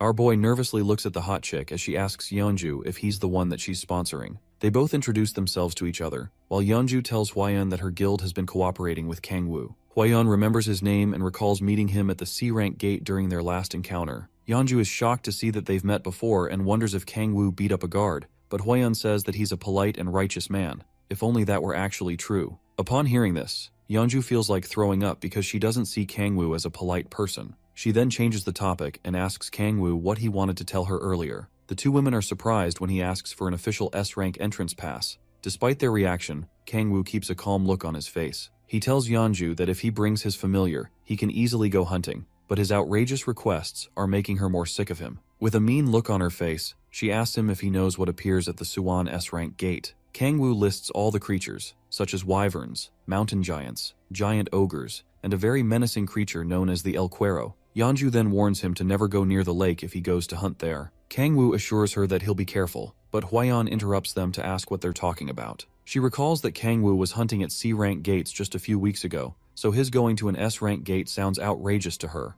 Yeonju doesn't give any vital information and just says Kangwoo's abilities can be trusted. While Kangwoo basks in his fame like a fool, Hwaeun wonders if he was hiding his true identity when they first met. However, she admits that Yeonju has quite an admirable player in her hands. On the other hand, Yeonju isn't even sure whether it's the other way around, considering how much trouble he brings to her. With that settled, Kangwoo decides to take his leave, and the guildmaster tells him that he'll be able to hunt at S-rank gates from the next day. She reminds him to be careful and lets him know that S-rank gates are still very dangerous. Kangwoo promises to heed her warnings. While he leaves, Hwaeun looks at him in a suspicious manner. Yeonju then attends to her guest and asks her why she came over. Hwaeun has a very serious look on her face when she is asked if she caught the tail of the demonic order. She says that's not the reason she came and that there's something she's hoping for. Yeonju wonders what that could be. Hwaeun recalls that one of their members was able to sneak into the demonic order. She says the agent will be able to give a video clip with evidence at a contact point. Yeonju asks why the agent can't just send it, and Hwaeun tells her that it's not an easy situation, and that they haven't made contact in the past couple of days. She says they are to meet tomorrow, with the contact point being at Suwon Hwaseo Station. When Yeonju hears this, she recalls that it's close to the S-rank gate where Kangwoo went hunting earlier. The scene then shifts to Echidna, jumping happily and asking Kangwoo what he thinks of her outfit. He tells her how great she looks in it, and she lets him know that she got it at the nearby department store. The little girl thanks Seola as well, who tells her that she's so pretty and will look good in anything she wears. Kangwoo and Echidna get ready to go hunting, and Seola tells them to be careful. While Kangwoo discusses with Echidna, Seola starts thinking of hunting with him. She wishes to join him and can't wait for her level to be high enough. Kangwoo calls her back to her senses and asks if she's going hunting as well. He then tells her that he'll join her since he wants to go hunting with her soon. As she hears this, Seola is filled with immeasurable joy and looks forward to that moment. Kangwoo smiles at her while she's blushing and lost in thought of what hunting with him will be like. After that, he and Echidna bid Seola farewell, and they leave. At the Suwon S-rank gate, Kangwoo warns Echidna not to go near the lake and not to transform, in order not to attract attention to themselves. With the rules settled, he activates his omniscient power to scan the area for monsters. Kangwoo locates a giant ogre and decides to start his hunt at a slow pace. He activates the power of temptation and blows it into the wind to attract the monster. After that, he signals Echidna to get ready. While she's on standby, he unleashes Baphomet's power of 1000, significantly increasing his size and physical prowess. Kangwoo then launches himself from the boulder and engages the giant ogre. The fierce battle begins as their fists clash, causing a huge shockwave to shatter the ground and cause the air to tremble violently. The monster's sheer strength is proof enough for Kangwoo to see why it's an S-rank monster. Kangwoo's body is shaking a lot, and despite using a good amount of brute force, the giant ogre doesn't even budge. He then parries the monster's fist to the side, causing it to smash the ground. He emerges from the dust, climbing the ogre's hand with his dark spear, and plunges his weapon through the monster's neck. The beast grits its teeth and endures the pain. Then it quickly grabs Kangwoo and starts to squeeze his body. Echidna then assists Kangwoo by using an ability known as Dark Storm. This causes sharp blades of wind to slice up the monster's body. This causes the monster to free Kangwoo from its grasp. The Demon Lord then uses his lightning powers and strikes the giant ogre with it. The beast gets its brain fried, and its entire body gets electrocuted as well. With this, the creature is defeated and falls to the ground. Kangwoo's level also increases by 1 after gaining experience from the battle. Due to the experience points gotten from defeating the monster, he sees why players usually hunt here with players over level 65. Echidna then runs up to him, asking if she is useful, and he tells her that she did a good job. She tells him that she has grown stronger ever since she was summoned by him. Echidna starts to smell the scent of the defeated monster, and she feels like feasting on it. Suddenly, they hear a loud shriek and look up to see a horde of wyverns above them. Kangwoo quickly grabs Echidna and looks for an opening to retreat because there are too many wyverns. Seeing that he can't rely on losing them while running on the surface, he takes to the skies with his wings and flies to somewhere safe. Despite his speed, the wyverns are able to keep up with him and close the gap quickly. He looks back and sees how close they are, but manages to dodge all their attacks mid-air. Echidna's eyes light up when the monsters tear her dress, and she slowly starts losing her composure. Kangwoo wonders what's wrong with her. It's more upsetting for her because Kangwoo complimented that dress. She gives in to her anger and transforms while killing some wyverns in the process. At the sight of her menacing look and terrifying roar, the wyverns become very scared and try to run away. But Echidna quickly teaches them why it's not good to make a little girl angry. She squashes them one by one, while Kangwoo just watches the chaos go on. He slightly dodges her claws when she reaches for one of the monsters close to him. She continues to lash out recklessly for a while, and Kangwoo wonders if she's the same dragon that nearly died to Reynolds and his party. She's a lot stronger and more terrifying than he thought, and this makes him feel troubled. While he wonders if she is stronger than him, Echidna lets out a loud roar as she takes down the last of the monsters. Some time passes, and she wakes up in Kangwoo's arms. He tells her that they're still inside the gate and asks how she's doing. Echidna clings onto him tightly, saying that there's no strength left in her body. She used up too much of her strength in her dragon form and lost consciousness when she transformed back. Luckily, Kangwoo was there to catch her as she fell. However, she's still very upset about her dress, but her master tells her that they can always buy a new one. This is how kids become spoiled brats. She tries to complain again, but Kangwoo looks at her with a devilish look and says that he hopes she won't transform out of the blue in the future. In a stern tone, he lets her know that he doesn't like those who can't control their anger and act deranged. Echidna apologizes and promises not to do it again. She begs him not to abandon her, and Kangwoo says he's not about to do that. He just warns her not to try such an irrational behavior again. While she sobs on his shoulder, he decides that they should go back and buy more clothes for her. Knowing that her irrational behavior can be costly, he tells himself that his action is needed so that she doesn't repeat it again. Regardless, it's quite profitable for him, and the system shows that he leveled up significantly. Despite knowing how strong she is in her dragon form, Kangwoo is still surprised that she was able to eliminate the horde of wyverns by herself. Due to that, his demonic energy also decreased significantly. Echidna eventually falls asleep on her shoulder. Kangwoo continues talking in his thoughts, saying that she was able to get stronger because of the demonic energy she absorbed from him. The more energy she uses, the greater the power she can wield, and the more demonic energy he has, the more he can supply her with. However, he sees how much of a toll it puts on her body. Kangwoo suddenly hears a loud roar and recognizes it as that of a giant ogre. He notices that there might be 2 of the monsters, and goes to keep Echidna by a tree so that she can be safe. Engaging 2 monsters without her will be difficult for him, but the thrill of the battle gets him very excited, and he turns to face them. By the time he turns around, he sees 2 players who quickly deal with the monsters. One of them looks like a reckless delinquent, while the other looks like a wannabe assassin. Kangwoo has no idea what just happened, and is confused when he sees them. The 2 guys walk up to him, and he takes a defensive stance. They tell him that he could have been in danger, but Kangwoo's reaction makes them wonder if the monsters were supposed to be his prey. Kangwoo is uneasy as he gazes at them, and he recognizes who they are. The calm guy with a hoodie is the guild master of the Honorary Guild, Cha Minhyuk, and the other reckless-looking delinquent is the guild master of Hanul and the #1 ranker in Korea, Baek Kang-hyun.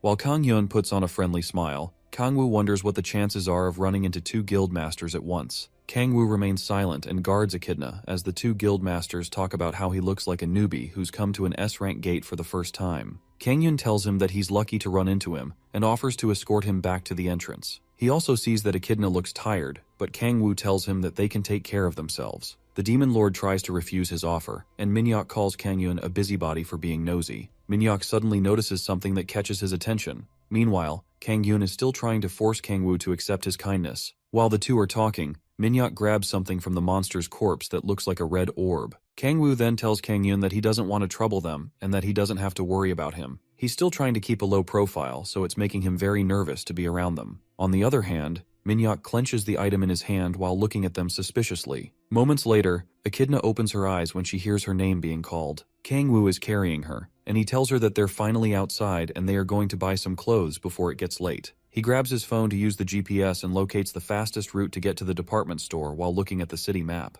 As he comes across a lonely alley, he notices that something is off. He assumes that there aren't many people around because of how close he is to the S-rank gate. Echidna calls his attention, and fear grips him when she says that she can smell blood coming from the path ahead. It's not just any blood, but the scent of human blood emanates from the dark pathway. The scene then shifts to the informant, who managed to infiltrate the demonic order as a believer. From his observations, the demonic order's cruelty is far beyond people's expectations. He is able to get a clip of this information, but he's not able to pass it along because of radio waves that are preventing him from sending any information out. After straining himself to contact the headquarters, the order tightened their security as if they suspected him. After some time, he was caught. We then see the informant looking beat up and running for his dear life. He wonders if this is the end of the road for him, but with the memory in his hand, he vows not to die no matter what. The poor guy breathes heavily and puts pressure on his wound while thinking of how he needs to get the memory card to Baek Hwayeon. Sadly, his legs give up, and he scrapes his knee along the hard floor.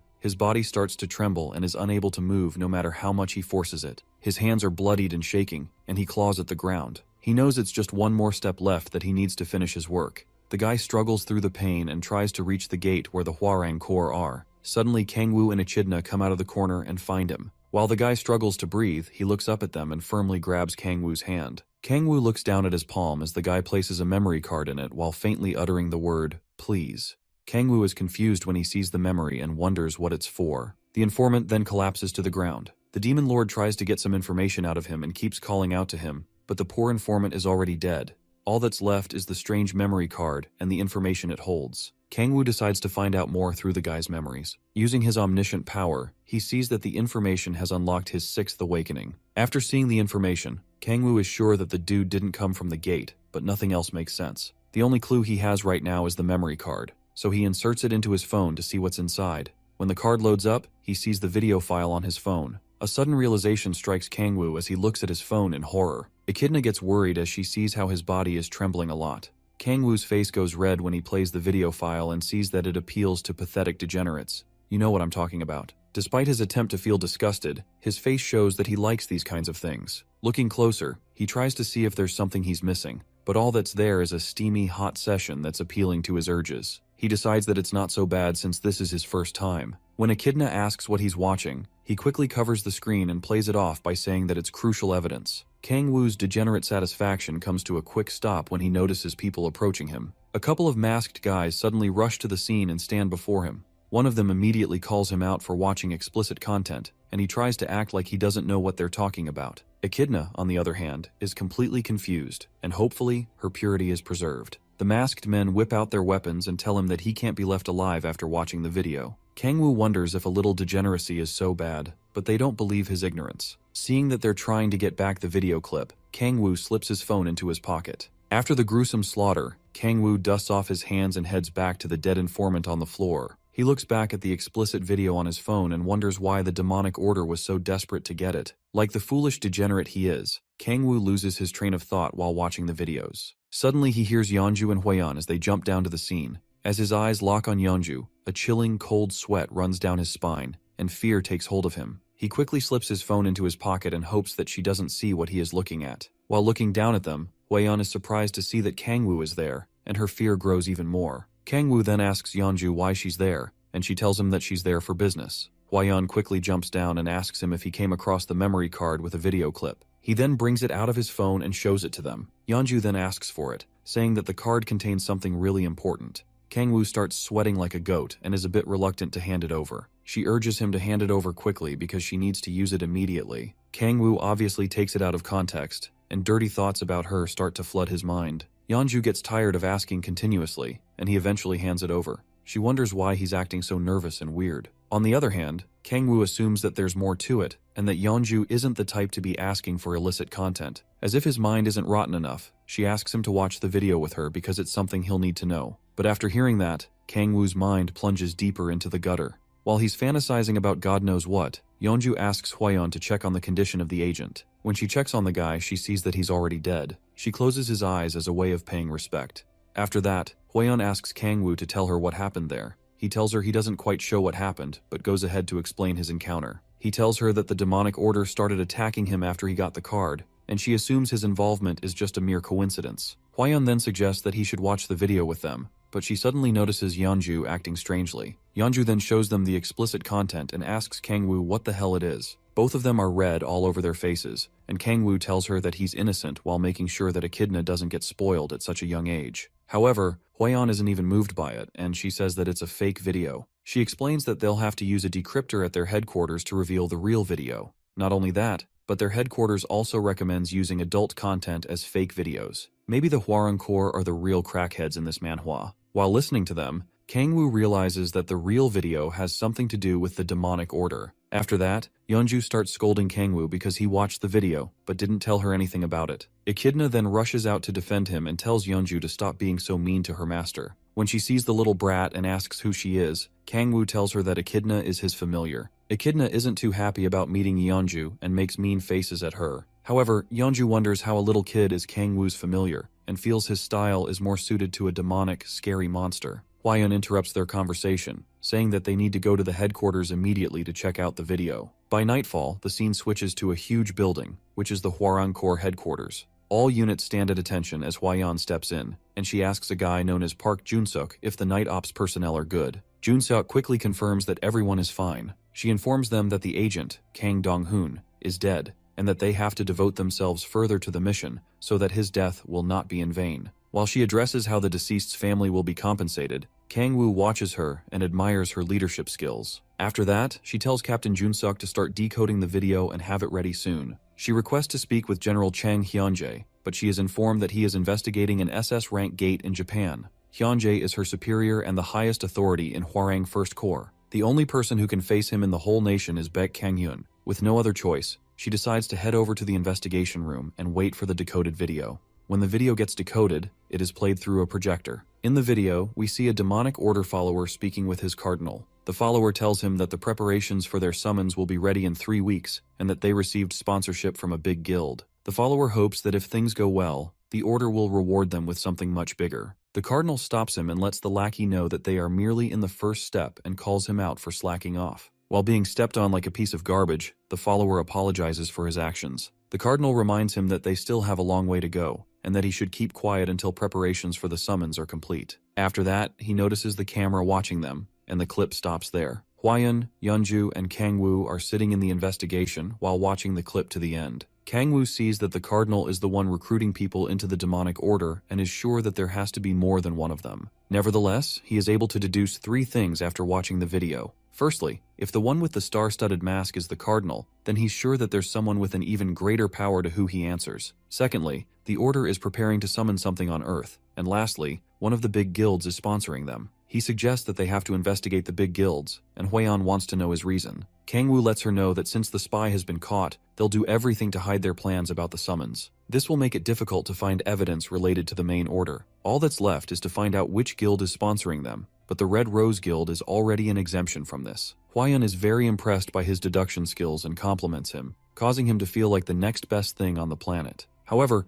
Yeonju tells her that he's usually quick-witted. She then asks how they are going to investigate guilds because even the government has a hard time doing the same. It's more likely to cause friction if they touch the big guilds. Kangwoo then tells them that they can bait the guilds. He reminds Yeonju of how the demonic order targets high-ranking players, which reminds her of how she lost some rookies from her guild. Kangwoo apologizes for bringing up something sensitive to her, but she tells him to carry on with his talk. He continues by saying that the main point of his plan is those rookies. Hwayeon then recalls that there have been more cow players in lower-ranked gates and more cases involving missing persons. Kangwoo then says that they can start a rumor about this. With a smug look, he suggests talking about a talented player in the low-ranked gates who's probably S rank or higher. If not, he suggests that they spread rumors about the Red Rose Guild targeting the said player. This will cause the demonic order to act right away since they don't want to lose the player. Hwayeon sees it as a good idea, but wonders if the order is willing to take such a rash risk. Kangwoo assures them that the order will definitely act on it, and Yeonju asks how he's so sure. He then tells her that it's because the demonic order cannot control their hunger for power. While shaking with excitement, he tells himself that there's no way the order can resist such a temptation, considering that they've already accepted demonic energy into their bodies. In a lighter tone, he also tells them that there's no way they could cover their tracks. Hwayeon adds that despite the patrols, there hasn't been any decrease in the number of cow players. Yeonju decides that the plan is good and wants to know who they'll use as bait. Most of the low-ranked players with high-ranked abilities are already part of a big guild. She also tells them that her guild members are out of the option. She has no plans to send her guild members unless it's a direct battle. Kangwoo tells her that he understands her point and proceeds to say that he knows someone who will be the perfect bait for their plan. The poor lad is none other than Sihoon, who we see walking sadly through the streets. He then gets home and kneels beside an old lady who seems to be ill. Sihoon's eyes are filled with nothing but anger and despair, as if cursing his fate. When morning comes, he goes back to kneel beside the lady and holds her hands while looking very grim. From a view outside the house, we see Kangwoo spying on him from the top of a nearby roof. The protagonist starts to get emotional after seeing how Sihoon is taking care of his mother, and he feels like the guy should take over as the MC of this story. He brings out his phone and starts going through some hot trending topics. His bait plan is going well, and Sihoon's blurred face is at the top of all the rumors recently. Even on the streets below, he sees two people talking about Kim Sihoon and how he's the hottest trending rookie. His mind then shifts to the one person he knows who can spread rumors quickly and efficiently. While typing on the computer before him, we see that it's none other than Park Hyun-woo. As for the Yeonju and Hwaeun, they're too rigid and straightforward, which makes Kangwoo think that they won't be able to pull it off. He looks back at Sihoon's house and sees the guy leaving the front door. With Sihoon ready to go about his day, Kangwoo decides to move too and follow him. At one of the C-rank gates, Sihoon meets up with Tae-soo and the rest of his party members. While ignoring the crowd around them, he notices that Seola isn't looking too good and asks if there's something bothering her. She talks about how Kangwoo hasn't come home in over a week, and it's making her really worried. At the same time, a strange player in heavy armor who's keeping eyes on them gets stopped by a weird guy desperately looking to form a party. Seola then tells her party that she has been able to contact Kangwoo, but he always has an excuse for not coming home. It's like he just left his wife and kid at home without a care in the world. So much for being a happy family. Her party members try to cheer her up and assure her that nothing happened to Kangwoo inside the gate. They tell her that he has his reasons for not coming home, but her heart and mind still aren't settled about the matter. Sadly, her mood doesn't get better. Yoonbi watches as Seola starts assuming that Kangwoo is sick of the food that she cooks for him. Her despair grows even bigger when she starts speculating that Kangwoo might have another girl he's interested in. Yoonbi snaps her back to reality and tells her that it could be the opposite reason. When Seola asks what that is, the little brat says that the demon lord is in his prime, and it may be hard for him to hold back his degenerate urges with her at home. Sihoon quickly stops the brat from saying anything more stupid and tells Seola not to pay attention to her silly words. He then reminds Seola that Kangwoo is a high-ranking player and probably has his reasons for being unavailable at the time. However, he reminds them that they just have to train harder and become stronger so that they'll be able to join Kangwoo. After hearing this, Seola starts blushing hard, but she still can't get her worries out of her head. She eventually wipes the sad feeling off her face and gets ready to go hunting. The party proceeds into the gate. Then the mysterious player from earlier informs someone that the party has entered the gate. The person is revealed to be Kangwoo, and he is very happy that the party is moving forward at a good pace. Then again, he isn't too happy about not seeing Seola for up to a week now. Seeing her so sad is really getting to him, and it's not just her. Echidna, who's like his little kid, is also suffering from loneliness due to his absence. Kangwoo hasn't gotten any proper sleep or eaten well in the past few days, so he needs this to end as quickly as possible. Moments later, we see Tae-soo about to block the hit of a mindless troll. The vile beast swings down on his shield, but he's able to tank the damage. Tae-soo remarks how strong the monster is as he struggles with the battle. He then shakes the troll off balance by raising his shield and slamming it on the ground. This gives Sihoon an opening to rush towards the monster. Seola gives him a boost as he uses his hidden dragon sword technique to swiftly cut through the beast before it has time to do anything. The troll coughs out a chunk of blood from its mouth, but is still far from being defeated. With fury in its eyes, it turns to grab Sihoon, but a lightning attack pierces through it from behind and fries its brain. After getting electrocuted, the troll falls to the ground and is finally defeated. Tae-soo sounds surprised that they were able to defeat the monster, but Yoonbi tells him not to jinx it. Sihoon confirms that the monster is dead and that they already acquired the experience points from it. However, Yoonbi tells them that they can't let their guard down. They all admit how strong C-rank monsters are, but Sihoon reminds them that they've come a long way to be able to hunt such monsters in less than a month. Tae-soo tells the guy that their progress is all thanks to him and his awesome swordsmanship. Sihoon humbly thanks them and compliments Yoonbi's magic as well. After that, they decide to start collecting the magic stones from the defeated monsters. While they are talking about selling some of the troll's blood, Kangwoo is watching them silently from the top of a cliff. The demon lord feels very proud of himself and acknowledges how much better the party has become at hunting. Each person is now aware of their specific role, and they're playing it very well with few errors. With this, he doesn't feel the need to help them anymore. When the party is done collecting the stones, Tae-soo starts to talk about Si-hoon's growing popularity. With his plan set in motion, Kang-woo says that the real baiting will soon start. He nervously remembers the cardinal from the demonic order and wonders why they haven't made a move for a week now. He wonders if the order is being extremely cautious about the movements. Looking at them, he recalls how he felt in the depths of hell,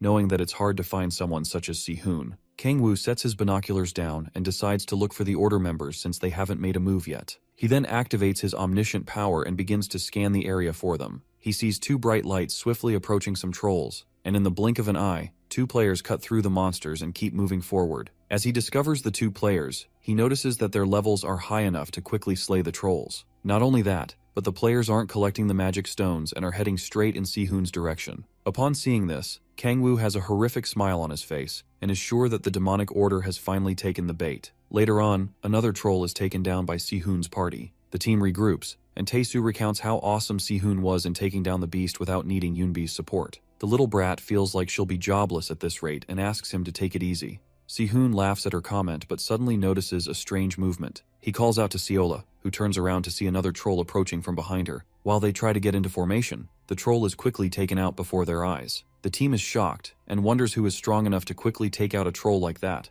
Si-hoon quickly recognizes the person mocking them when he looks up. Standing before him is Kim Young-hoon, who is happily bathing in the monster's blood. Tae-soo and the rest look at Si-hoon and ask him how he knows the vice guild master of the Mir Guild. Young-hoon is the son of the guild master of the Mir Guild, and a spoiled kid who was born with the shiniest silver spoon in all of South Korea. His talent is barely admirable, but he uses good old daddy's money to outperform other players and rise to the top. Si-hoon wants to know why he's there, and Young-hoon tells him that it's obviously to hunt. His teammates start feeling a bit disturbed when the two guys start arguing. Si-hoon immediately loses his temper once Young-hoon refers to them as brothers. Daddy's kid mocks his outrage, saying that Si-hoon is the one with cheap blood running through his veins. The swordsman further loses his cool and reaches for his sword to attack Young-hoon. The spoiled brat provokes him further, telling him to try and attack if he can. Si-hoon is able to hold himself back momentarily. Then Young-hoon tells them that there have been rumors about his dear brother lately. Si-hoon is struck with fear when he hears his brother talking about his special ability, which is supposed to be an S rank. While shaking with anger, he asks Young-hoon what he means by his statement. Young-hoon looks at him with a disgusted look and says that he needs an offering like him. He also sees the rest of his teammates as good offerings as well. After hearing this, Tae-soo assumes that he's a cow player and tells Seola to get behind him quickly. The brute stands to defend Seola immediately, but Young-hoon lets them know that he has other vile plans for the girl. Si-hoon finally loses his composure and goes straight to attack Young-hoon. However, his attack is easily countered with minimum effort. The others try to make sure that he's alright, and he manages to land on his feet after being repelled. Si-hoon doesn't understand how his brother is able to counter his attack so easily, and this makes him more frustrated. The huge guy in a tuxedo tries to join the fray, but the Young-hoon tells him to stay put. He activates the absolute defense mode on his weapon and leaps forward to attack Si-hoon. The spoiled brat laughs like a maniac and mocks Si-hoon for being overconfident when he tried to attack. He lets out a fury of slashes, putting Si-hoon in a very tight spot. The genius swordsman struggles to block all the attacks that are being hammered down on him, while his brother continues to mock his skills. He is able to parry an attack, causing Young-hoon to lose his balance. Si-hoon sees an opening and raises his sword to strike his deranged brother, but Young-hoon is still able to deflect the attack. With that chance, Young-hoon kicks him and sends him crashing into a wall. Tae-soo and the rest call out to Si-hoon but are too stupid to do anything else for some reason. While he struggles to get out of the pile of rubble, Si-hoon finally sees why Young-hoon is able to block his attacks. Young-hoon's sword techniques aren't being performed by him. Instead, the sword is moving him. Young-hoon's absolute defense system is a special system that was made with his dad's company's resources. It uses a sensor that detects the opponent's movements and moves the user's body in order to automatically defend. Meanwhile, back on the battlefield, Young-hoon calls Si-hoon an impudent vermin and tells him to crawl on the ground where he belongs. After that, he rushes to land a killing blow, but Tae-soo jumps in at the right time to block the blade with his shield. As the musclehead struggles to keep his defenses up, Young-hoon wonders who the hell he is. Regardless, Tae-soo is using every ounce of strength in him to keep Young-hoon's blade at bay. He vows not to let Young-hoon have his way with Si-hoon so long as he is alive. After that, he musters up all his strength and begins to push Young-hoon back. As he continues to push back with his shield, he suddenly notices that there's no response from his opponent. Tae-soo looks above the shield to see Young-hoon surrounded by a barrier and unaffected by his futile efforts. Young-hoon calls him an imbecile for daring to face him with such useless equipment. He then activates the demonic energy from his defensive suit and sends Tae-soo flying away. When the brickhead crashes into the ground, Young-hoon tells him that his interference wouldn't have made any difference in the end. With an unimpressed expression, he then sees Si-hoon charging up an attack and Seola giving him a boost as well. Si-hoon activates his hidden dragon technique again and bolts with incredible speed to put an end to his brother. The aura emanating from his blade takes the form of a dragon as he lands his attack. Young-hoon quickly blocks the attack, and their blades clash. As Si-hoon pushes down his sword, he struggles to defend himself well enough. Suddenly, Si-hoon shifts his blade and breaks through his defenses. With that slight opening, he sends his deranged brother crashing into the nearby wall. The genius swordsman tries to catch his breath after putting so much power into that one attack. However, his moment of respite is cut short when he hears Young-hoon speaking. Thanks to Young-hoon's defense suit, he emerges from the rubble without a scratch. He kicks poor Tae-soo to the side while saying that Si-hoon has never been one to back down easily. Si-hoon takes a defensive stance as they prepare to clash again. Young-hoon recalls that his brother was always the better one. Be it in their studies, exercises, or even as a player, he was nothing but a pathetic loser in front of Si-hoon. He activates his blade and points it at his brother, saying that all of that doesn't matter anymore. Si-hoon stands firmly and waits for whatever trick his useless brother wants to pull again. Sadly, the outcome is beyond his expectations, and it leaves him speechless. Young-hoon replicates his last attack with his blade, saying that he can always trample over him with enough money and power. Young-hoon rushes down towards Si-hoon, ready to kill his brother with his own skill. Si-hoon attempts to block the technique, but his blade shatters, and he's sent crashing into a wall. Young-hoon laughs like a maniac while feeling superior to Si-hoon.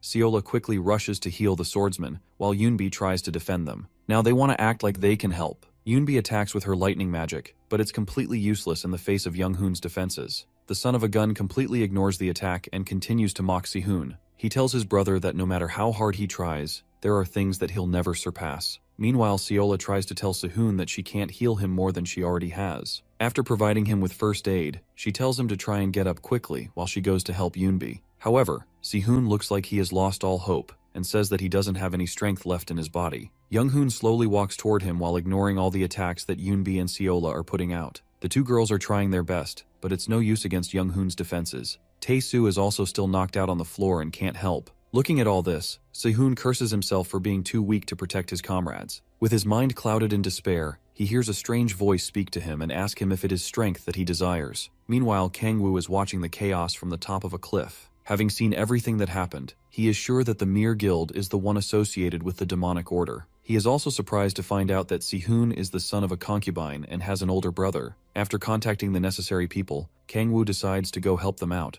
but he suddenly stops when he hears Si-hoon yelling that he desires strength. A sudden surge of power begins to flow through the genius boy as he states that he desires the power to defeat his enemies. As if Kang-woo didn't have enough plot armor, this guy pulls out strength from God knows where. With this tremendous power, he activates his secret technique again. The system then shows Kang-woo that Si-hoon has accepted the power of the heavenly god. Si-hoon accepts a portion of his strength and acquires even more skills with this new strength. The system pops up with more messages, saying that Kang-woo has acquired one of the clues to metamorphosis. At this point, he really wishes that Si-hoon could just be the MC. Si-hoon overwhelms his brother as they clash again. He pours all of his newfound strength into his attack. The two brothers take to the skies as the fight continues, and Young-hoon is still having a hard time keeping up with the attacks. Si-hoon finally manages to cut through Young-hoon's absolute defense and enters a mindless killing state. Young-hoon tries to push back with his brother's technique, but Si-hoon dodges it. Si-hoon, who literally has that dog in him right now, activates his new ability and easily overwhelms his brother. Young-hoon is barely able to keep up and wonders how Si-hoon is able to acquire so much strength and speed in such a strong time. Despite the power difference, this idiot still believes that he's stronger. Once again, Si-hoon breaks through the defense and slashes him. Seeing that there's no hope, he tries to put some distance between himself and Si-hoon. By the time Young-hoon activates his absolute defense, there's no hope anymore. Si-hoon's sword is about to pierce through the idiot, but Young-hoon's comrade pops out of nowhere and blocks the attack. The giant man weaves his axe, sending Si-hoon flying backward. Young-hoon yells at the guy, calling him Cheon Myong-ho and complaining that he didn't show up earlier to save his sorry butt. Si-hoon has suffered critical damage due to using so much power and doesn't look like he can last any longer. With cold sweat running down his face, he looks at Myong-ho, who walks up to him and tells him to admit that he can't surpass his brother. Myong-ho says that if he complies with them, he'll only lose one of his arms. Just as Si-hoon tells the brute to stop talking nonsense, the huge guy slams down with the base of his axe, causing further internal injuries to him. Myong-ho quickly stops on Si-hoon's hand, forcing him to admit that his useless brother is stronger. Si-hoon struggles with the pain, but his body has lost all strength. As Myung-ho raises his axe to chop off our prodigy's arm, he tells him that the weak only have the right to suffer. As Si-hoon tries to muster a bit of strength, he recalls how his mother apologized for giving birth to him. At that moment, he tells his mom that he can endure, and that he's always wanted to thank her for birthing him. Si-hoon loses all hope and begins to cry like a wimp and apologizes to everyone for being so weak. Yoonbi tries to help out, but she has no mana left, and Seola is too busy healing Tae-soo.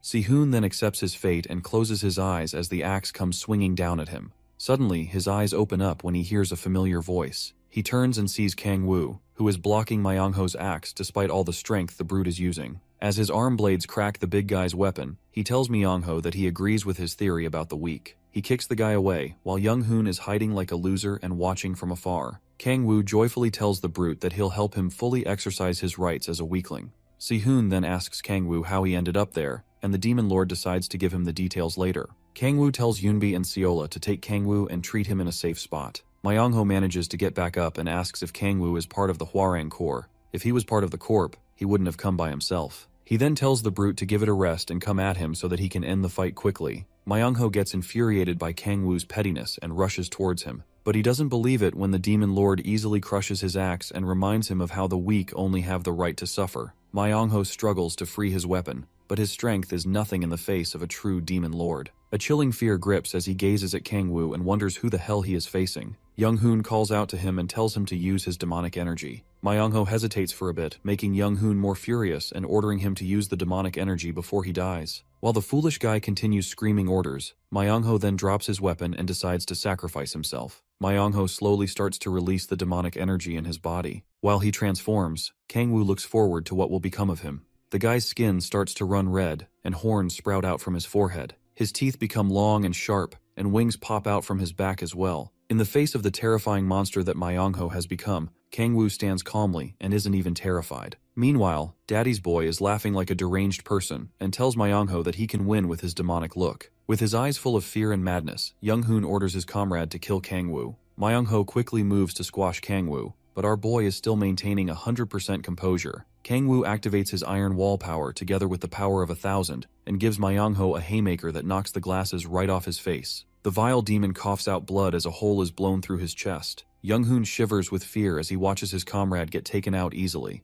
While Myung-ho's body lies on the ground, Kang-woo turns around to face his next target. He looks at Kang-woo's deranged expression and wonders if he's a ranker. It's the only way he is able to explain how Myung-ho was defeated so easily. Facing a horrible predicament, Young-hoon decides to run away and try to contact his father. He brings out a communication orb that will allow him to talk to his father while inside the gate. Sadly for him, Kang-woo pops up right next to his shoulder and asks the wimp where he thinks he's running to. The Demon Lord slaps the guy to the ground immediately. As Young-hoon struggles to get back up, he asks Kang-woo who he is, but the Demon Lord stomps down on the idiot's head. Kang-woo notices that all his opponents always ask him the same question and wonders if it's something that they teach in the demonic order. He sees the orb in Young-hoon's hand and immediately figures that the guy is trying to contact his father. Young-hoon tries to lie his way out, but Kang-woo tells the spoiled brat to contact his father. This will only make things more interesting for him. We see Jae-hyun seated in his office when his orb lights up. Expecting his son to be on the other end of the line, he suddenly hears Kang-woo's voice and demands to know who he is. Kang-woo tells Jae-hyun that his son is being held hostage. Then Jae-hyun hears his useless son's voice screaming for help. Jae-hyun remains silent as Kang-woo continues to rough up Young-hoon and mock the way the boy was raised. Finally he responds, and Kang-woo sees that the man does care a bit about his pathetic offspring. Young-hoon gets beaten to a pulp and restrained with Kang-woo's chains. Jae-hyun then asks Kang-woo what he wants. The Demon King tells him to come to the Mokdong C-rank gate immediately if he wants to save his son. He starts laughing at Jae-hyun when the guildmaster assumes that he has to come alone. He already knows what Jae-hyun is capable of, so he tells him to come well prepared while letting him hear the screams of his son. When the old man starts complaining, Kang-woo tells him not to make a fuss and to come alone by all means. Feeling furious, the old man threatens Kang-woo, saying that he can't get away with this because he belongs to a group cooperating with the government. However, Kang-woo tells him that he has no ties with the government. When asked if he is alone, the Demon King mockingly says that he's still single. This guy just loves looking for trouble at any opportunity. Jae-hyun finally snaps and wonders where our boy got the guts to pull something like this. Regardless, Kang-woo doesn't even care about any of that. He goes ahead to provoke Jae-hyun even further by telling him that he has no idea who he's dealing with. He continues to torture Young-hoon in the process and tells the old man that he needs some sense beaten into him. Kang-woo smashes Young-hoon's head into the orb, leaving the boy on the brink of death. The poor guy is in a lot of pain and wishes for his suffering to end. His father then tells Kang-woo that it's enough. The Demon King gives him 20 minutes to show up, and if he doesn't, Jae-hyun won't be able to imagine what will happen. Kang-woo listens closely as the old man tells him that if he did all this to get a ransom, then it's already too late for him. Jae-hyun swears to find him by any means necessary and rip him to shreds. However, Kang-woo wishes him luck and proceeds to smash the orb with Young-hoo's skull. With that settled, he decides to move on to the next thing. He suddenly hears Young-hoon's faint voice, asking for help and pleading to be saved. The poor guy offers to give Kang-woo as much money as he wants if he saves him. However, Kang-woo kicks him and says that money isn't what he wants right now. Desperate to be saved, Young-hoon asks what he wants, and Kang-woo tells him that he wants peace and prosperity for all the kimchi stew on Earth. Daddy's boy feels like the Demon King isn't being serious. If only he knew what that meal meant to Kang-woo. As he tries to tell Kang-woo to be serious, the Demon King grabs his face and shuts him up. His eyes suddenly light up when he hears that Kang-woo is preparing for a meeting with his father. In his head, he feels like his dad will save him by any means. However, Kang-woo uses his power on Young-hoon and says that he is glad that Jae-hyun loves his son so much. Before Young-hoon has a chance to say anything, Kang-woo uses his demonic powers to torture his mind. Later on, Kang-woo leaves the gate with Seola and her party. While he addresses them on what to do, he hears someone calling out to him. He turns to see Yeonju and Hwayeon, and Yeonju tells him that she brought all the troops he told her to bring, but she feels like there was no need to bring the soldiers. Seola and the rest are surprised that he knows the two famous girls, but he tells them that it's not a favorable relationship. Yeonju is ready to bite his head off for that statement, but she pushes it aside. She goes ahead to ask who his friends are, and Seola introduces herself. Yeonju assesses her looks and immediately starts feeling jealous of her jugs. She then asks Seola what her relationship is with Kang-woo, but Seola throws the question back at her. Before a catfight breaks out, Kang-woo calms them down and says that they'll do their introductions later. He tells Seola to take her 3 party members and leave in the meantime.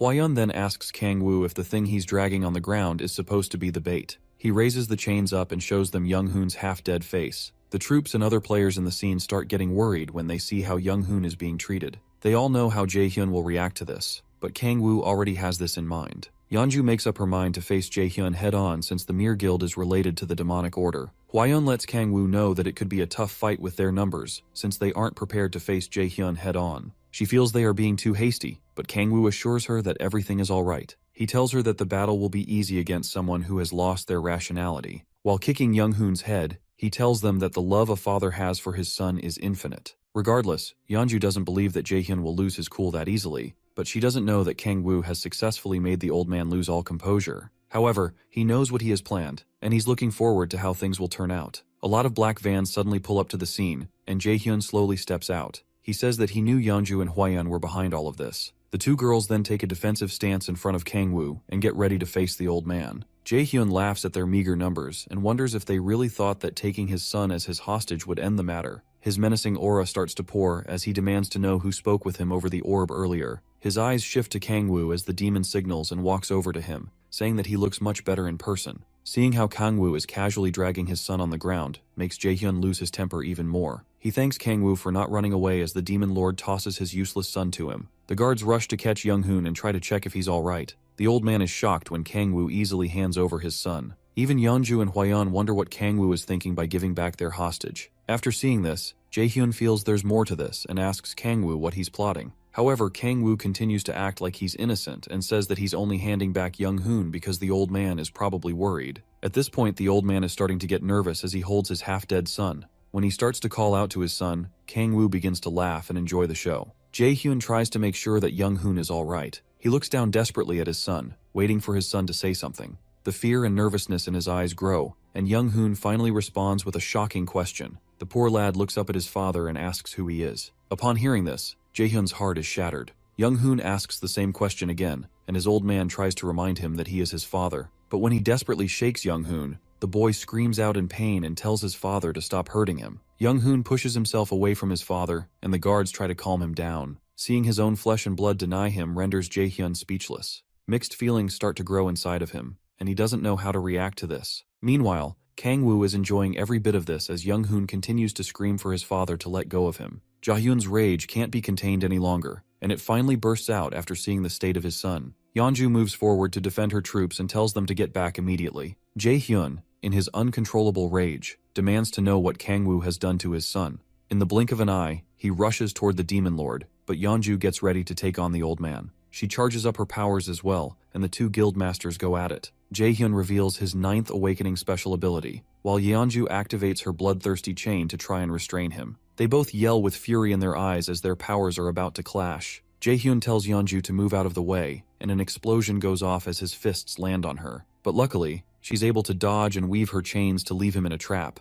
The chains wrap around Jaehyun and hold him down. He struggles to break free, but the chains continue to get tighter around him. However, to Yeonju's great surprise, the old man is still able to break free of the bondage. He shatters the ground beneath them, which sends Yeonju into the air. As she struggles to dodge, he tells her to move out of his way again. Just before he lands another blow, Hwaeon jumps into the fray to assist Yeonju. She uses her whirlwind powers to clamp down on Jaehyun, and the huge gusts of wind send him back. The attack rips his clothes and leaves him with scars on his body, but Jaehyun is far from being defeated. On the other hand, the girls are slowly getting worn out, while Kangwoo is enjoying the battle from the backlines. Jaehyun's fury is only getting more riled up, and he's tired of dealing with distractions. He raises his fist into the air and smashes the ground again, causing Hwaeon and Yeonju to lose their balance. They get pushed as the pieces of rokels fly through the air, and the old man lets out a loud roar. With Hwaeon out of the way, he bolts toward Yeonju, but she isn't about to move out of his way yet. Jaehyun yells at her to get out of his way again, but she just rushes at him to use her chains again. This time, she uses them as spears, and they pierce through Jaehyun's body, causing him more injuries. Regardless, the old man is unfazed by her petty tricks, and he sends her flying away in an instant. Yeonju thinks the guy is crazy and didn't expect to move through her spears carelessly. However,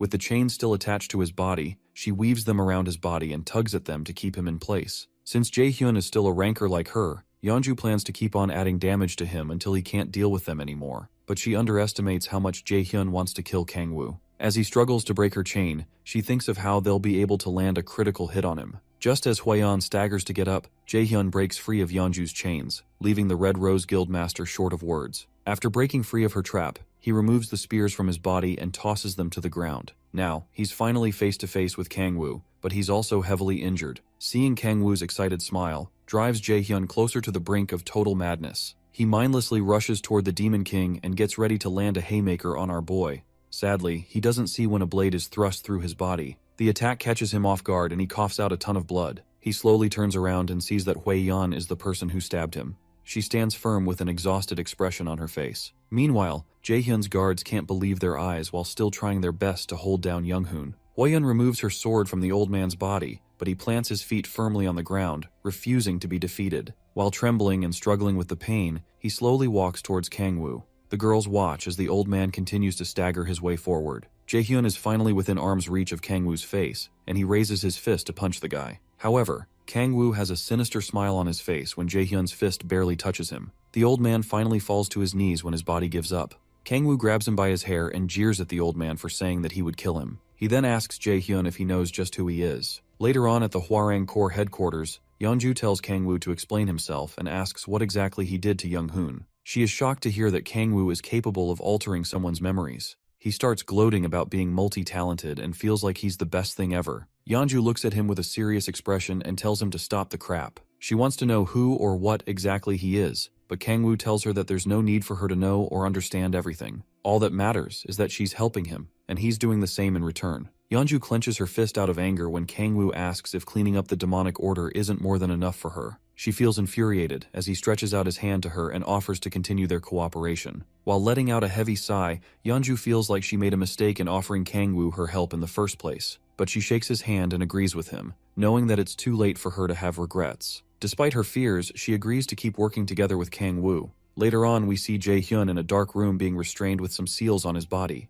Hwaeon walks in to ask some questions and starts by asking when he started working with the demonic order. Yeonju and Kangwoo are also in the room, and Kangwoo asks the old man what a summon is. While the questions keep coming, Jaehyun smiles and remains silent. Out of anger, Hwaeon slams the table and tells the old man to answer her questions. Jaehyun's smile disappears when she tells him that he's no longer the guild master of the Mir Guild or the CEO of his company. Right now, he's just a criminal who helped a deranged cult. He then responds by asking if she thinks that he'll actually answer her questions. He refers to the Hwarang Corps as the government's dogs and sees them as nothing less. Hwaeon doesn't find his remarks funny, but he threatens her by saying that he has their necks by his hand. As he lashes out, Yeonju's spear hits him and shuts him up. Now that she has the old man tied up, she decides to take over the interrogation. Jaehyun groans due to the pain, and Yeonju stomps her foot on him and demands an answer from the old man. Hwaeun tries to calm her down and says that they can't have Jaehyun dead until they get what they need. Jaehyun just laughs at them and tells them that they'll eventually lose because they have no idea what the demonic order is plotting. Yeonju ends up getting more pissed off, but Kangwoo interrupts them and tells them to step back. He decides to take over the interrogation and have a little talk with Jaehyun.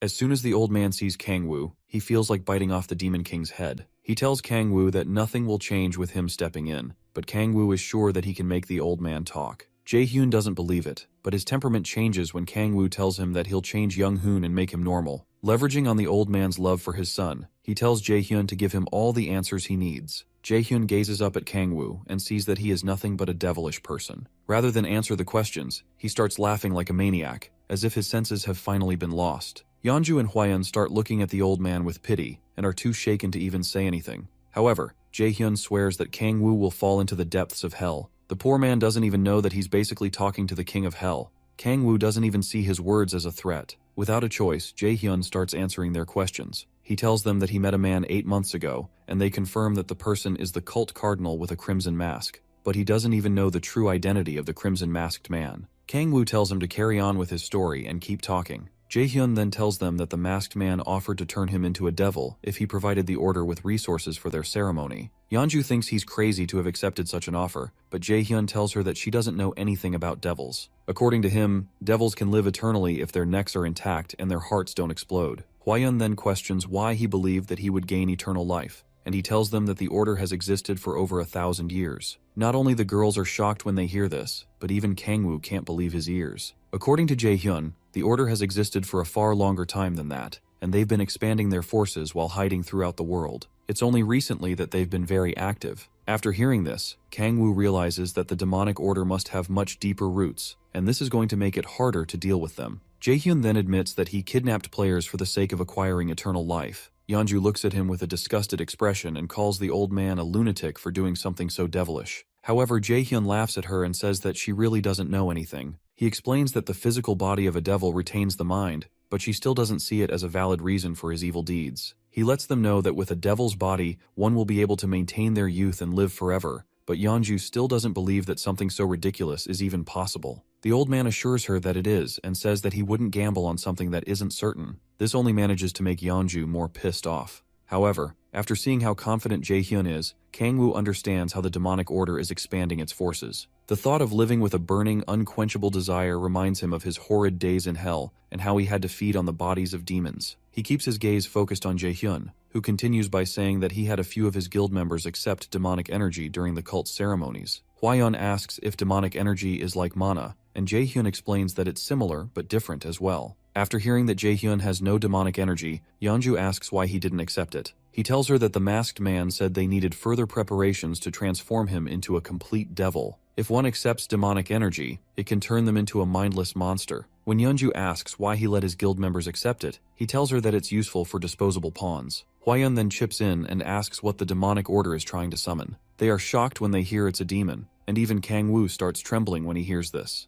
Regardless, Jaehyun has no idea how or where they are going to do it, but he says that the demonic order told him that the dimensional wall that prohibits them from summoning the demon has started to get weakened. Upon hearing this, Kangwoo becomes more uncomfortable and nervous. Meanwhile, Yeonju asks Jaehyun what the dimensional wall is and how recently it started weakening. The old man tells her that it started weakening about a month ago, which further makes Kangwoo more nervous and soaked with cold sweat running down his spine. At that moment, he realizes that this whole chaos is because of him. The reason the demonic order is now more active is because he broke the Gaia system when returning to Earth. Kangwoo tries to remain calm, but Yeonju notices that there's something off with him. He thinks the system will recover naturally, but those hopes get shattered when Jaehyun says that the dimensional wall is steadily getting weaker. At this rate, everyone in hell, including the people from Eleanor, might cross over to Earth. Kangwoo's mind is going haywire, but he looks very calm on the outside.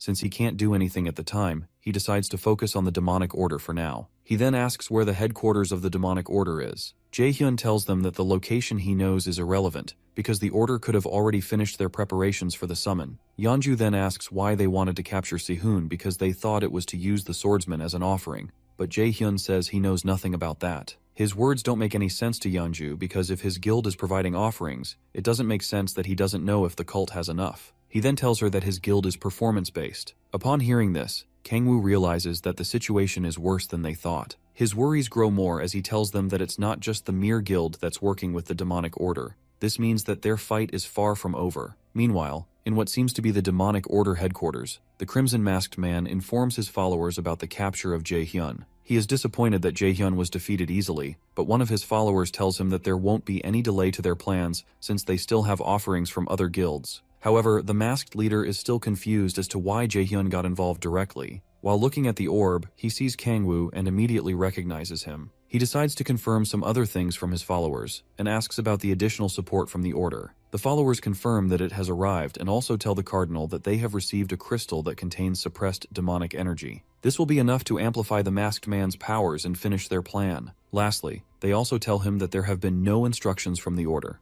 The Cardinal assumes it's because the Order wants them to take care of their business. He then tells his followers that the plan will proceed as scheduled, and they should start with El Cuero. Later on, outside the Hwarang Corps headquarters, Yeonju is frustrated because they are back to square one, and Hwayeon tries to cheer her up. Hwayeon then tells Kangwoo that the government is going to give him additional rewards. It's a way to thank him for his efforts in discovering the Mir Guild's connections and capturing Jaehyun easily. Kangwoo hopes to get something that isn't useless, like plaques and trophies. Then Hwayeon tells him that she'll contact him later in regards to the awards. With the way she is hyping up the reward, Kangwoo looks forward to it being something that he's really going to like. After a long while, Kangwoo finally returns home to Seola and Echidna. They scream his name as soon as they see him, and Echidna starts tearing up when she finally sees her master after so long. The little girl starts crying and asks her master where he's been all this time. He apologizes for being away and tells her that he has some stuff to take care of. Echidna feels that Kangwoo left because she did something wrong, and she doesn't want him to leave her. She promises to do better and begs her master not to leave her.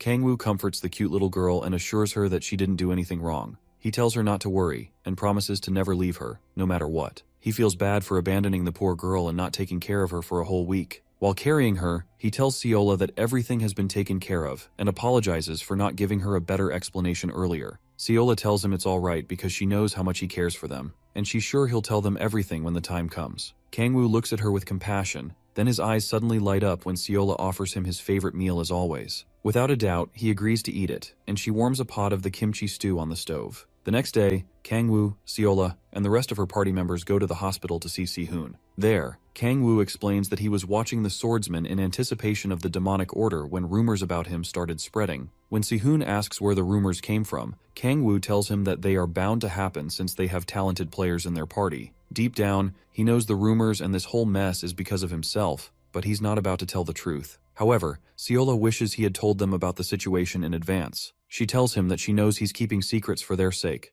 but the more he does that, the more distant she feels from him. He immediately apologizes for making her worry so much. She apologizes for stepping out of line, but Kangwoo tells her that she has every right to be upset. Her eyes light up, and she starts blushing like a little girl when Kangwoo refers to her as family. While he promises to do better, she starts shaking nervously about what he just called her. After that, she musters up the courage to ask him to speak to her informally. Since Kangwoo sees her as family and already speaks informally to Yeonju, Sola feels it's only right that he does the same with her. Meanwhile, Tae-soo and the rest are enjoying the little love show from the lovebirds. In that heated moment, their fingertips manage to get close and touch each other. Kangwoo then tells Seola to speak casually to him as well. She starts blushing harder, but Echidna interrupts them and ruins the love moment. The little brat then asks her master to peel an orange for her. So much for being a good little kid. While Kangwoo attends to her, Si-hoon calls his attention to something. The swordsman apologizes for breaking up the good mood, but there's something troubling his mind. He then asks Kangwoo what happened to young Hoon and their father. Without a hint of remorse, the Demon King tells him that his brother and father are going to rot in jail forever. There's no hope of them being released, and they can't even pay their way out of jail. The Mir Electronics Company is also going through a tough time because of the case involving its founder. Si-hoon's expression becomes very grim when Kangwoo reminds him of his debt situation. However, the Demon King tells him that he'll get legal compensation for that, and his sick mother will also be transferred to an advanced facility. Si-hoon thanks Kangwoo while tears start to trickle down his cheeks. Even Tae-soo and Yoonbi start to get emotional after seeing his reaction. In that emotional moment, Si-hoon calls Kangwoo his savior and says that he is so lucky to have met him. If only he knew what the Demon King had done to him. Si-hoon decides to start calling Kangwoo his brother as well, and to serve him. But this only makes Kangwoo feel very guilty about his evil deeds. Regardless, Kangwoo decides to accept the situation and starts speaking to the swordsman casually. He and Seola are intrigued when Si-hoon says that he has something earnest to say. Yoonbi and Tae-soo are also curious when he says that he has been hiding something from everyone. Si-hoon then reveals his SSS rank ability to them, but he can't fully use it because of his low level. Nevertheless, the ability allows him to use the martial arts god, Cheon Tae-hwang's powers. They're all shocked to hear that he got such an awesome ability from his first awakening. While everyone is asking him questions about his ability, Kangwoo isn't surprised because he already knows about this. But his expression changes when Si-hoon says that he was selected as a protector due to the malfunction of the Gaia system. It's quite surprising that Si-hoon knows about the Gaia system when even Yeonju doesn't know about it. Kangwoo then asks him about the date he awakened as a player. When Si-hoon tells them, Seola remembers that it was the same day that she met Kangwoo for the first time. This only means that Si-hoon awakened as a player because of the damage Kangwoo did to the Gaia system. Kangwoo then assumes that the prodigy is the key to recovering the system. On the other hand, Yoonbi starts making him feel weird by calling him the hero of the world. However, Kangwoo now sees that Si-hoon might just be the main character and has a more important role than him. This makes him even more glad that he was able to make Si-hoon his subordinate. As Kangwoo stands to leave, he tells the swordsman to rest well until he's fully recovered.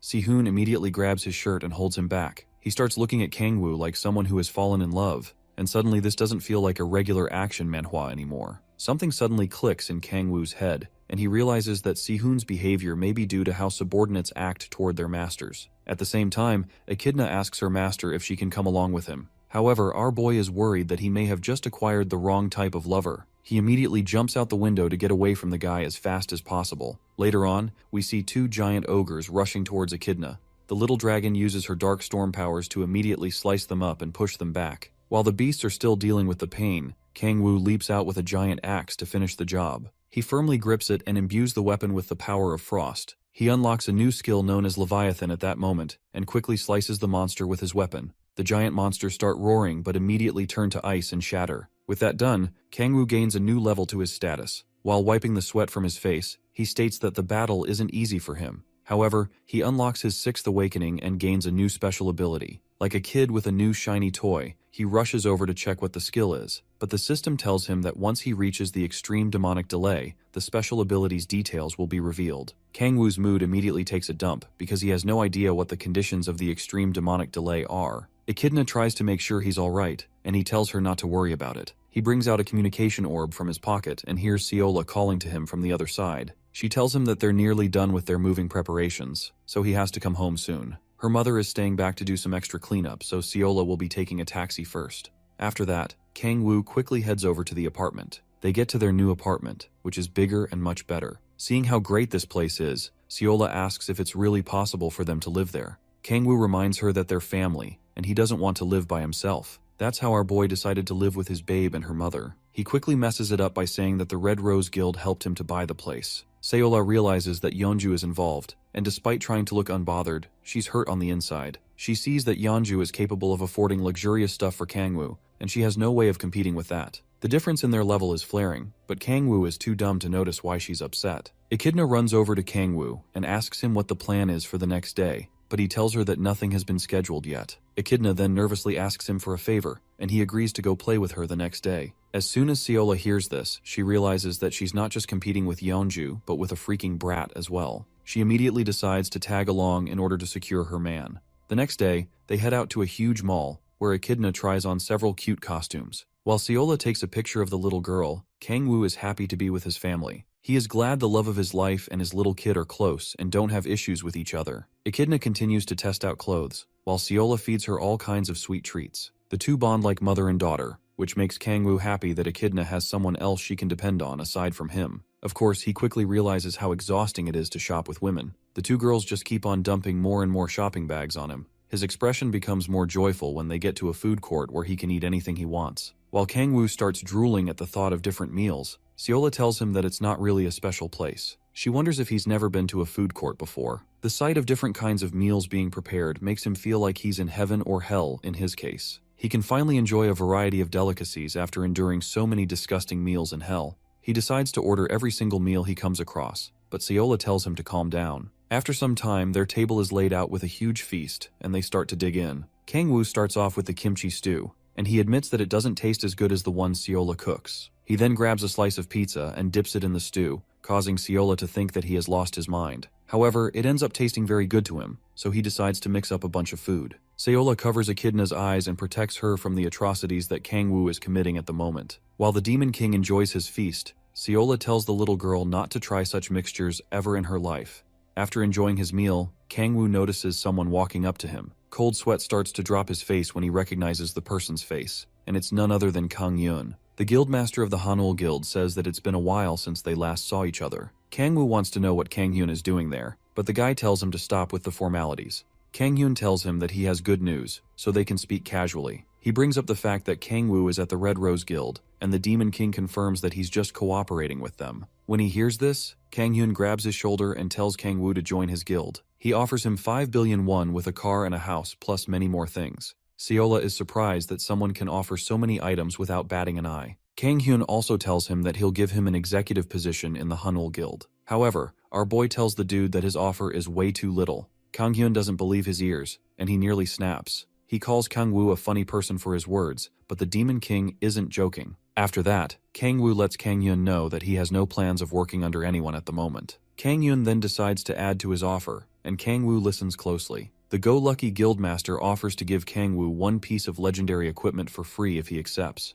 Legendary equipment is extremely rare and can't be purchased with money. They are usually made with parts of monsters from S-rank gates and higher, and they form a bond with the owner once the equipment is worn. Not only that, but there's also a chance that the equipment can reject the owner if certain conditions are not met. With such a tempting offer, Kangwoo admits that he's interested in it. Regardless, he still refuses Kang Hyun's offer. After this, Kang Hyun accepts and decides to back down. However, he leaves his contact card in case Kangwoo decides to change his mind. After that, he adds something else to Kangwoo's kimchi stew and says it'll improve the flavor. Echidna sees this, but Siola tries to protect her eyes from the horrific sight once again. Kang Hyun then takes his leave and bids them farewell. Kangwoo tries to take a spoonful of the mixture, but he doesn't look interested in the meal anymore. Later on, he meets up with Yeonju, who asks him why he turned down such a tempting offer. He tells her that he doesn't want to work under anyone at the moment, and she calls him a weirdo. On the other hand, Kangwoo is sure that even if he doesn't join the Hanul Guild, he'll still be able to obtain legendary equipment from the rewards he gets from protecting other players.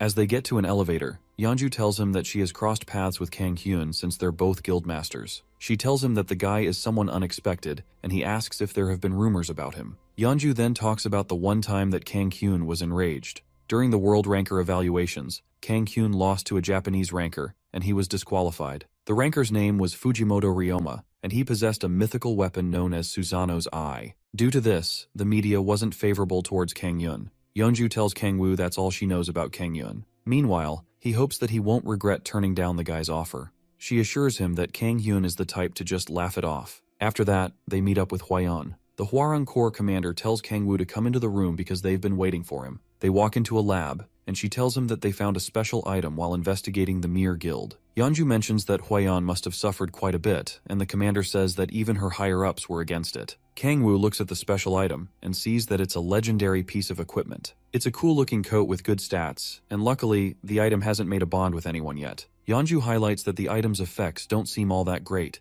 and Hwayeon concurs with her. When they consider the inherent stats and special effects, the coat is really awesome, but she doesn't know any players who have inherent stats. However, she turns to Kangwoo and sees a creepy and excited expression on his face. Yeonju is surprised when she finds out that he's an inherent stat user. Considering that he has such a trait, the coat is easily the best for him out of all legendary class equipment. Kangwoo gazes passionately at the coat and tells them that he loves it. He thanks Hwayeon for it and promises to do his best to defeat the demonic order. After that, he grabs the coat, and Yeonju tells him to put it on the same way he puts on the gargoyle armor. Our boy equips the trench coat and immediately looks like $1,000,000. Time for Siola to up her game. As the system tells him that the coat has recognized him as its owner, power begins to surge through his body. It scans his inherent stats and increases his demonic energy by 5 points. With that, the coat successfully imprints on him and is now bonded to him. Yeonju asks him how the new equipment feels, and Kangwoo immediately requests for 10 more. Hwayeon then tells him that he can only equip up to 5 items regardless of the class. If any more items are added after the 5th, the effects will be invalidated.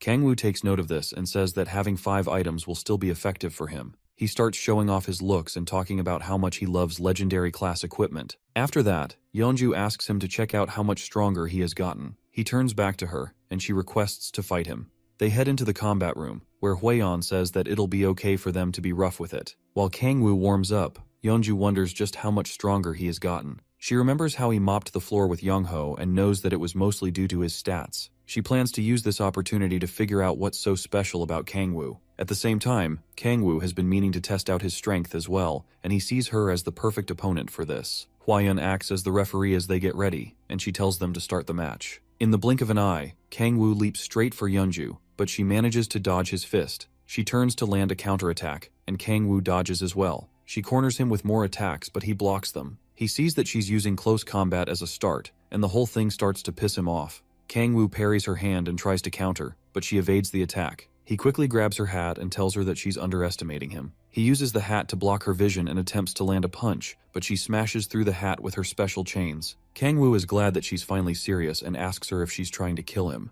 While continuing her attacks, she tells him that he's not a regular player. Kangwoo evades the chains, which ends up wrecking the walls of the room. Before he has time to react, she closes in on him and hurls down another attack. Kangwoo evades in the nick of time with his wings and initiates his coat's special ability, known as Kraken's Wrath. This boosts his stats and adds an additional 5 points to his demonic energy. Despite his surging powers, Yeonju is unfazed. She continues her barrage of attacks, but Kangwoo keeps flying around to evade. Meanwhile, Huiyan is worried about what will happen if Yeonju goes any further with her rampage. However, Kangwoo continues to evade the bloodthirsty chains as much as he can. When the chains finally get close to him, he slaps them away, giving him the chance to fly directly at Yeonju. Caught in a tight situation, she weaves the chains towards him, but he blocks them and keeps going for his target. When the spears are within a certain range, Kangwoo uses the power of explosion to blow them up and send Yeonju flying back. She struggles against the shockwave from the explosion. When she turns around, she sees Kangwoo has gotten within a favorable range for himself. He immediately uses the power of sound, sending disturbing sound waves across the room. The girls try to block their ears to protect themselves from the shrieking sound. Using this opportunity, Kangwoo closes the gap and uses his power of thousand and power of destruction to smash the ground. Knowing she can't block everything, Yeonju is caught in a tight spot. With no other choice, she creates a barrier with her chains around herself for protection. But in the face of Kangwoo's overwhelming power, she's hopeless. The Demon King smashes through her defenses and shatters the wall very close to her face. Huiyan sees this but doesn't believe that the protagonist is so powerful. Yeonju falls to the ground and begins to laugh at herself, while her body trembles in fear. The camera pans out, and we see that Kangwoo has made a humongous hole in the wall, and Yeonju calls him a monster. At that moment, the Kraken's Wrath ability times out, and the system tells Kangwoo that it'll be available in the next 2 hours. Kangwoo looks down at her while admiring how much power he got from his legendary coat. As Yeonju laughs, she slowly retracts her bloodthirsty chains into her gauntlet. Kangwoo extends his hand to help her up while she struggles to catch her breath. He tells her that his power is all thanks to his new equipment, but she reminds him that she also has legendary items as well. Kangwoo has a sinister look on his face as she asks if he's even human. He assures her that at least he isn't her enemy, but she still doesn't see him as someone trustworthy. The two of them turn to Huiyan, who yells at them for destroying the room, and says that it cost billions to build. Kangwoo and Yeonju start to feel bad and apologize for their mindless rampage. However, Huiyan is seething with rage because she's stuck with two insane people who don't know when to stop. While they both argue about the damage they caused, Huiyan tells her people that usage of the training facility will be prohibited until they can get it fixed. Yeonju feels like they should have fought inside the gate, despite how annoying it would have been. Meanwhile, Kangwoo is thinking of how to cover the cost with giant ogre magic stones, but he feels it will be a waste. Yeonju confirms that high-rank boss monsters drop ingredients for legendary equipment when he asks about it. After that, he suggests that they should go and defeat the monster, El Cuero. Huiyan asks him to be sure that he's talking about the monster at the S-rank gate, and he says it's the same one. They explain to him that the monster's habitat is the main reason that no one has been able to defeat it. Since it stays underwater, close-range attacks get nullified, and it tends to hide underwater when attacked, making long-range attacks useless as well. Aside from the fact that the monster is hard to defeat, Yeonju also states that there's no guarantee that it will drop legendary equipment. However, Kangwoo tells her that it might still drop if they're lucky. He feels this will be the key to unlocking his level restriction since he has unlocked his 6th awakening ability. Usually, as a player levels up, they run into two obstacles known as the end of your efforts, which occurs at level 59, and the end of your talent at level 89. The only way to overcome these obstacles is to challenge a powerful monster. Seeing that she's at the end of her talent, Yeonju feels this might be a good opportunity for her to overcome it. Then she also realizes that she lost to someone in a way lower level than her, making her feel like a complete loser. After giving it much thought, she decides to help Kangwoo with his plans. She reminds him that the battle will be too much for the two of them. Kangwoo then tells her that he has a plan while looking at Hwayan with a devilish gaze. He tells them that his plan requires a class with great close combat abilities. Upon hearing this, Hwayan offers to tag along in his plan. She sees it as a way to make up for the damage caused to the facility since she permitted them to use it. Yeonju admires Hwayan for her honorous ways, unlike Kangwoo, who is a thorn in her flesh. Hwayan is also curious about Kangwoo's plan to hunt El Cuero. Apart from the three of them, Kangwoo says that Echidna will also be tagging along. He also wants to add another close combat class and thinks of who will be suited for this. Hwayan calls his attention and tells him that she knows someone who is skilled in close combat. Later on, the scene shifts to the S-rank gate, where Kangwoo is taking down a giant ogre with Echidna. After he lands the killing blow, his level goes up to 59. The system then restricts his level, and will add any additional experience when the restriction is released. Kangwoo sees that the level restriction is a real thing, and he's not an exception to the rule. Meanwhile, Yeonju feels like he's wasting too much energy, but he lets her know that he didn't waste that much. He also sees Hwayan and the new guy who she introduces to him. The guy introduces himself as Koo Hyunmo, the Hwarang 2nd Corps commander. If you ignore his title, he looks like a typical oblivious fool. Kangwoo exchanges greetings with him and notices that the guy is a dual-blade warrior. Hyunmo calls Kangwoo a rookie and wonders why he's going around hunting ogres. He also wonders why a child is with him, and Kangwoo tells him that Echidna is his familiar. This only confuses the guy more, but Hwayan says he can find out more about it later. Hyunmo is baffled when Hwayan tells him that Kangwoo is as strong as Yeonju. He wonders how someone who's only been a player for 2 months is on the same level as a national ranker. Meanwhile, Kangwoo tells Hwayan that Hyunmo seems good, and she's glad that he likes the guy. When Hyunmo sees them talking, he quickly calls Kangwoo to the side to ask him a question. He then asks the Demon King about the type of relationship he has with Hwayan. The poor dude is trying to see if Kangwoo is a rival in his path to love. Kangwoo tells him that there's nothing much going on between him and the 3rd Corps commander. Hwayan then tells Hyunmo to cut the chat because they don't have much time. Kangwoo and Yeonju immediately see that Hyunmo is head over heels for Hwayan. After that, Kangwoo tells them that they'll be starting at their location, and there's no need to relocate. Yeonju wonders why he would pick the region of the Stone Giants. Kangwoo then tells them that the Giants will be involved in the fight with El Cuero, and they are the key to their hunt strategy. He quickly debriefs them on the plan, and they get started. After gathering a couple of chains, Hyunmo tells him that they're all ready. With that settled, Kangwoo steps into the water and charges up his power for the hunt. He uses the power of sound to send a huge disturbance to the deepest parts of the sea.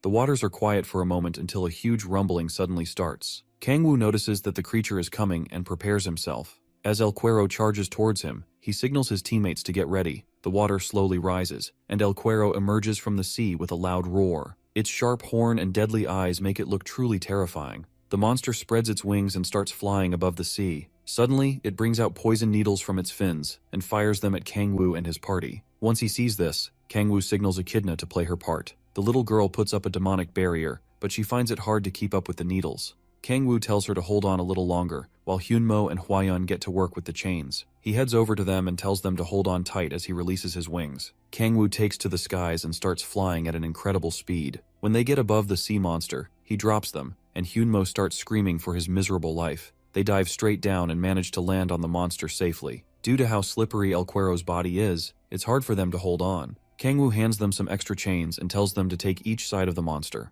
They need to move quickly before the monster dives back into the water. They attach the hooks of the chain to the monster's body, causing it to scream out in pain. The monster starts tossing and turning, making it harder for them to stay on it, but they still manage to hold on tightly. El Cuero lets out a strange roar, which Kangwoo immediately takes note of. He tells them to hold on tight because it's about to start running away. After tossing its body violently, El Cuero takes to the skies, and a strange electrical pattern shows up on its body. Kangwoo and the rest do their best to hold on tight when they see that the monster is attempting to dive deep underwater. Kangwoo moves out to try and block the beast, and he tells the rest to attach the remaining chains. He dives into the water and activates the power of destruction and the power of thousands simultaneously. He punches through the water as El Cuero gets close, preventing the beast from going in. Hwayan and Hyunmo struggle to hold on because of the shockwave from Kangwoo's attack. However, Kangwoo's attack is weakened because he launched it from underwater. He sees that the attack only sent the monster back into the air. In a bid to injure the monster more, he notices El Cuero's gills. Kangwoo lets out his wings and flies to attack the monster in that weak spot.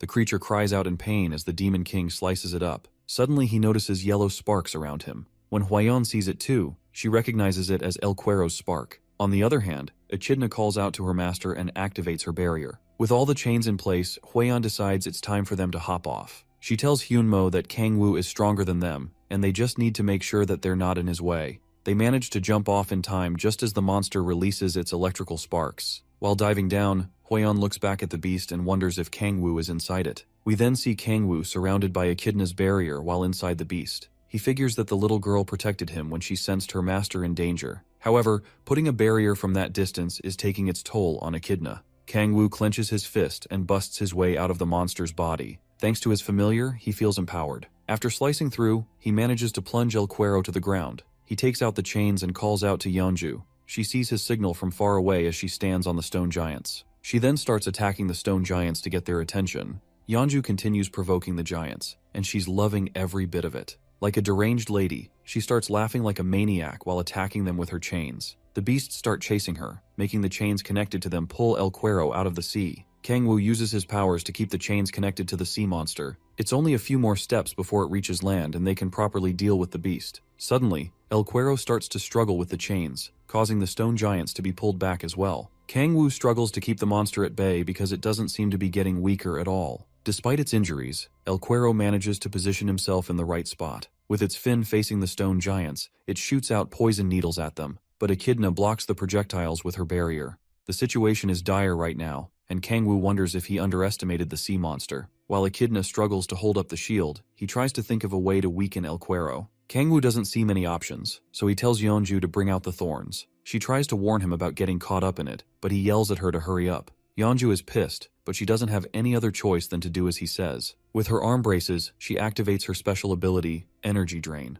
As the effect reaches Kangwoo, he activates the Gargoyle Armor's Petrification ability. Despite having a unique item, he finds it hard to endure the attack of Yeonju's special ability. But as long as he can weaken the monster, he's okay with it. El Cuero continues to rage and struggle, but it slowly gets weakened until it can barely move. After that, Yeonju puts the stone giants back to work, provoking them to use their power. The stone giants have a unique trait known as tough skin. It enables them to take little to no damage from sharp attacks. The giants start moving once again, causing El Cuero to be dragged out of the sea. The monster continues to scream, but there isn't anything much it can do again. Eventually, its body is dragged onto the land. Kangwoo then cuts off the chains from his body and is relieved that they succeeded. Echidna immediately runs to check up on her master without a second thought. Kangwoo yells that it's not safe for her yet as El Cuero tries to attack her. Luckily, Hwaeon shows up to protect the little girl, and Hyunmo carries Echidna out of the way. The monster then gets ready to attack after Hwaeon attacks it. Kangwoo then moves with his party members to finish off the beast once and for all. Echidna sees that Kangwoo is safe, but her so-called master puts her to work straight away by asking her to take care of the stone giants. Meanwhile, Yeonju is having fun while treating the stone giants like a pack of mules. Kangwoo tells her to stop bullying the monsters and join them, but she yells back at him and says she's doing what he told her to do. Hwaeon and Hyunmo then rush forward to teach El Cuero a lesson. Since they don't have to fight underwater, they both have the chance to go all out. They both hit the monster at the same time, dealing a lot of massive damage to it. El Cuero's blood gets spilled everywhere, but the attacks being dealt to it aren't stopping anytime soon. The two core commanders hack away at the monster's body while being in perfect sync with each other. Yeonju finally joins the party and impales the beast with her bloodthirsty spears. El Cuero roars out because of the pain, causing a shockwave that pushes them back. Its loud roars are starting to irritate Kangwoo and his party. Despite the fact that the beast is out of the water, Kangwoo admits that it's still a boss monster. He looks inward into his myriad demon palace and notices 3 sealed doors. He doesn't see the need to go as far as unlocking them, so he decides to drink from the waters he is surrounded by. With this, his body feels invigorated with tremendous power. The Demon King uses his powers to conjure up his Bident, but it's not enough. He pours more power into it using the Kraken's Wrath ability. Kangwoo adds the power of Shattering as well, and when all this mixes into the spear, he gains a deadly weapon and new skill known as Gay Bulg. Fear grips his party members when they see the terrifying power he wields. He tells them to dodge as he rushes straight for the sea monster. When he gets within range, he plunges the spear into the beast's body. In the face of overwhelming power, the monster's body starts trembling, and it screams out helplessly. Yeonju and the rest struggle to stand firm due to the shockwave from Kangwoo's attack. They all marvel at Kangwoo's display of power and wonder if this is what a 6th awakening ability can do. Kangwoo stands before the monster as it's being burned alive and waits for what will come next. His hands are scarred from the power of the spear, and the system tells him that he has met the second condition for extreme demonic delay by combining 3 powers. Kangwoo reads the notification while his hands are still shaking. While clenching his fists, he recalls that back in hell, this would have been nothing for him, but now he's so tired from using his powers. He realizes that he has a long way to go, and he hungers for more power. Before he loses himself, his party members call him back to his senses. They want to know what kind of power he used and why he didn't use it at the start of their fight,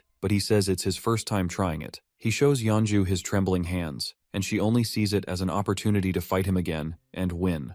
Meanwhile, Echidna comes to tell him that she's done with the stone giants. She gives him a big hug as he compliments her on a job well done. Only then does he suddenly realize that the system hasn't informed him of El Cuero's defeat. The monster still lives and breathes, refusing to go down. He then tells his teammates to be prepared because the battle is not yet over. They check the status window and see that truly the monster hasn't been defeated yet. Things aren't looking good for Kang Woo, and he doesn't understand how El Cuero is still alive. In Hell, Gay Bulg can easily defeat a demon from the 7th Hell, so it doesn't make any sense how a gate monster survived such an attack. The team holds their ground as the monster lets out a loud scream. Kang Woo then notices something strange coming out of El Cuero. Looking closer, he notices that it's demonic energy. El Cuero starts to sprout long, disgusting tentacles from its wounds. With its new limbs, the monster starts pushing itself back into the sea. Hwaeun and the rest notice this, so Yeonju pulls out her chains and tries to hold down El Cuero. But she can't hold it back with what little strength she has, and the beast begins dragging her along. Her teammates tell her to throw her chain backward as well. When she does this, they hold onto the chains, and they all get into a tug-of-war with El Cuero. Despite their combined efforts, they're still finding it hard to prevent the monster from going back into the water. Kang Woo has little demonic energy left after combining 3 of his powers, and feels like they might lose this after all their efforts. In this dire situation, Echidna transforms into a full dragon, and tells her master to leave things to her.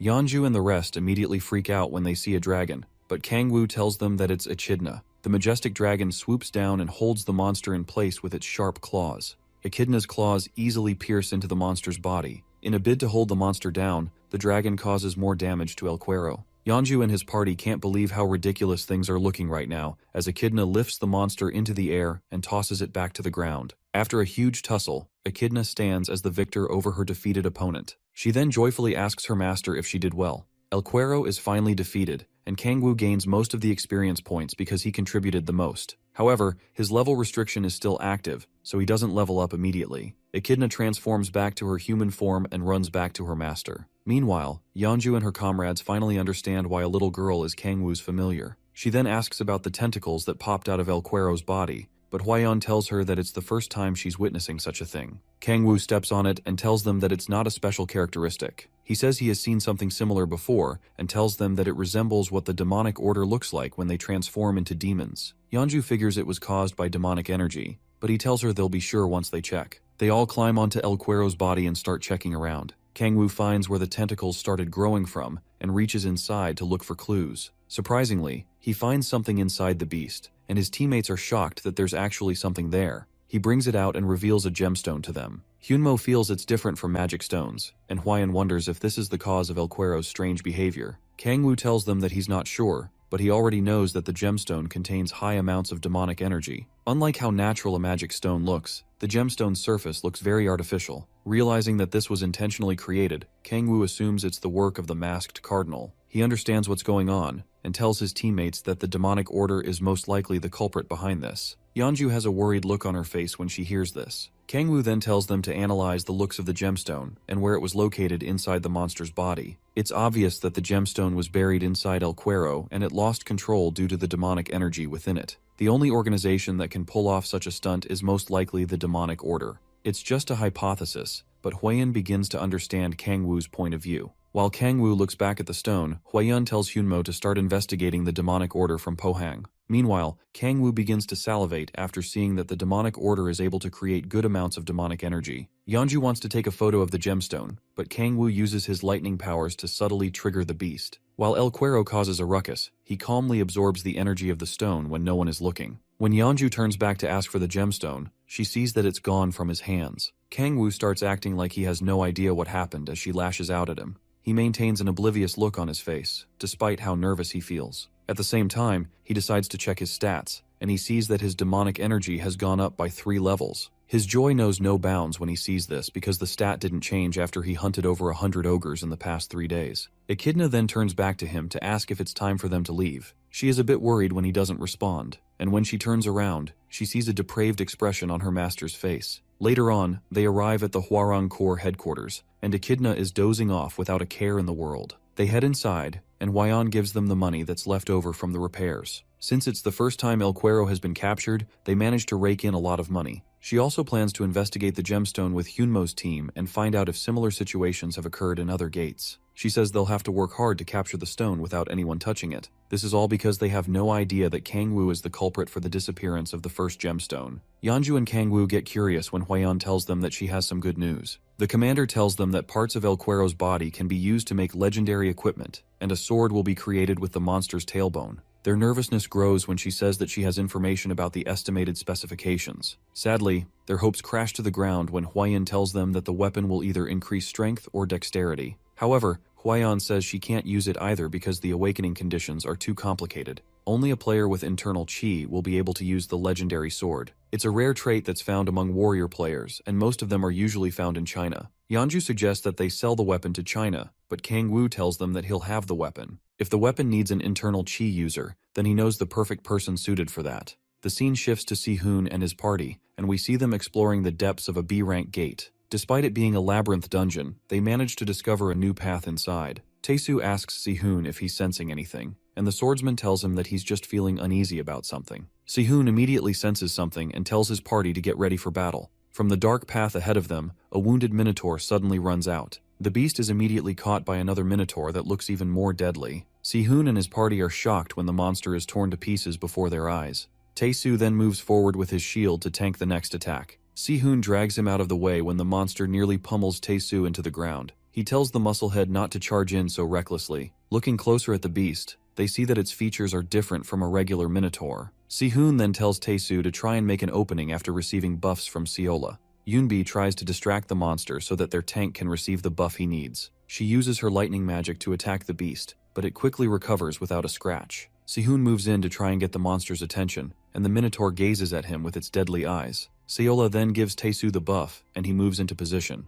Tae-soo starts charging forward and taunting the monster, causing it to charge directly at him. Seola continues to provide buffs, and he thanks her for the awesome support. As the minotaur raises its hands to smash the tank, Si-hoon charges in from its blind spot without it knowing. With his eyes on his target, he uses his special ability to instantly decapitate the monster. With the monster defeated, all of them start glazing Si-hoon and his awesome abilities. They turn back to inspect the minotaur's body, and Si-hoon says there's no information about the ferocious beast in the player guides. When he looks closer, Si-hoon is shocked by what he sees. A shiny red object glows from the point where the monster was decapitated, and he wonders if the item is what he thinks it is. The next day, Kangwoo is welcomed to the Hwarang Corps headquarters. He goes inside to receive the new legendary blade that was made with El Cuero's tailbone. Looking closer at the weapon's awesome stats, we see that it also enables the user to walk on water. So not only is Si-hoon already the next best MC, but he's also going to be Jesus as well. Kangwoo checks out the blade and tells them that he would have loved to use it if he could. Huayan tells him that the difficult part of getting legendary equipment is obtaining the ingredients. Once the materials are acquired, it doesn't take long to forge the equipment.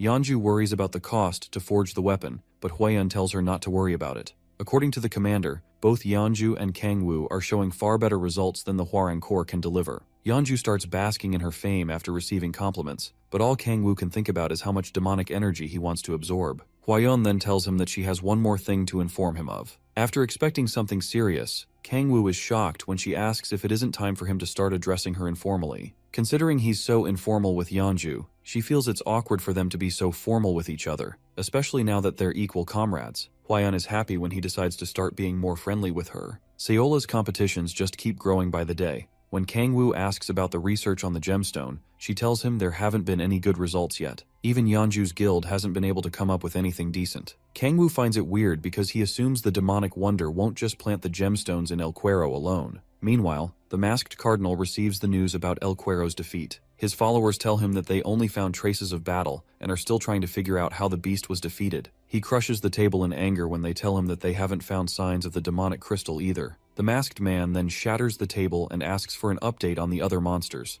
The followers inform him that most of the monsters are still okay, and that they don't think their enemies have caught on to their plan yet. Regardless, the news of El Cuero's defeat makes the cardinal very anxious. Due to the incident, they tell him that their plan has also been delayed. The cardinal then suggests that they use a different method, but his followers warn him about the risks being too great. If they are to proceed immediately with the said method, their plan will go on, but they feel it's far too reckless to use such means. They also state that the world rankers won't stay idle if they are to do such a thing. The masked cardinal grows even more frustrated and asks his followers about the world rankers. With how furious he is right now, he doesn't really care about what the world rankers will do. He starts overwhelming them with his demonic aura and reminds them that he doesn't fear the world rankers. The poor followers apologize while suffering under their leader's scary, murderous intent. The cardinal manages to calm down and then asks if they have demonic crystals left. When his followers confirm that they do, he orders them to plant it inside more monsters, and if their plan is delayed any longer, they can kiss their meager lives goodbye.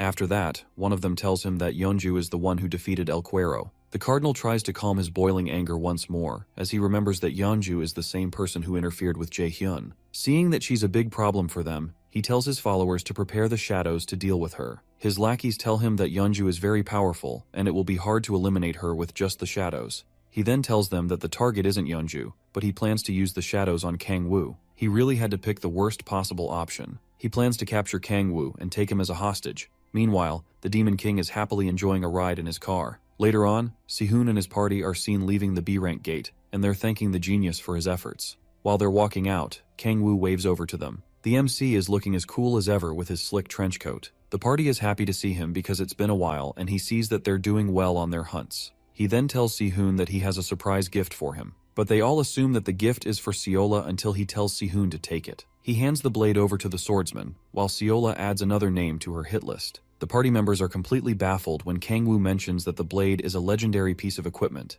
Tae-soo wishes he was the one who got such an awesome item. Sehun feels like he's not worthy of such a gift, but Kang-woo says that he'll be the judge of that. The Demon King tells him that he's going to become much more powerful and will be able to compete with rankers very soon. Upon hearing such kind words, Sehun starts to get emotional. He thanks Kang-woo from the bottom of his heart. Kang-woo starts to feel nervous when Sehun tells him that he sensed a great deal of resistance when they first met. The situation gets more awkward when he says that he feels like their souls are connected. As if it's embarrassing enough, Sehun grabs his hands and kneels down as if proposing to our boy. Then he swears in his name to serve him all his life. At this point, Seola is ready to rip off this guy's head. Kang-woo kindly asks him to let go of his hand, but Sehun says he has something for Kang-woo as well. He reaches into his pocket and brings out the gemstone he got from killing a monster. He figures Kang-woo will know something about it and hands it over to him. Kang-woo quickly grabs his hands and starts looking at him like a lost puppy. All of a sudden, he wants them to stay together forever. He then asks the swordsman how he got the gem. Sehun starts narrating how he got a strange feeling while they were hunting inside the gate.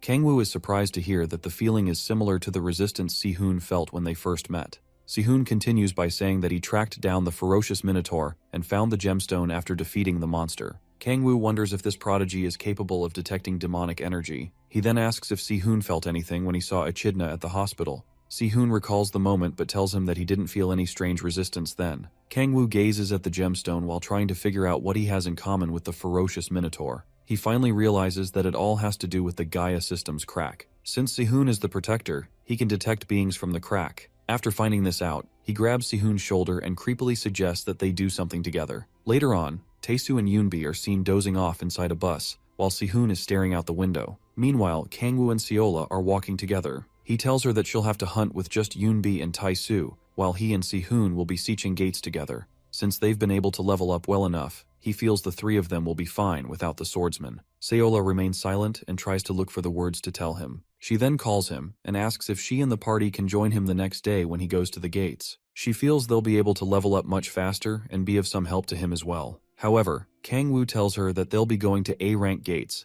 and the monster there will be much stronger than the Minotaurs she faced. He asks if she's confident enough to not be a liability, but Seola just apologizes for saying anything. Not only that, but he also tells her that the demonic order will be targeting them, and it'll get more dangerous. Seola's heart is broken, but she gets scared when Kang-woo puts his arm in front of her to protect her. He then sees some demonic order followers who have come to look for trouble. Kang-woo asks if they're from the order, but they don't feel obligated to answer him, and they tell him to do as they say. Kang-woo laughs and tells them to cut the crap and get away from his car. The fools immediately rush towards him, while saying that he's not as special as he thinks. Kang-woo stands in the way to protect Seola while the enemies close in on them. He doesn't even bother with them, but instead brings out his wings and flies with his woman in his arms. He lands at a safe spot and tells her to get as far away as possible, while he takes care of the goons. Feeling very flustered at the moment, she helps out by giving him a buff. Kang-woo sees how useful her ability is as she tells him not to get hurt. He then assures her that there's no way he'll be injured. Before Seola can move, the The goons are already close to them and threatening to rip Kangwoo to shreds. Kangwoo leaps into the fray and lets them know that he has no plans of running from the likes of them.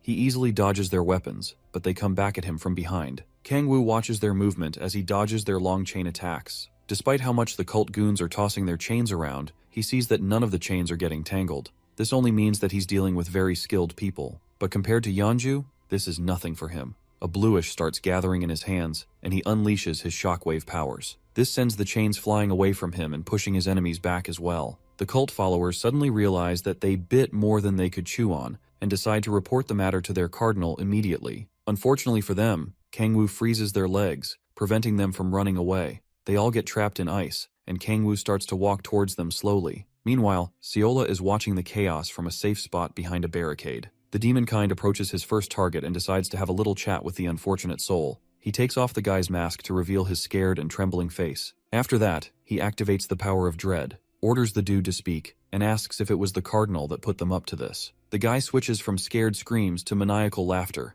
Kangwoo looks closer and wonders if the guy is resisting. The deranged follower gives glory to his cult before activating an explosive in his mouth. He bites down on his tongue, causing a huge explosion in the vicinity. Seola guards herself from the impact and looks back to see if her man is alright. Luckily, she sees that he has already protected himself with a barrier. As Kangwoo puts down the barrier, he swears to bring out the cardinal from whatever little hole he's hiding in. Later on, the masked cardinal receives a report about the death of the shadows. The follower tells him that there's a good chance that Yeonju was the one who killed them. He regrets the fact that they just lost good troops. When he asks about the crack's fragments, the follower tells him that they've gathered 30% of them. The cardinal then dismisses his lackey after that. As the follower leaves, the masked man tells himself that there's no need to rush. When he takes off his mask, the cardinal is revealed to be Kang Hyun. He believes time is still on his side and everything is going according to plan. Back in the city, Seola runs towards Kangwoo to check up on him after the explosion. He ignores and picks up his phone to call Sihoon. Kangwoo tells the guy that they're going to try hard to collect all the infernal crystals, and that they should meet at the gate by 6 in the morning.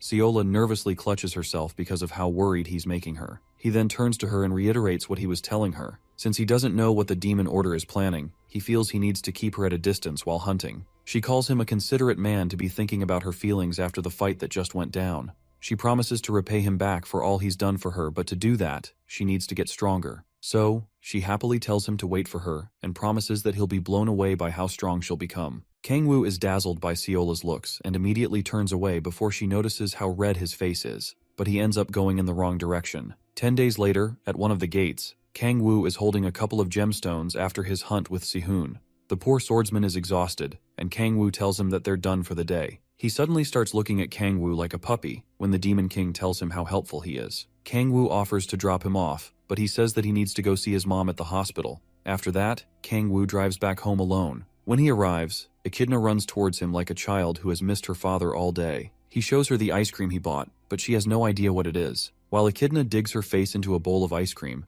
Kangwoo wonders why the demonic order hasn't made a move, even though he has acquired a lot of infernal crystals. He is really troubled by their silence and hopes that they're not causing trouble somewhere else. Suddenly, he gets a call from Hwayeon and picks up the phone to answer. Hwayeon tells him that there's been suspicious activity at the S-rank gate in Pohang. She informs him that it's the demon order and that they're getting ready for a summoning. Yeonju and her guild are already on their way to the place, and Hwayeon says she'll be heading out in a helicopter soon. She offers him a ride in the helicopter, and he wonders if it'll be more comfortable to travel like that. He decides to turn her down, saying he'll go on his own. Hwayeon tries to tell him that he's needed there as soon as possible. While patting Echidna's hair, Kangwoo tells the commander that he has his own helicopter too. Due to that, he doesn't feel the need to borrow anyone else's own. Later on, he heads out to an open spot with his familiar. He then calls her attention and says they should fly to Pohang in her dragon form. Echidna instantly agrees and changes into her dragon form. While he gets on, she asks him to get more ice cream once they're done with their mission. Echidna gets overly excited, but he tells her to calm down.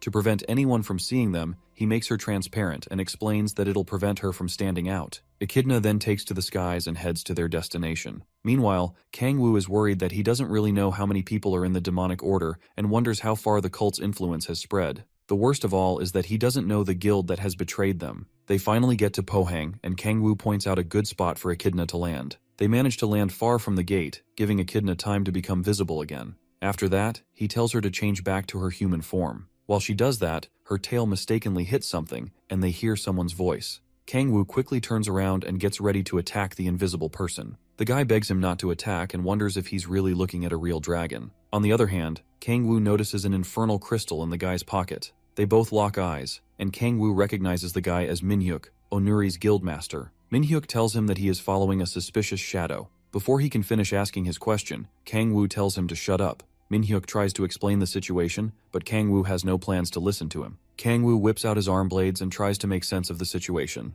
It's unsettling for him to see a guildmaster lurking around the area, so he decides to find out what exactly Minhyuk is up to. Minhyuk whips out a dagger as well and assumes that Kang-woo isn't going to hear him out. He decides to make Kang-woo listen to him by force. As the two close the gap between themselves, they instantly leap towards each other. Using his speed and blades, Kang-woo clashes with Minhyuk's blades. However, his strength is too much for Minhyuk to handle. The guildmaster leaps back, and with fear in his eyes, he wonders how Kang-woo is so strong. On the other hand, Kang-woo sees that the guy is a pathetic weakling compared to himself. While Minhyuk struggles to recover his breath, Kang-woo starts to think that maybe the guy doesn't have any affiliations with the demonic order. He decides to tell Minhyuk that Yeonju and the Warring Corps will soon arrive. He says that he'll listen to the guy if he keeps it simple and tells him why he came to Pohang. Minhyuk feels it's ridiculous for Kang-woo to be suspicious of him, and says that Kang-woo is the one who has been acting shady. He drops one dagger on the ground and firmly grips the other one. He instantly rushes toward Kang-woo with his spinning blade attack, but trusts the Demon King to see this as child's play.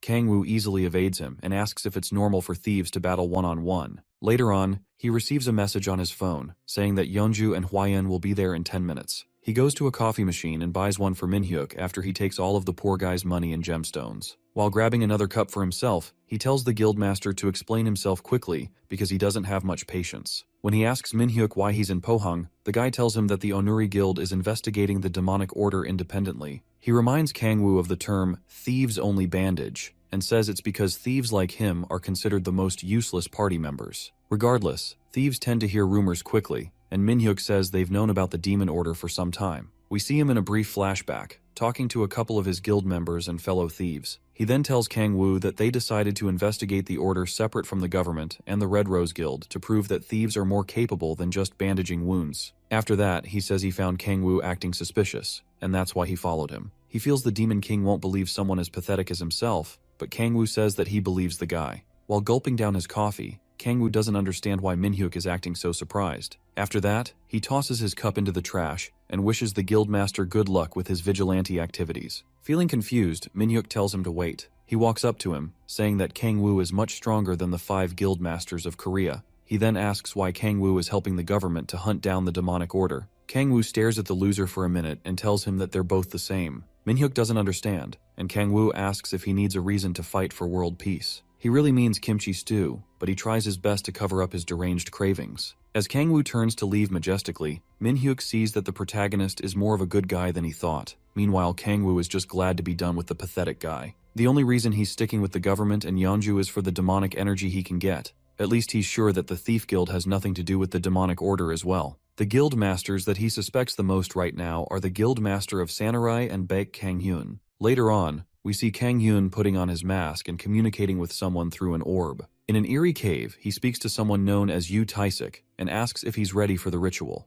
This is the first step in their grand scheme, and they need to succeed by any means necessary. He tells Taisik that they must get more sacrifices if necessary. After that, Taisik pulls down his hood and gives glory to the demonic order. One of the followers there informs him that all the blood from the sacrifices has been scattered all over. With a creepy glance on his face, Taisik steps onto the demonic symbol. After inspecting the blood, he tells them that more is needed. He orders one of the followers to come forward. The poor guy walks up to him, only to get stabbed, and his blood is spilled everywhere. The remaining followers gasp at the horrid sight of their fallen brethren, and they demand to know why Taisik has done such a thing. The insane Taisik tells them that there isn't enough blood and they should blame their incompetence for not providing more sacrifices. He begins to slaughter all of them like a madman and spills their blood all over the place. As their dead bodies lie on the ground helplessly, Taisik once again gives glory to the demon order. Seeing that he has enough blood, he slams his hands on the symbol and begins reciting an incantation. The scene shifts back to Yeonju, who has arrived in Pohang. Kang-woo then asks both her and Hwaeun if they can enter the S-rank gate now. Hwaeun tells him that things don't look too good inside the gate. She says there's a member of the demon order hiding inside the gate, but there are too many caves for her to tell the exact one he's hiding in. She also heard that people feel an eerie sensation when they enter the gate. Footsteps start to approach them, and they see it's Hyunmo, who looks happy to see them. He informs Huayan that they heard a big explosion inside the gate earlier. Echidna then tugs on Kangwoo's coat, and with a frightened expression, she tells him that the gate reeks of blood. Meanwhile, Taesik succeeds in his ritual, and a crack appears at the scene. He looks up to whatever will appear, and begs it to reveal its mighty powers to him. A huge demon suddenly appears from the crack. It refers to itself as Auriax from the 7th ring of hell, and it asks who dares to summon him. Taesik bows before the mighty demon like the peasant he is. He then happily tells Auriax that he was the one who summoned him. When asked for a reason, Taesik says it's because he desires the slaughter of insignificant mortals. While he promises absolute loyalty to the demon, a spy watches them from the shadows. The guy quickly brings out a walkie-talkie and tells Hyunmo to come over immediately because he has found something suspicious. When Hyunmo tries to get a proper explanation for what's happening, he doesn't get a response. Kangwoo tells them that they need to get moving and stop wasting time. As they step towards the gate, they perceive the hideous scent of blood. Inside the gate, a couple of players witness Auriax bursting out of the cave. Rather than run away, the fools stand there until Auriax sees them. The demon lands before them and says that they will be decent sacrifices for his slaughter. The players decide to stand their ground and not be intimidated. They attack the monster with all they have, but their efforts are as useless as their brains. However, Auriax is pleased with their futile attempts. The demon slaughters them all with one swipe of his weapon. Hyunmo and the rest show up at the scene and witness the horrid sight of players being killed. Meanwhile, Taesik shudders at how much power he has gained with his first summon. With the dimensional gate getting weaker, he'll be able to summon more powerful demons, and the world will fall into the hands of the demon order.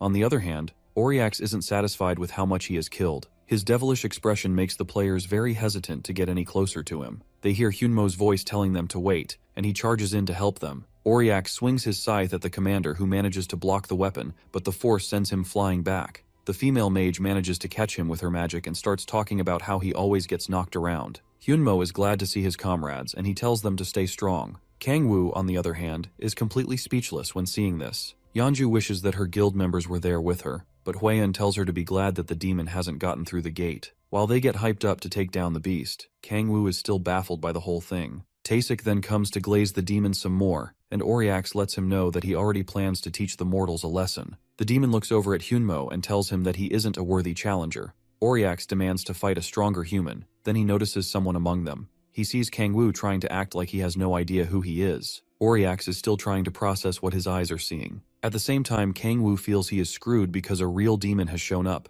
Auriax is from the 7th ring of hell and Kangwoo is from the 9th ring. That 9th ring is the home to the one known as the Eternal Conqueror, who is none other than the Demon King himself. Auriax finally figures out who he's seeing and starts screaming. He wonders why the hell the Demon King is there of all places. At the same time, Kangwoo is trying to hide his face and maintain maximum composure. Out of all the demons that can show up, it had to be the one that knows Kangwoo's true identity. Taesik looks at Auriax quivering like a scared dog and wonders what's going on. The demon quickly turns to him and demands to be unsummoned at once. Auriax grabs the fool and tells him that he doesn't want to fight Kangwoo. He just wants to be sent back to hell immediately. Taesik tells him that he can't do that, but assures him that Kangwoo's team is made of puny mortals.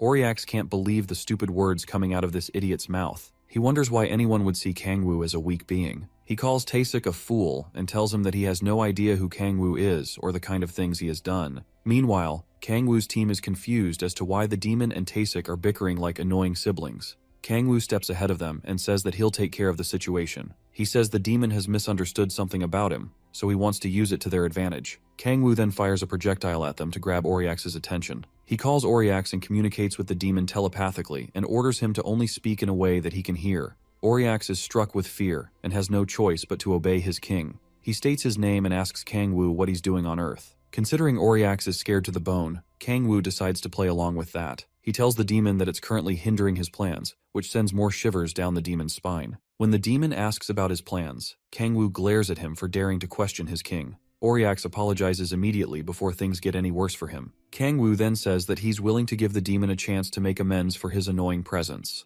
Considering Auriax has no self-worth, he humbly agrees to do whatever his king wants. Kangwoo seizes the opportunity and offers to make the demon one of his subjects if it obeys well. Upon hearing this, Auriax's eyes light up. This means he can be on the same level as Balak and will be able to use a portion of the Demon King's powers. As soon as he agrees, Kangwoo tells him to drop his weapons and fight his party members. This way, he can test Auriax to gauge his strength. Without a moment's hesitation, the demon flings away his weapon. However, Yeonju and Huayan can't make sense of why Auriax is acting strangely. Regardless, Huayan sees it as a chance to take down the monster. She activates her ability and points her blade toward the beast. As Auriax walks over to her, she leaps straight at him. With a slash of her blade, she causes great pain to the demon. Auriax gets furious and starts smashing the ground in a frenzy and insulting them. Yeonju gets pissed by this and whips out her chains. She pierces Auriax with them and swings them around with full force. The chains wrap themselves around Auriax and start to tear away his body. He realizes that Yeonju is very strong, and it will be hard to fight her even with his weapon. Regardless, he shatters the chains in order not to look like a loser in front of his king.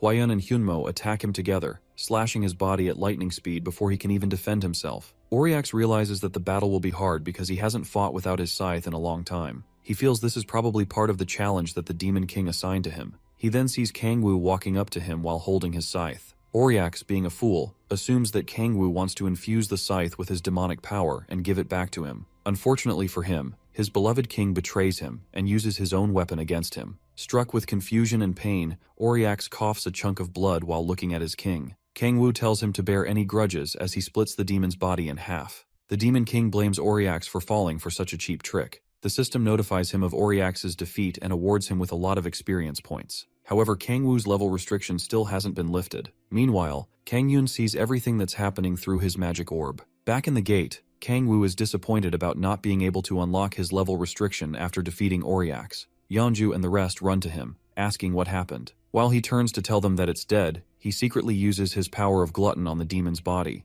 Yeonju sees the flames engulf the body. After that, Kangwoo's demonic energy increases by 3 points. He's not too happy about only getting 3 points, but he knows how hard it is to level up at higher levels. He also realizes that the seal on his myriad demon palace has become much weaker, and he can feel an increase in the quality of his magic. As his party members get closer, they wonder if demon bodies usually disappear like that after being defeated. Hyunmo then ties up Taesik and shows him to Hwaeun. He asks her if Taesik is the masked cardinal, and she tells him that the guy is just a subordinate. Hyunmo is hoping to get rid of the lunatic, but the demonic order guys are quite hard to catch. He tells Taesik to prepare for a torturous interrogation, but Taesik swears that he won't give up any information. Hyunmo looks down at him with glaring killing intent and tells Taesik that beating him to a pulp won't be enough for what the lunatic did to his comrades. However, Hwaeun wants to discuss with Hyunmo to make sure that their prisoner is transported safely. He tells her that they have automobiles and helicopters ready for transport. At the same time, Taesik regrets being captured because his plan would have worked if Auriax hadn't decided to act like a wimp.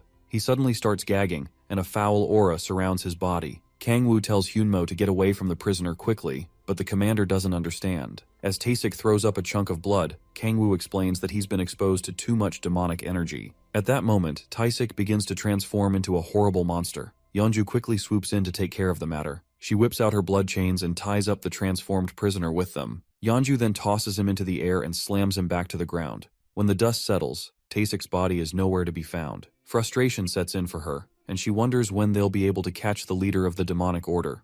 She admits that her anger got the best of her in this situation, and wishes that she just knocked out the guy to question him later. However, Kangwoo disagrees with her. He tells her not to be so hard on herself, and that they'll have another chance. It's obvious she likes his compliment, but she doesn't outright say it. Kangwoo then goes to check his status window. While looking through, he sees something very shocking. The system states that the first step to becoming the demon god has been acquired. It then shows him that the clue to the final condition is for him to form a large infernal crystal. Back at the demonic order hideout, the followers congratulate the Kangyun on his successful summoning. Due to this, they tell him that the order has promised additional support. They will be able to carry out their main plan now, but Kangyun isn't pleased at all. The fact that the summoned demon got taken out easily is very upsetting for him. When he asks what the order plans to support him with, they tell him that it will be with more infernal crystals. It'll be enough to execute their plan and also boost the cardinal's power. Despite this, Kangyun can't help but wonder why the demon was defeated so easily. He feels it has something to do with Kangwoo. Kangyun doesn't understand why Auriax behaved strangely with Kangwoo, because he thinks the Demon King is just a clueless kid. One of the followers interrupts him, saying they have one more news for him. Kanghyun's expression grows grim when they tell him that the world rankers like Fujimoto Ryoma are starting to collaborate with the Japanese government. Kangwoo quickly gets up from his seat and obliterates the informant in an instant. He starts yelling at them for giving him that kind of news as if it's nothing. He asks them if they think that all the setbacks that have occurred are someone else's problems. Kanghyun tells them that they'll be switching to another strategy immediately, and one of them tries to object. The lackey is worried that they'll be turning the whole world against them. Kanghyun walks up to the fool and starts to strangle the life out of him. He makes it clear that he knows the risk and tells them not to make him repeat himself. After that, he orders them to prepare the thing at Isu Station. A few days later at Isu Station, while the citizens are going about their business, they suddenly see a bright purple light. When they look, they see a crack forming in the middle of the station. Meanwhile, Kangwoo is enjoying peace and quiet at home. While playing with Echidna, he thinks that things are actually too peaceful. After the incident at Pohang, the demon cult has been unusually silent, and all he's been able to do is collect demon stones with Si-hoon. While riding in the car with Sinhu, he gets a call from Yeonju. At the same time, a system window pops up in Si-hoon's face. He quickly informs Kangwoo, and they both start panicking. While they try to figure out what the system is saying, Yeonju is yelling at Kangwoo for not taking her calls. She then informs him that a gate has appeared in the middle of Isu Station. Demonic monsters start to pour from the gate, causing panic and destruction to the people around. The buildings are on fire, and citizens are being slaughtered all around. A lady and her daughter are running to safety when the little girl trips over a pebble. As the mother turns to grab her daughter, the demons quickly close in on them, causing fear to grip the woman. She holds on tightly to her little girl as their fate is about to be sealed. Luckily, Si-hoon shows up on time to slay the monsters. He tells the mother and her daughter to quickly get behind him while he protects them. As Si-hoon faces the demons, he sees that the people have turned into demonic monsters due to the demonic energy oozing out from the crack. He cuts down the monsters, bringing hope and salvation to the citizens who thought their lives were over.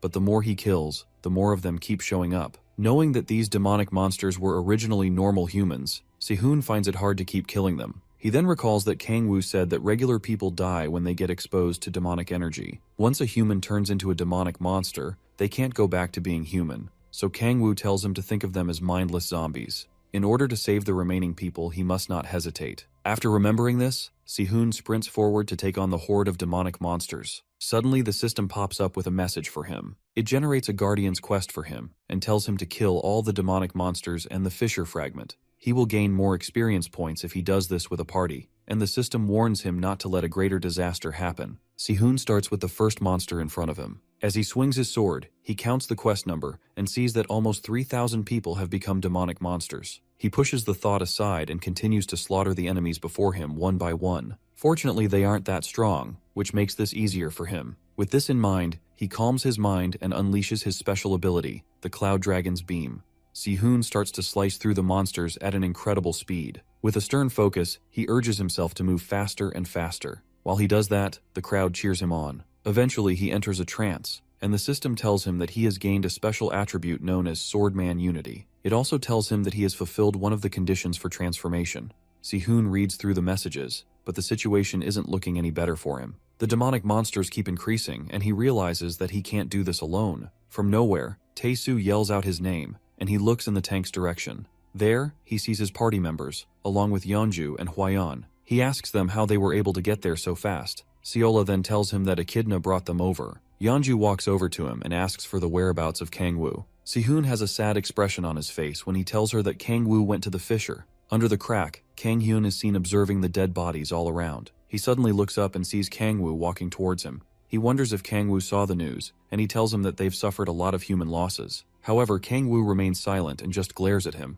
Kang-hyun says he's glad to see the protagonist, and then tells him that they have to take care of the monsters and clean up the corpses. Suddenly, the Demon King attacks him, but Kang-hyun is able to block it in time. He doesn't even try to deny it and goes ahead to ask Kangwoo when he figured it out. Prior to his encounter with Kang-hyun, Kangwoo told Si-hoon that he had something else to do. As Si-hoon runs off, Kangwoo moves to a different area to look for the person who started this whole ruckus. With so much demonic energy in the air, he knew the person had to be close by. With his observation powers, he scans the area and locates Minhyuk fighting with the demonic monsters. He is surprised at how quickly the Onuri Guildmaster got there, and is impressed with his information network. Seeing that Minhyuk is headed in a straight direction, he decides to follow him. Minhyuk follows a tracking device via his phone and locates the culprit around the fissure. He sees Kang-hyun using demonic energy to kill someone, which confirms his suspicions. However, Kang-hyun quickly notices his presence and even knows that Minhyuk was pretending to be his friend all along. Before Minhyuk can run away, Kang-hyun grabs him by the neck. When he asks how Kang-hyun found out, the devilish cardinal tells him that the path of evil leads to power far beyond his comprehension.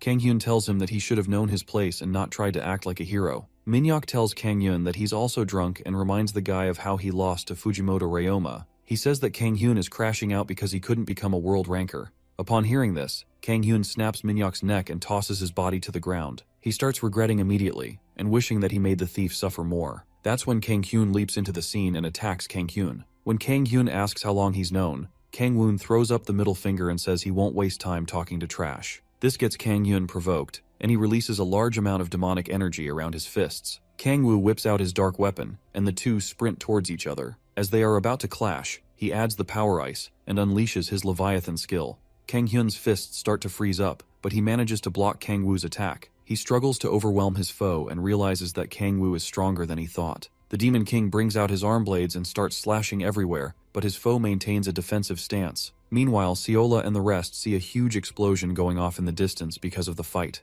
Kang Hyun then lifts up a truck and tosses it at the Demon King. As the truck heads straight for Kang Woo, he slices it into two just when it's about to hit. Kang Hyun emerges from the space he cut through, and he calls him a sly deviant. Kang Woo leaps into the air as well and starts popping off with multiple powers at once. With the combination of his divine power and destructive void, he hurls his fist at Kang Hyun. When their attacks clash, a huge explosion goes off, destroying parts of the city. The impact sends Kang Hyun back with a lot of force. As Kang Woo walks toward him, he finally realizes that it wasn't Yeonju who was interfering with his plans. He then asks Kang Woo to say who he truly is. The Demon King feigns ignorance and asks what Kang Hyun means. Despite the fact that Yeonju is one of the strongest in South Korea, Kang Hyun finds it odd that she'd be able to interfere so much by herself. Again, he asks Kang Woo to state who he truly is. Kang Woo smiles with an insane look and says that he has already given his answer. He whips out his scythe again and tells Kang Hyun that he doesn't deserve his time. But Kang Hyun knows that he's not about to make this easy for him. Kang Woo rushes towards him, and their destructive fight continues. Each clash causes immense damage everywhere around them. Kang Woo manages to overpower Kang Hyun with his scythe, and he grazes the guy's shoulder. As Kang Hyun looks at him, he sees the image of Fujimoto Ryoma, who once defeated him. Seeing himself in a disgraceful position yet again, he laughs at himself. Kang Hyun decides that this will be good, and that Kang Woo will make a good test subject for him. Kang Woo watches silently as Kang Hyun raises his hands to summon something. The demonic cardinal looks towards the fissure, saying that there are enough fissure fragments. Inside the crack, a gemstone shatters and evil laughter is heard from inside. Kang Woo notices that the shape of the fissure is slowly changing. Suddenly, all the demonic energy in the vicinity starts to move towards Kang Hyun. By the time Kang Woo realizes what's happening, it's too late to stop it. As Kang Hyun absorbs more of the demonic energy, his body starts to transform into something else. Wings sprout out from his back, and he grows a tail. Horns pop out from his forehead, and he starts to resemble a full-fledged demon. Kang Woo is in complete shock when he sees that Kang Hyun has successfully summoned a demon into his body. He assumes it might be more than one soul that the guy summoned. In that instant, Kang Hyun's attack narrowly misses him and completely destroys the building behind the Demon King. Kang Woo remains speechless in the face of the monstrosity before him. Meanwhile, Kang Hyun feels satisfied with the power surging through his body. His menacing aura towers over Kang Woo, and he's ready to start their fight again. Kang Woo curses at the situation he finds himself in and doesn't understand how Kang Hyun's crazy plan succeeded flawlessly. The demonic Kang Hyun lunges towards him without a moment's delay. With his ugly and terrifying look, he tries to instill fear in his opponent. However, Kang Woo remains calm and silent, unfazed by the monstrosity he is facing. He flies away instantly as the attack lands, causing Kang Hyun to smash the ground. While looking down at the monster, he vows to end Kang Hyun within a minute. With the combined powers of his Kraken Rage and Divine Power, he rushes towards the demonic monster and attacks. Despite being hit, the demon isn't moved by the attack, and Kang Woo wonders if his hits are so ineffective. The deadly battle continues with more explosions going off around them. Kang Woo puts a lot of demonic energy into his next attack, but it still doesn't affect the demonic monster. Kang Hyun begins to laugh at his foe for such a pitiful display. He grabs Kang Woo's hands, causing the Demon King's weapon to instantly disappear. Kang Woo feels his demonic energy being drained and questions what's going on. However, Kang Hyun continues to mock him and says that he knows the Demon King will fall for his trick. He gloats about his powers being the true strength of a demon. While still holding on to Kang Woo, he uses the power of sealing on him. As Kang Woo hears this, fear and confusion start to creep in. This means that his powers as a player are being sealed. But it's not just that. He can't feel any demonic energy within his body as well. He struggles to break free of the monster's grasp, but it's pointless. Kang Hyun then plants himself firmly and flings the Demon King into a wall. Kang Woo's situation is more dire than ever, and the effect of the sealing has left an outgrowth on his arm. Kang Hyun mocks the pitiful situation of his opponent and says that he knows rude guys like Kang Woo very well. He feels people like Kang Woo think the world belongs to them, and he says that they have no morals. Looking at Kang Woo, he sees the image of Ryoma, which makes him more mad. After rambling, he grabs the Demon King's face, saying that it's time for him to pay the price. He starts squashing Kang Woo's face with all his strength. Suddenly, Echidna comes rushing in to save her master. Kang Woo fears for the little girl when she shows up, but she's currently his only hope. She charges up an attack to send Kang Hyun away from her master, but her powers suddenly disappear. Thanks to Kang Woo's demonic energy being sealed, she isn't able to use any of her powers as well. Kang Hyun recognizes the little brat and sees that she's very close to Kang Woo. He decides to leave Kang Woo and go after the little brat. Kang Hyun quickly grabs the girl so that he can see what kind of reaction Kang Woo will make. On the other hand, Kang Woo picks up a blade from the ground and tells the demonic monster to be quick. Echidna can't even believe what her beloved master is saying. However, Kang Woo points the blade toward Kang Hyun and tells him to stop being so cringe. With his powers sealed, the demon believes that there's nothing Kang Woo can do. To their great surprise, Kang Woo raises his blade and slashes off his corrupted arm. While bleeding out, he decides that he'll finally tell Kang Hyun who he truly is. Seeing Kang Woo cut off his own arm sends shivers down Kang Hyun's spine. He didn't think Kang Woo would do something so drastic. With his arm cut off, the demonic energy starts to kill Kang Woo's body again. However, he used too many powers and has now lost an arm, which still puts him at a disadvantage. Kang Hyun flings Echidna away and asks Kang Woo if he really thinks he'll be able to do anything. Looking at how tough the situation is, Kang Woo decides to use the one thing he didn't want to. As his wound bleeds out, he looks into his myriad demon palace and decides to use the authority of predation. He looks over to where the 3 doors are and moves to open the first one. As he silently opens it, his physical body starts to change and become coated in a thick black liquid. As Kang Hyun tries to make sense of what he's seeing, Kang Woo becomes a black shadow before his eyes. Regardless, he doesn't feel threatened since his gauntlet has regenerated. He rushes towards his foe and smashes the shadow's head. He laughs at Kang Woo's transformation and wonders if the Demon King became a pathetic slime. On the other hand, Echidna cries out to her master. Kang Hyun soon realizes that he's in a deep mess when Kang Woo's head regenerates back. He looks at his hands to see the black, slimy substance engulfing him. In a matter of minutes, it starts to grow mouths all around his body. The black slime starts to devour him, scarring Echidna with such a terrifying sight. Kang Hyun finds himself drowning in Kang Woo's myriad demon palace and calls out to the summoned demon to help him out. He tells the demon to get out of the place because he can't let things end so soon. The demon sees that Kang Hyun has been pushed into a corner and asks for permission to control his consciousness.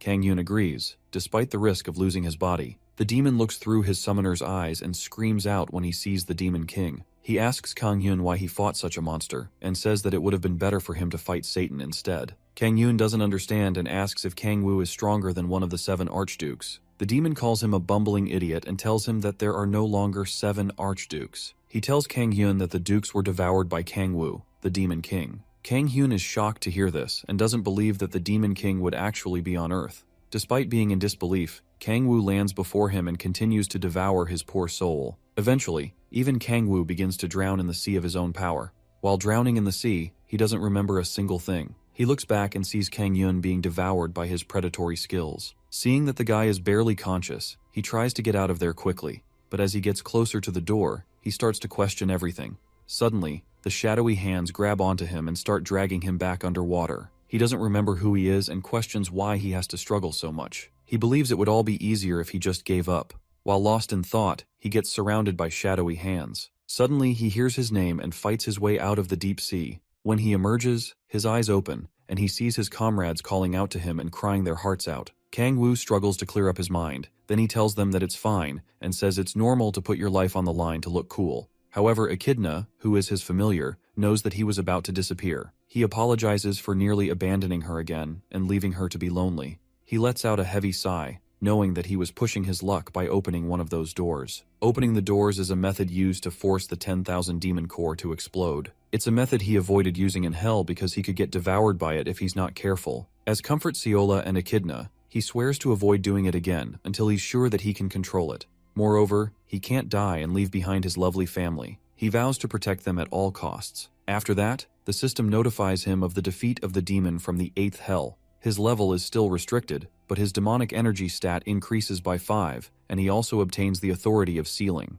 Kang Woo glances at the message and sees that his demonic energy stat has surpassed 100 points. The minimum requirement for being a world ranker is 100 points. However, Echidna has managed to beat some sense into him for making her worry so much. Seola places her hand on his bandage and uses her healing magic on his wounds. Kang Woo sees the amazing effects of her ability, and she tells him that she has reached her 5th awakening. 3 days after the Isu Station incident, Kang Woo is enjoying a well-deserved rest. Thanks to sleeping for 4 days straight, his body managed to recover well enough. Echidna jumps for joy when she sees him enter the kitchen. Seola and Yeonju also see him when he walks in, and she asks if he's okay. He tells her that the sleep was enough for him to recover, and asks what Yeonju is doing in their house. Seola then tells Kangwoo that Seola has been visiting every day to make sure that he's fine. However, Yeonju tries to deny how much she cares about him. After that, Seola suggests that he should rest a bit more, but he assures that he's fine. Yeonju tells him that the Hanul Guild was disbanded while he was sleeping for days. She also says that they caught the demon cultists, but they turned into demons before she could do anything. Since that day, there hasn't been any movement from the demon order.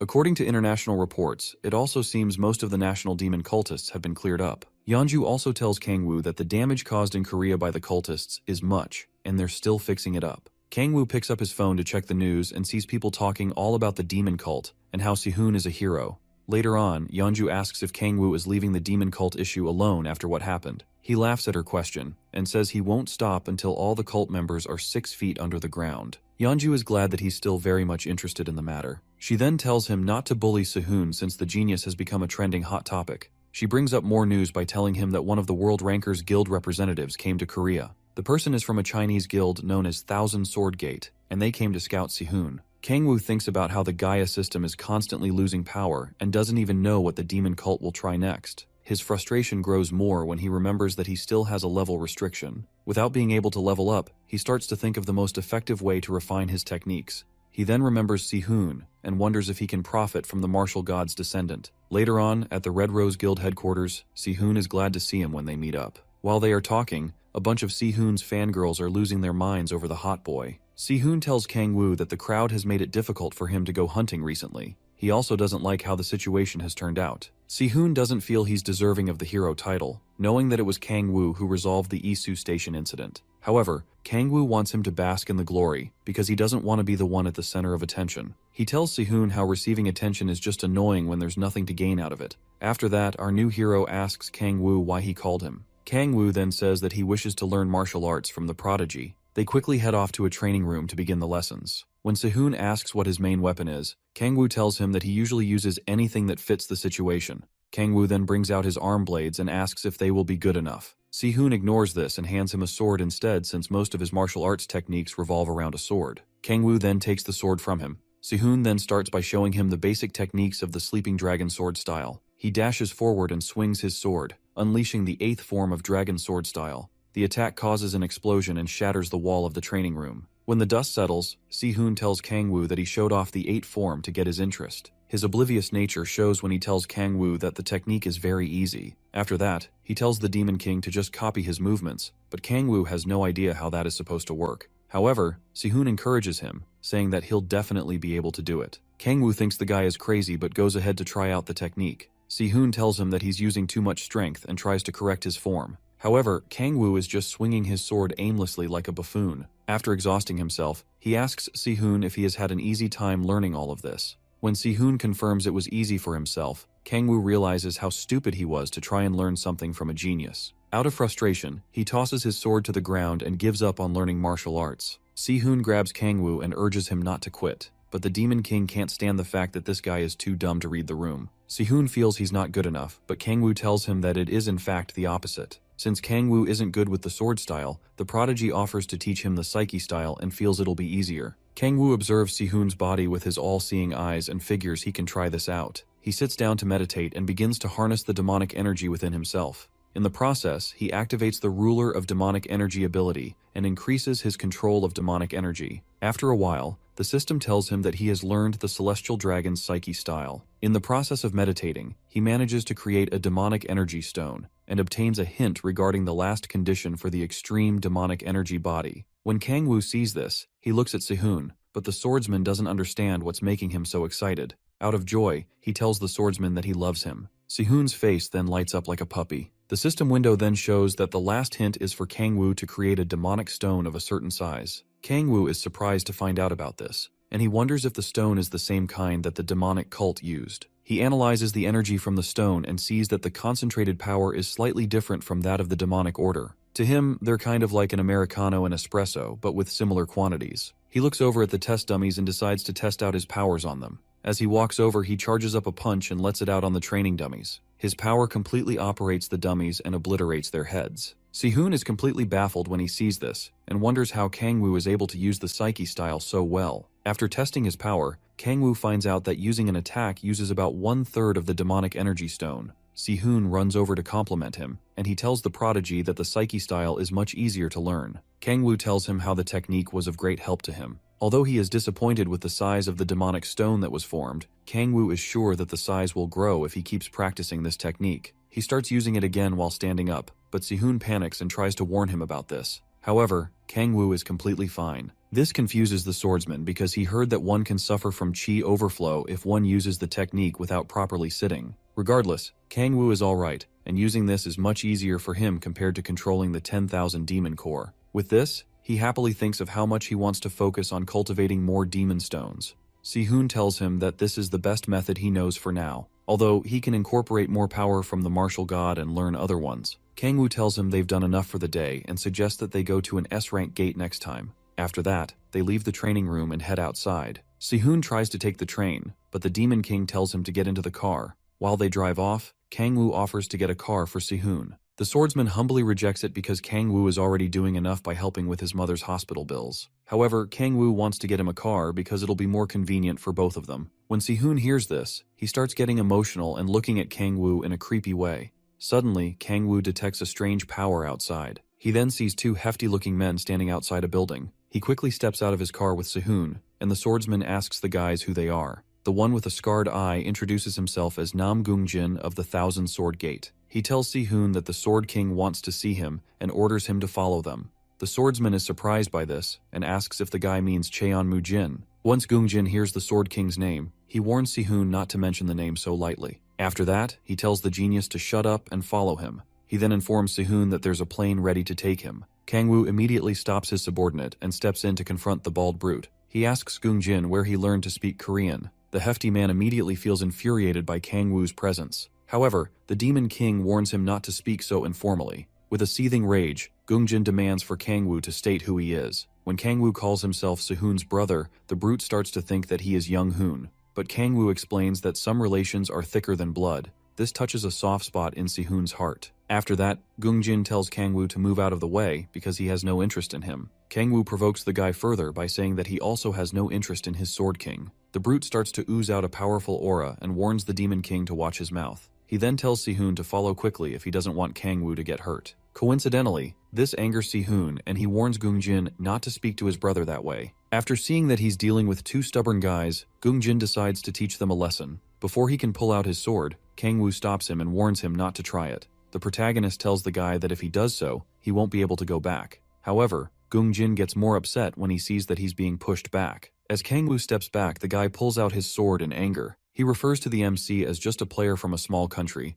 but he's about to eat his words. Kang-woo instantly dashes over and starts crushing the guy's hands. As Gung-jin screams in pain, he realizes that even he can be made to tremble in fear. On the other hand, Kang-woo takes note of the Thousand Sword Gate guild name. After that, he asks Si-hoon if there's any good place where they can get kimchi stew close by. He decides that he's going to make Gung-jin eat some good food before sending him back on good terms. They head over to a restaurant where Kang-woo orders 10 bowls of kimchi stew. After beating some sense into the Chinese players, he tells them to enjoy the meal and says he's letting them go because he's in a good mood. However, Gung-jin feels shameful that he's being treated like a dog by a Korean player. The waitress then steps out with a steaming pot of food. She sets down the delicious meal before them, and Gung-jin is curious as to what this meal is. Later on, Gung-jin returns to the Sword King in a pitiful state and informs him of what happened in Korea. The Sword King looks down at him and highlights that Gung-jin fought with Si-hoon's group even though he asked the dumb brute to be polite. Gung-jin quickly apologizes for his incompetence, but he never imagined that Kang-woo would be a true demon.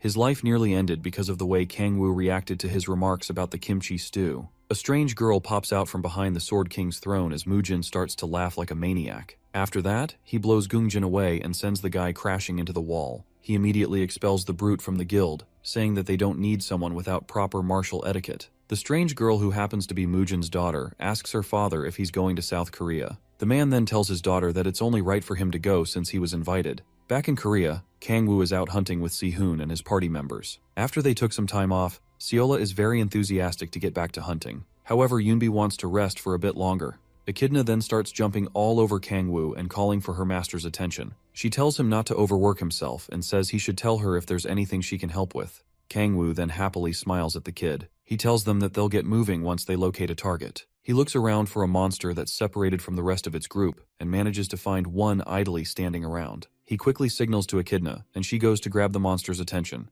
Kangwoo calmly waits for her because it will be best if he doesn't drag the attention of a horde. He uses his powers to make her footsteps completely silent. Echidna sneaks up behind the monster and uses her powers to slice up the monster's body. As the ogre's blood splatters on the ground, the other monsters notice its scent. When the ogre rushes in to attack, Kangwoo signals the rest of the party to take action. Tae-soo immediately jumps in and blocks the ogre's punch with his shield. While Echidna is trying to get compliments from her master, Seola starts to set up buffs for Yoonbi. The little mage starts chanting some incantations before releasing her lightning attack along with Seola's support. The ogre gets hit with the attack and is stunned in place. Sihoon then jumps in and uses the fifth form of his dragon sword style to end the beast. Their battle ends, and the party members can't believe how tough it is to battle the monster. Seola and her comrades celebrate their efforts and are happy that they are able to take down an S-rank monster. Kangwoo feels that the team needs to gain practical experience aside from leveling up.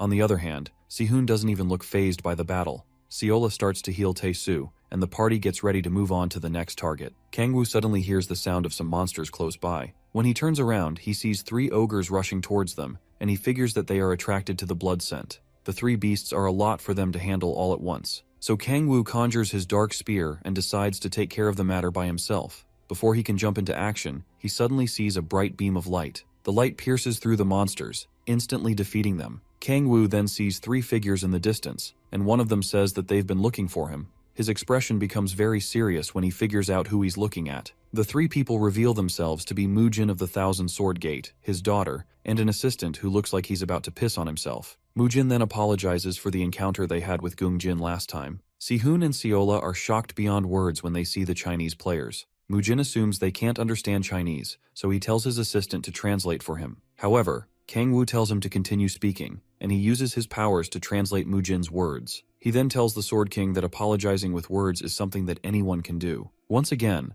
Mujin apologizes to him for the rude actions of his subordinate. In order to show his sincerity, Mujin bows to Kangwoo, his daughter and assistant when they see such a gesture from the Sword King. Even Seola and the rest can't believe that Mujin would go that far. Kangwoo is a bit nervous to hear that Mujin expelled Gungjin from the guild because of his reckless actions. The Sword King then promises to never let something like that happen again. Kangwoo, with his devilish grin, immediately takes note of Mujin's promise. As Mujin promises again, Kangwoo gives a sinister smile. After that, Kangwoo accepts his words and decides not to be hostile towards a potential ally. Mujin then tells him that they came to meet Sihoon after seeing his fight at the Isu station. The Demon King asks him why he wants to meet Sihoon so badly. The Sword King replies by saying that he wants to know how the swordsman was able to learn the martial arts of the martial god. Echidna then tugs on Kangwoo's clothes and asks him what a martial god is. Her master wonders how she's able to understand Chinese. She then tells him that she's using magic to communicate, just like she does with Korean. Echidna also confirms that she can use the magic on other people. After that, Sihoon asks her to use it on Sihoon and the others. Mujin then starts to understand what Sihoon and the others are saying, but Echidna tells him that it's because of her magic, which enables people to communicate without a language barrier. Mujin starts making fun of his translator because the poor guy is completely useless right now. Since everyone can now understand themselves, Mujin decides to repeat his question. Sihoon is shocked when the Sword King asks about the martial god, and Kangwoo also wants to know how Mujin is able to tell. Mujin then reveals to them that he is a descendant of the martial god, Cheon Taehuang.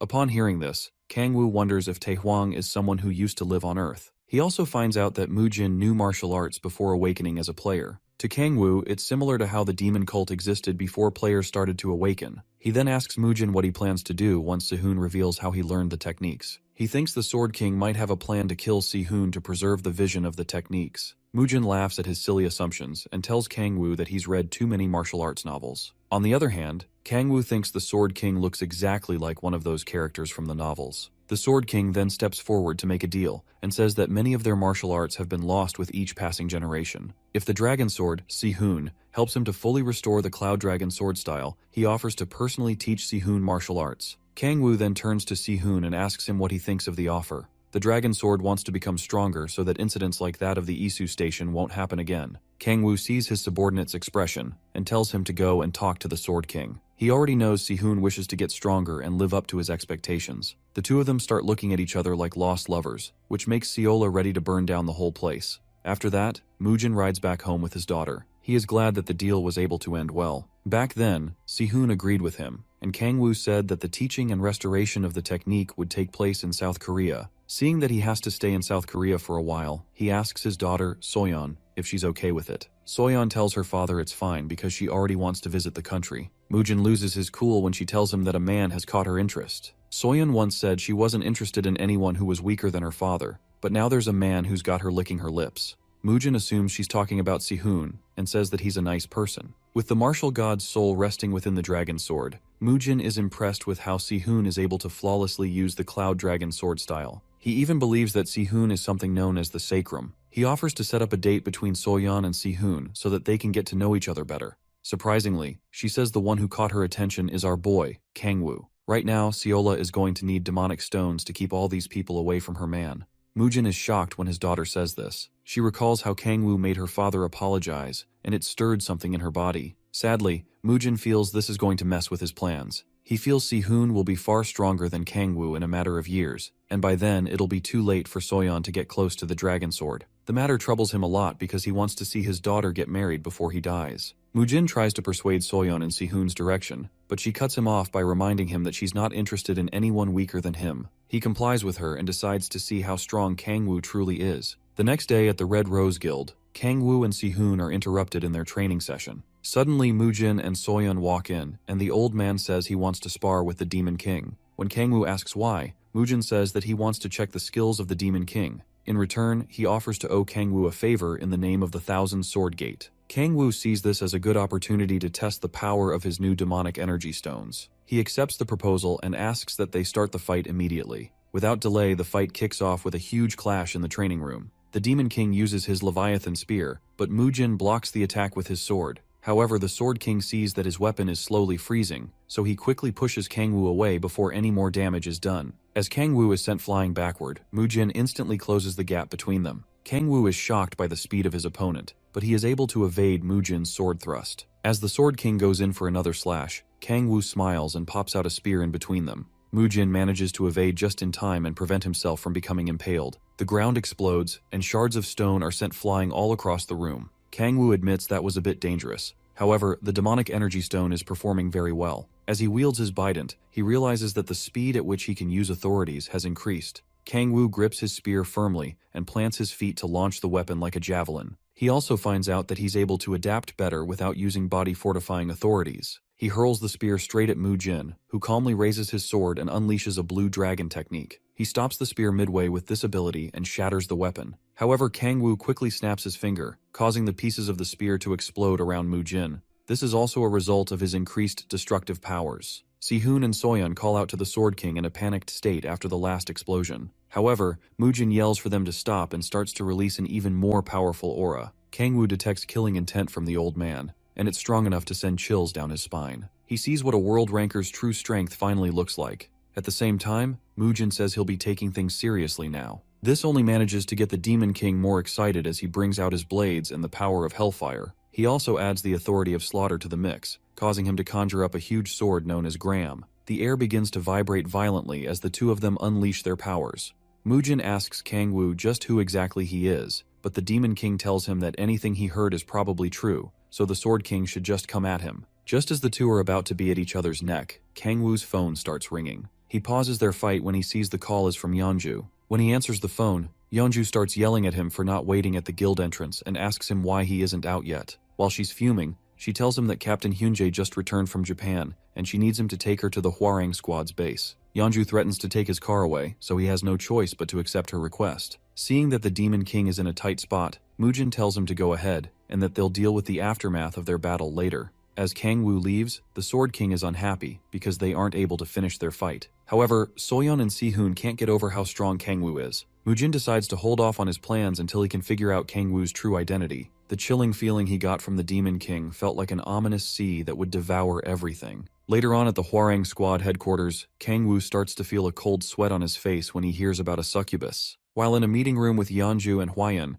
Captain Hyunjae tells them that Japan's demon order is trying to summon a succubus. He also confirms that the demon's name is none other than Lilith. Upon hearing this, Kang-woo recalls some very horrible memories of that ugly monster. A few minutes prior to their meeting, Hyunjae introduced himself as Hwarang's first squadron captain. They exchange greetings with one another before taking a seat to commence their meeting. As Kang-woo sits down, he gazes at Hyunjae, who is supposedly on par with Kang-yoon. At the same time, the captain apologizes for not being around to help with the incident in South Korea. Yeonju then tells him that Kang-woo was able to resolve the incident, and Hyunjae thanks him. After that, the captain says that he has news for them. When he mentions that it's related to the demon cult, Yeonju gets a cold shiver in her body. He then tells them of the plans of the demon cult in Japan. Yeonju confirms that she heard about Japan's demon cult being much bigger. Hyunjae tells Hwayeon that the Japanese government has asked for help because the situation is quite bad. Yeonju wonders if the government really needs their help, considering they have someone like Fujimoto Ryoma. However, Japan doesn't really have outstanding players except Ryoma.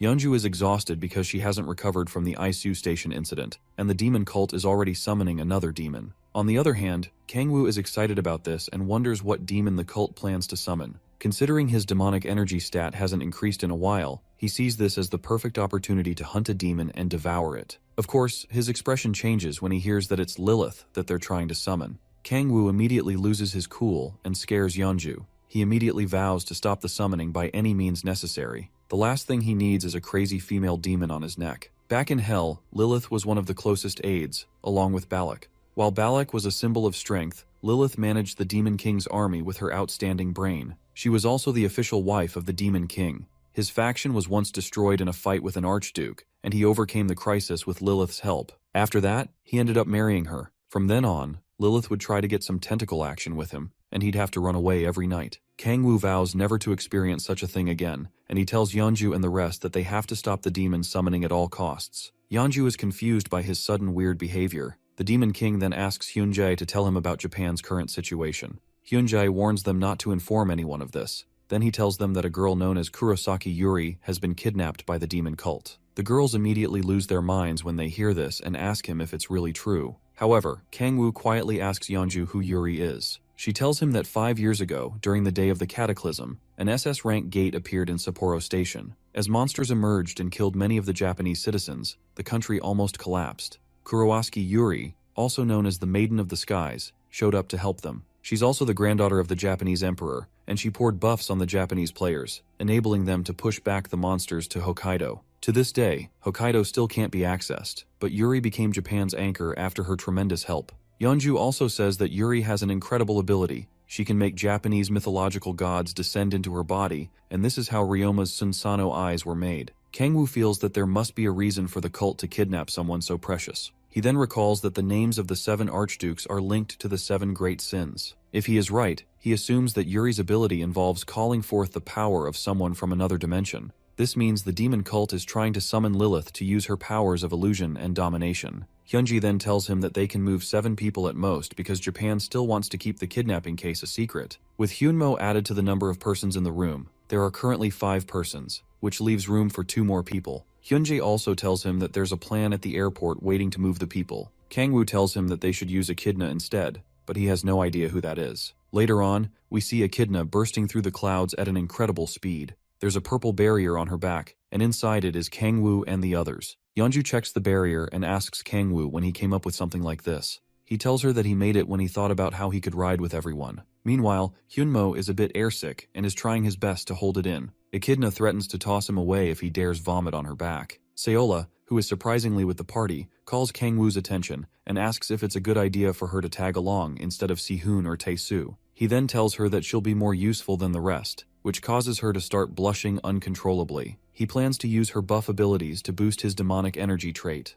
After some time, Echidna informs her master that they've arrived at their destination. Seola's eyes are filled with a fearful expression when she sees the state of Sapporo Station. The entire place is in shambles with different kinds of demonic monsters roaming around the area. In the middle of the desolate city stands the SS rank gate that is yet to be dealt with. Kang-woo looks around and notices that there's demonic energy spread throughout the station. He asks Hyunjae if the demon summoning is taking place in the station, and the captain tells him that it's what the Japanese government believes. Seeing that they don't have much time, Kang-woo decides that they should join the Japanese group below. At the Sapporo base, there is a group of soldiers protecting a helicopter landing zone. An old man and a younger-looking guy look up to see Kang-woo and his team touching down on the helipad. The soldiers begin to panic and point their guns at the Korean players, asking them to identify themselves. However, the old man quickly recognizes Captain Hyunjae. The captain refers to the man as Prime Minister Yamada and tells him that it's only natural for them to come to Japan's aid. Kang-woo then tells Echidna to use her translation magic on all of them. After that,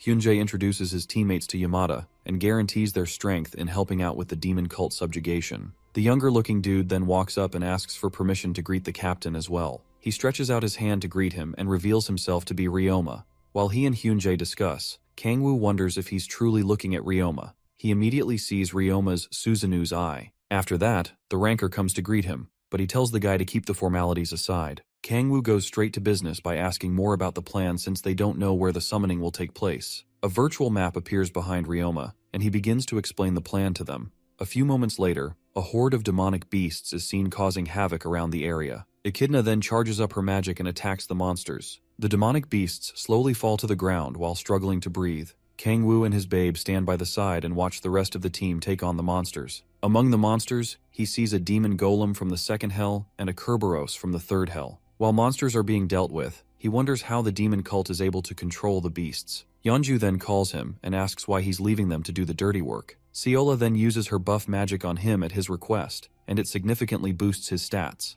Just as Kang-woo thought, the buff turned out to be very effective. He immediately combines the powers of two authorities to test it out. He shoots out a huge beam of fire at the monsters and nearly incinerates his teammates in the process. As the monster is being burned alive, Yeonju shields herself from the impact of Kang-woo's destructive powers, but that's not what she feels she's supposed to be feeling. She then turns to the lovebirds and asks them if they've lost their minds. However, Kang-woo ignores and tells his darling that this is why she's perfect for the job. Seola feels they'll be able to wipe out the monsters with Kang-woo's destructive powers. However, he has been feeling a bit of uneasiness. He recalls Ryota's explanation of the plan when the ranker told them that they'd be splitting into two teams to deal with the demonic monsters. Since the demon order will be confused by the presence of the Korean players, he tells them they'll use their advantage to sneak one person into the order's ceremony. When Hyunjae asks if the person will be going in alone, Ryoma confirms and says he won't be giving the captain such a dangerous task. Instead, Ryoma will be taking that role himself. Due to this, Kang-woo feels that the guy is trying to be a hero. He doesn't even notice when Seola tries to warn him about Yeonju approaching them.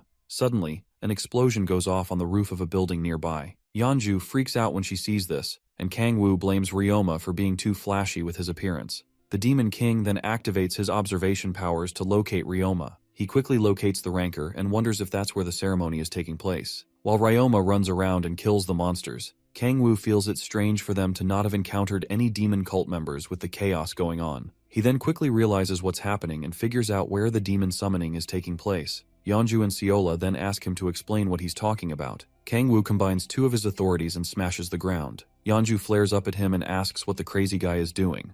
While they are checking up on him, two shadows are seen in the ground below. With their masks, you can already tell that they are members of the demon cult. They quickly bring out their weapons and ask Kang-woo how he found them. However, our boy and his two women look more terrifying than actual demons as soon as they see the enemies. The next scene shows the blood splatter and mask of the demon cult members. These guys were so weak, too weak to even stand a chance against the Demon King. After that, Yeonju and Seola run to him like damsels in distress. Since he managed to find where the cult members were hiding, they both decide to follow him. Sadly, he breaks their hearts by telling them that they can't come with him. He tells them that they need to help distract the monsters that are still wreaking havoc above. Echidna then shows up and tells him that he can't repeat what happened the last time. She makes him promise that it won't happen, and Kang-woo promises. He's also sure that he won't need to use the power of 10,000 demon cores. After that, he sprouts his wings and races to where the ceremony is taking place. Some of the cult members see the Demon King heading straight for them and move in the way to try and stop him. Kang-woo brings out his arm blades and slices through them swiftly. He notices that these cultists are quite weaker than the ones in Korea.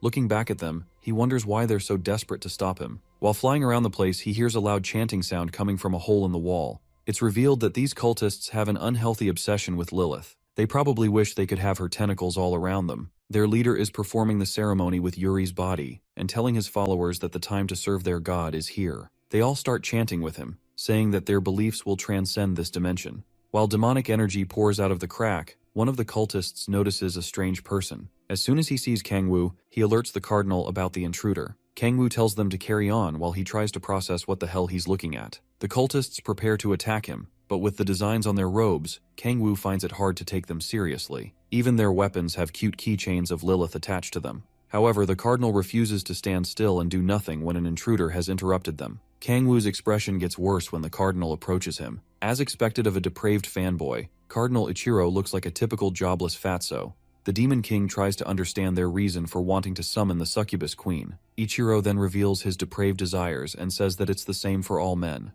Kangwoo starts to look grim when he sees that these fools only see a succubus as an object of their depraved desires. Before Ichiro can say anything else, Kangwoo rushes him and smashes the fatso's mask with his knee. The cardinal gets sent back like a pesky fly, and Kangwoo calls them people who only think with their lower halves. The other cultists are shocked to see that their cardinal got taken out so easily. Kangwoo then warns them not to take hell lightly, and says that it's not anything their meager minds can comprehend. However, the cultists rush towards him and try to take him down. He quickly takes them out, but they keep pushing forward while protecting their cardinal. However, Ichiro tells his followers to run away because they can't face the Demon King. He decides to buy time for them, but they refuse to abandon him. The cardinal tells them not to worry because their beliefs and wishes will last forever. While they are all moved by his touching words, Kangwoo can't stand how pathetic these guys are. He calls their theatrics a piece of garbage because they are still responsible for kidnapping people and using them as offerings. Ichiro yells back and tells him not to insult their beliefs. As Kangwoo conjures his gram sword, he tells the fool that if his beliefs are so important, then he can die for them. The Demon King tosses his sword straight at the fisher, and Ichiro quickly moves to stop him. The cardinal ends up getting impaled by the sword, causing him to cough up blood. Some followers try to check up on Ichiro, while one of them decides to face Kangwoo and buy time for the rest. But Kangwoo uses his threatening gaze to scare them away. While the losers run away, he steps towards the fisher. He would have loved to kill all of them, but preventing Lilith from showing up is his biggest priority. The Demon King then fuses the powers of the Demon Stone and the authority of divine power to seal the crack. He grabs the fisher and starts pulling it together to close. Just as things are going according to plan, a tentacle suddenly creeps out of the crack and grabs his arm. It then holds him firmly, and Kangwoo immediately recognizes this sensation. More tentacles sprout out of the crack, and Lilith says that she's heading over to him. Kangwoo becomes terrified and begs her not to come anywhere close to him. While trying to fight back her tentacles, the energy in the demonic stone begins to deplete rapidly. He thinks of using the demonic energy sea but remembers his promise to Echidna. As much as he doesn't want to meet Lilith again, he doesn't feel it's worth risking his life for. Regardless, the situation calls for drastic measures. Kangwoo activates his authority of predation so that he can use it to absorb the demonic energy of the fisher and form another demonic energy stone. Luckily, he also meets the last condition, which requires him to form a stone of a certain size. With that, he fulfills the 3 conditions for the extreme demonic energy body. The system then tells him that his body is starting to transform. Kangwoo isn't happy about this, but he decides to use this to take advantage of the situation. He concentrates the overflowing energy from the energy stone in order to close the crack. As he succeeds, the impact sends him crashing to the ground. The Demon King lies on the ground and pants heavily after that gruesome ordeal. With his body changes complete, the system tells him that his stats have increased by 5 points. However, Kangwoo doesn't see any significant changes to his body. The system window pops up with another message, telling him that he has unlocked his 6th awakening trait. Kangwoo is excited by this because he'll finally be able to see the details of the 6th awakening trait. When he looks at his status window, he sees that the ability is an SS rank skill, and it allows him to create equipment with the power of an authority. In order for him to create equipment of myth rank, he needs to provide an ingredient of equal rank. But the highest item he currently has is a legendary piece of equipment. Then he looks back at Yuri as he thinks about a myth-ranked item. He moves over to the table and wonders if she'll be able to create such an item with her possession ability.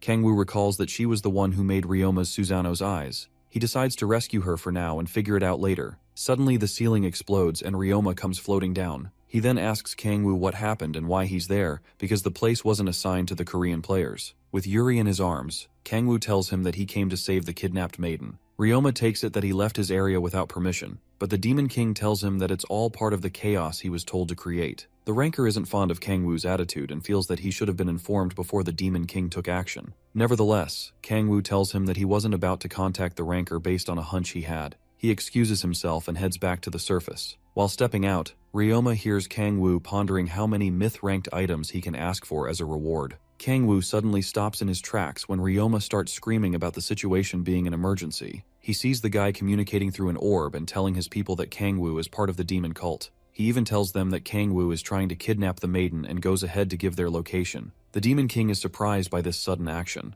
Moments later, Kangwoo is locked up in a Tokyo prison with a magic restraining device on his hands. Ryoma tells him that he'll be restrained until it's time for the trial, which will be taking place the next day. Kangwoo is being accused of trying to kidnap the maiden and being a member of the demon cult. The ranker tells him to hire whichever lawyer he wants, but he doesn't believe that Kangwoo will find someone to represent him. Just as he's about to leave, Kangwoo calls his attention and tells Ryoma that there are 5 mistakes he's made. Ryoma feels his bluffing and tells the Demon King that he's talking nonsense after being pushed into a corner. He then leaves and looks forward to how Kangwoo will keep up the act during the trial. Kangwoo tells himself that he has to figure out something quickly. Before he got locked in prison, Seola and Yeonju were shocked when he was called out as a demon cult member. The rest of his team tries to explain that it's not possible, but Ryoma tells them their comrade tried to kidnap Yuri. Even Yamada was playing along with the lies as well. However, Kangwoo wasn't even bothered by the whole thing. Out of anger, Yeonju attempts to attack them for spouting nonsense, but Kangwoo tells her to calm down because he'll be back soon. He assures Seola that things always turn out okay whenever he says so. On the other hand, Seola and Echidna are really concerned and hope that he's really coming back soon.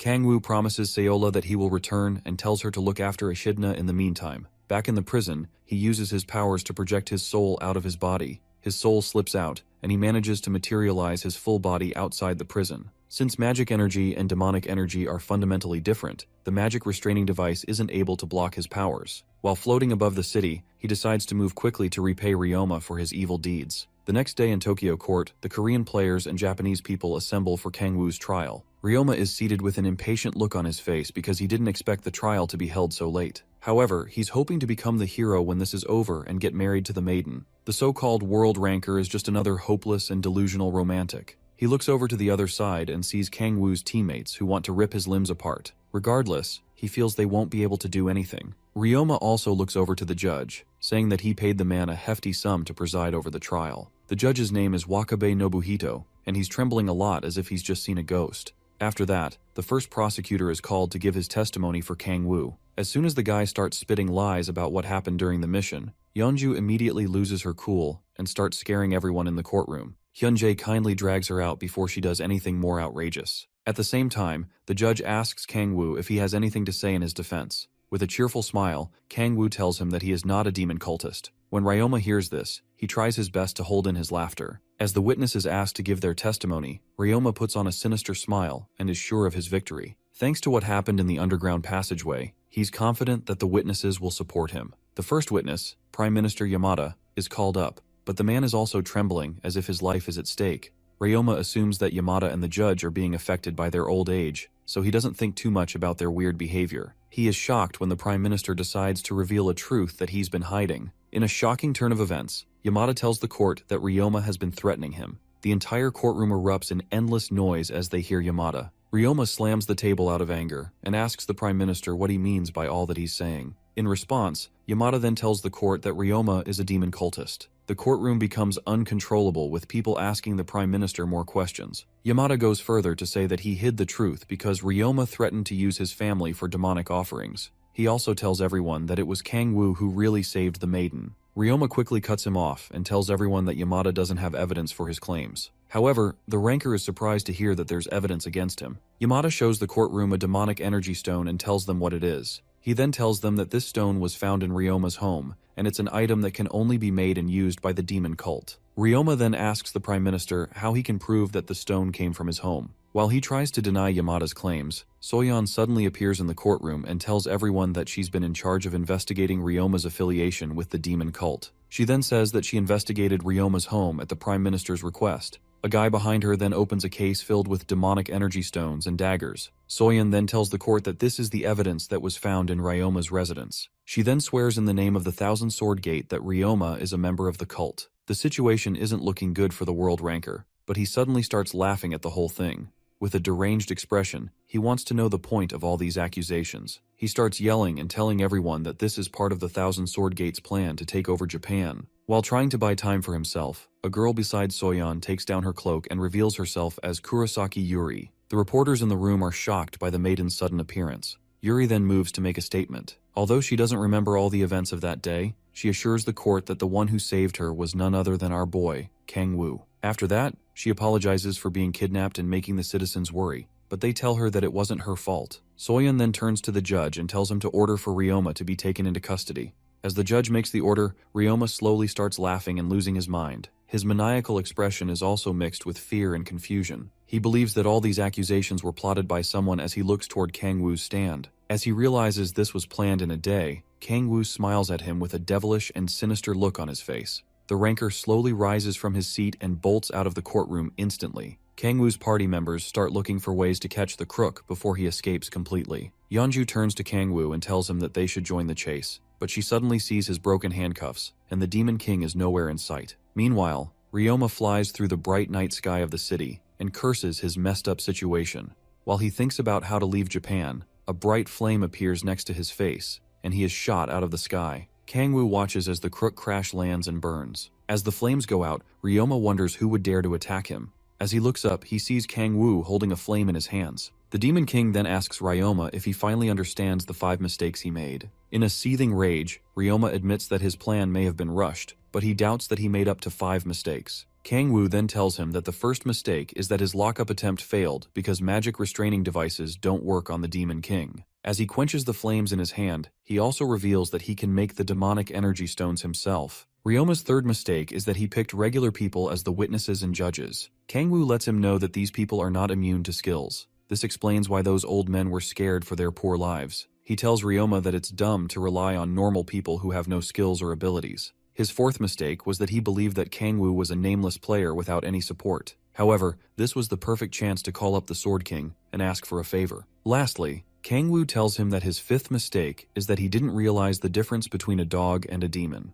With the rancor full of rage, Ryoma begins floating in the air. Then he uses the power of the wind to attack Kang-woo and vows to rip the Demon King apart. However, Kang-woo is unfazed by Ryoma's petty tornado tricks. When the attack hits, an explosion goes off in that part of the city. Ryoma feels he has won and says that he should have done this from the beginning. However, his expression changes when he sees that Kang-woo isn't even scratched. Kang-woo uses his defense powers to easily ward off the attack, and at the same time, he tells the rancor that he is disappointed in him. Ryoma is confused by his words and asks what he means. Kang-woo then tells him that he's a nice guy on the outside, but he controls people from the shadows. He tells the rancor that his mask fell off easily, and his tactics were too cheap. While Kang-woo tries to explain things to the dumb rancor, Ryoma is charging up another attack to unleash. He pours more energy into his skill, as Kang-woo calls him a dumb lad. Ryoma then hurls down another tornado while telling the Demon King not to judge him. After that attack, he is exhausted from using up so much energy. However, Kang-woo appears behind him and continues telling the rancor how obvious his reactions are.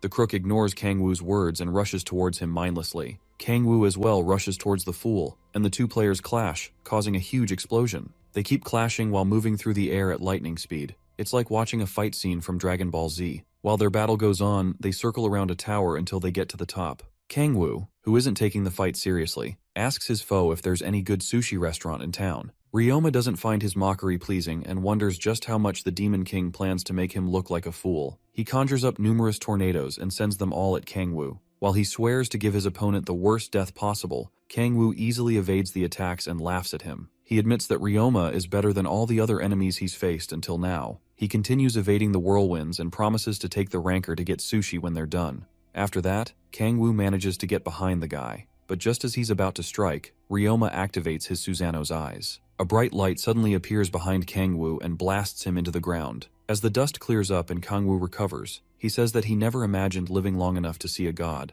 Before him stands the image of the god Susanoo. On the other hand, Ryoma can only maintain this ability for 1 minute, so he needs to end Kang-woo before his time is up. He then orders Susanoo to kill the Demon King. As Susanoo looks down at Kang-woo, he sees the energy within him and recognizes him as the being that someone had mentioned. Kang-woo doesn't understand a word the god is saying and wonders if he should use his translation powers. Susanoo then raises his hands and brings out a huge spear from the skies. With this, he plans to test the powers of the demonic sea within the Demon King. As Kang-woo sees this, he begins to conjure up his own weapon. He realizes that even Gaebolg won't be enough, so he puts in more power to form a weapon that will be strong enough. However, Ryoma surrounds him in a whirlwind and begins to laugh at the Demon King for mocking him before. He swears that Kang-woo will die today, but he suddenly notices that the storms around Kang-woo are getting more violent. Kang-woo decides to add the power of the storms to the other ones he is wielding simultaneously. With all these powers combined, he forms a powerful spear known as Gungnir. Susanoo is pleased with the power he sees from Kang-woo and goes ahead to attack with his divine spear. Kang-woo rushes towards the god, and weapons clash against each other.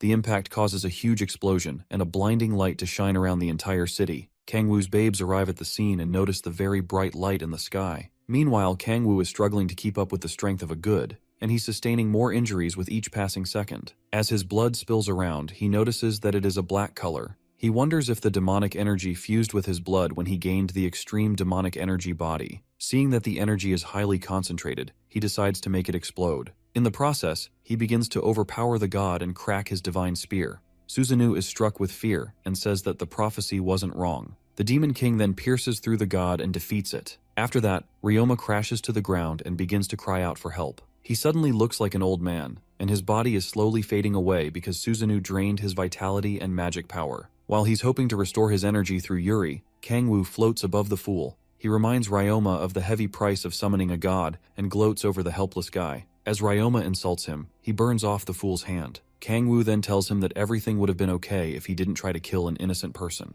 Seeing how things are, he decides to take Ryoma's myth-ranked item. Ryoma begs for his life and promises to ask Yuri to give Kangwoo a mythic item. As Kangwoo's hands draw closer to his eye, he swears to never appear before the Demon King again if he will be kind enough to spare him. However, Kangwoo ignores Ryoma and takes the eye for himself. After that, the ranker's body slowly turns into dust, and he calls out the Demon King for making fun of him in his last moments. The system window pops up, telling Kangwoo that he can't make use of Susanoo's eye. He thinks about the god and wonders if more gods will appear as Gaia's system continues to weaken. While he thinks about how to defend himself when the gods appear, the system window shows him another message. It shows 2 unknown conditions and says they are the second step to becoming a demon god. Based on this, Kangwoo wonders if it's necessary to become a god in order to fight other gods. As he jumps off the tower, he leaves the cleanup job to Mujin and Soyeon. The Sword King wonders if Kangwoo never showed his full powers during their previous fight. Seeing how skilled the Demon King is, he offers to arrange a marriage between Soyeon and Kangwoo,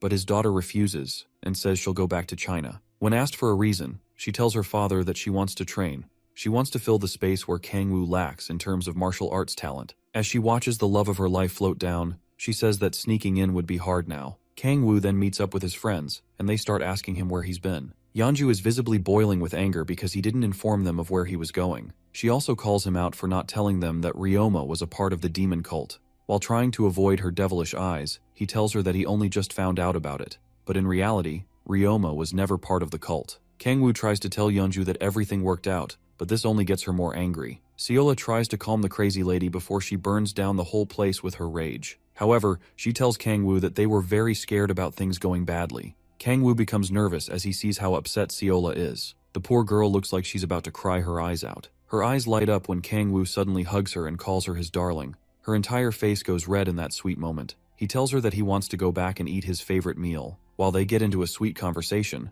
Yeonju is about to lose her mind. Meanwhile, the lovebirds are smothering poor Echidna, who is trapped in between them. While our boy grips his woman tightly, a thought crosses his mind. He wonders why Yuri helped him when he didn't even use his powers on her. It also doesn't make sense that the maiden said that she regained consciousness because he would have noticed if she did. However, his daydream is cut short when Yeonju pinches his cheeks. She tells him to follow because she knows a good place where they can get sushi in the meantime. While Kangwoo struggles with the pain, she drags him off and tells everyone else to follow her. On the other hand, Yuri is watching the whole thing from afar when her assistant comes to take her back to her residence. As she goes back, she says she'll keep watching Kangwoo from a distance and will pay him a personal visit soon. While walking back, her shadow takes the form of a certain demon who's obsessed over our boy. A week later, Kangwoo gets back home with his family and friends. While he and Echidna are excited, Yeonju can't wait to get some rest after the whole stressful ordeal in Japan. Seola tells her to take care on the way home, but Yeonju is barely able to walk straight. She and Kangwoo are very concerned about the Red Rose Guild Master. Kangwoo feels bad for her, considering how much they went through in Japan.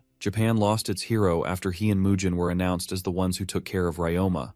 Due to this, a lot of hatred was directed towards Korea, and Yeonju took all the hatred in Kangwoo's place. While lost in thought, Seola calls his attention so they can head back together. Rather than be with his babe, this guy tells her to go back first because he has something to do. They just got back, and he's already staying away from home. He allows Echidna to join him at her request, and tells her that they're going to a quiet place. When she asks for a reason, he tells her it's nothing important. He then brings out Susanoo's eyes and says he's going to make a piece of equipment. After that, they head to a vast grass field and land there. They scan the area for a bit to make sure that there are no monsters nearby. Then Kangwoo brings out his status window to check details about his skill. He sees details about his 6th awakening trait, which lets him craft equipment with the power of an authority. The more authorities he uses, the stronger the equipment will be. Kangwoo recalls when he created Gungnir and confirms that his limit is 4 authorities at a time. When he uses 2 authorities at the same time, the needed amount of demonic energy multiplies as he adds authorities. 2 authorities will require 4 times the energy, and 4 will take 16 times the amount. Since he isn't in the middle of a fight, Kangwoo believes he can use up to 5. Echidna then calls him and asks if there's anything she can help with. He then tells her to make sure that no people or monsters get close so that he can focus. Echidna then happily runs along to put up a barrier. After that, Kangwoo decides to practice a bit and start with what he's most familiar with. He activates the demonic art of creation skill. The area around him goes up in black flames with some inscriptions on the floor. The flames gather to a point, and a ductile furnace is created. With no ingredients, Kangwoo tries to create a piece of equipment with his powers alone. With the power of 3 authorities, he creates the Gay Bolg Spear, but this one has a unique rank. However, Kangwoo sees that the spear isn't as strong as the one he makes with his authorities. He goes ahead to test it out on a boulder nearby. After destroying the boulder, he says that the spear contains 20% of the original power. Regardless, he can supplement the missing power with his body-enhancing authorities. Echidna then shows up and asks him what equipment he wants to make, but he's not sure. He thinks of crafting a main weapon like Sihun, but it won't let him change weapons and switch up his attacks. Surprisingly, Echidna gets a bright idea and suggests that he make a weapon that can change shapes.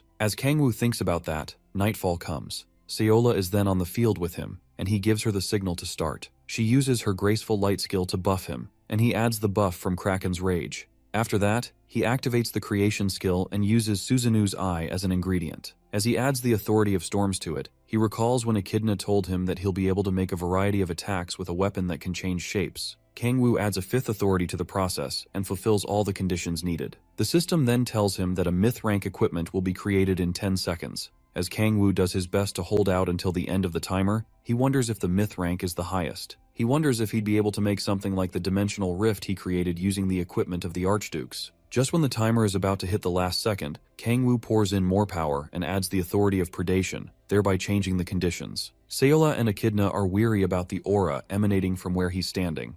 At the same time, the system tells him that a transcendent rank equipment is being created. A blinding light shines through the field, and the girls call out to Kangwoo while shielding their eyes. The light shines brightly throughout the fields until it dies down and stops. The girls look up to the sky in shock, and Kangwoo also gazes upon his new equipment. There, a mystical object floats above the waters, and the system calls it the Key of the Demonic Energy Sea. Different messages also start popping up. It says that he has reached the peak of the demonic art of creation, and he can no longer use the skill. Also, his demonic energy stat has gone up by 2 points. As Kangwoo walks up to touch the key, the engraving process is carried out. From the status window, he sees that this item will grow stronger when certain conditions have been fulfilled. Also, there are other special effects of it that haven't been unlocked yet. Kangwoo is amazed by all these effects. The first one, known as Indomitable, states that it can't be destroyed by any form of attack. The second effect, which is Transformation, says that it can transform into any weapon registered as a skill and can use up to 34% of the strength of those weapons. From his expression, you can tell that he's already in love with this. Kangwoo then uses the item's transformation effect to turn it into a Bident.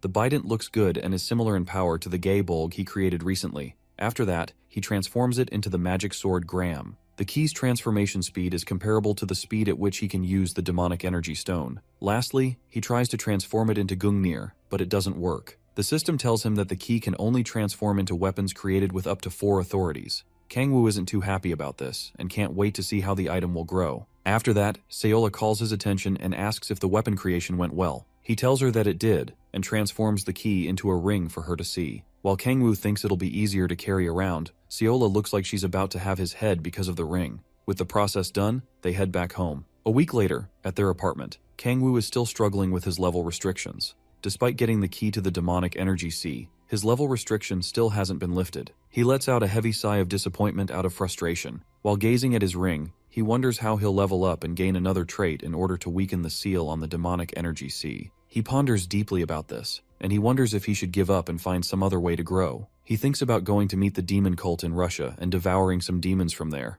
but it will be difficult for him to find them. His stomach starts grumbling, and he realizes that he hasn't been eating properly. He decides to go and eat his favorite kimchi stew but suddenly sees Lilith's tentacles in the pot. Kangwoo nearly has a heart attack when he sees this, but realizes it's just his imagination. However, the kimchi stew does have some octopus tentacles in it. He apologizes for thinking that an angel like Seola would give him something so horrible. Looking around the room, he doesn't see Seola and notices some luggage beside the sofa. Echidna tells him that Seola went to hunt in an A-rank gate with her party. She also says that the octopus and luggage were brought by Yeonju the previous night. Last night, Seola and Echidna met Yeonju at the door. The guildmaster told them that Yuri sent some stuff along with $30 million.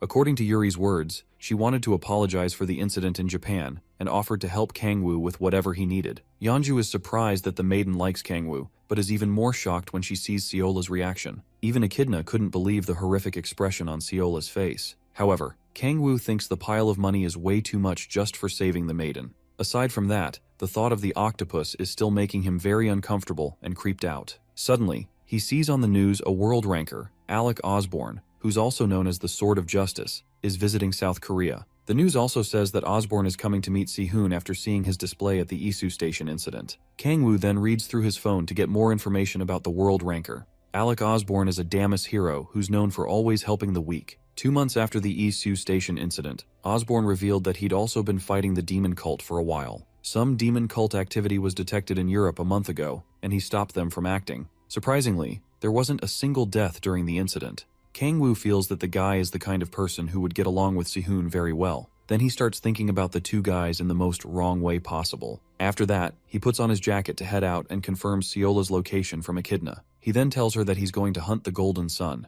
and she happily asks if she can tag along. Later on in a cafe, Tae-soo waves over to Kangwoo from his table. Kangwoo tells the party that they could have continued hunting, but Tae-soo says they couldn't do that once they heard he was coming. They start talking about Alec Osborne, and Tae-soo tells him that they heard about the guy from some players who recognized Si-hoon. On the other hand, Kangwoo glances over at Si-hoon and wonders why the guy looks so giddy. Si-hoon then reveals that he's happy because he didn't think the Sword of Justice would come to Korea just to see him. While he shows how much of a hopeless fanboy he is, Si-hoon tells them that Osborne is a very cool person. Kangwoo tries to ignore the fact that his subordinate is glazing over another person and goes ahead to ask how Si-hoon's leveling is going. Kangwoo is surprised when the swordsman tells him that he has reached level 60. Seola reveals that Si-hoon didn't have any sort of level restriction, while the others were blocked by it. Upon hearing this, Kangwoo feels like a complete loser because his supposed underling is blazing through levels without a restriction. Si-hoon then asks if he should go to the airport to meet Alec. As Kangwoo tells him there's no need for that, someone walks into the cafe, and Si-hoon immediately recognizes the person as the Sword of Justice. While Si-hoon goes to greet the world ranker, Kangwoo looks back and assesses Alec's aura and demeanor.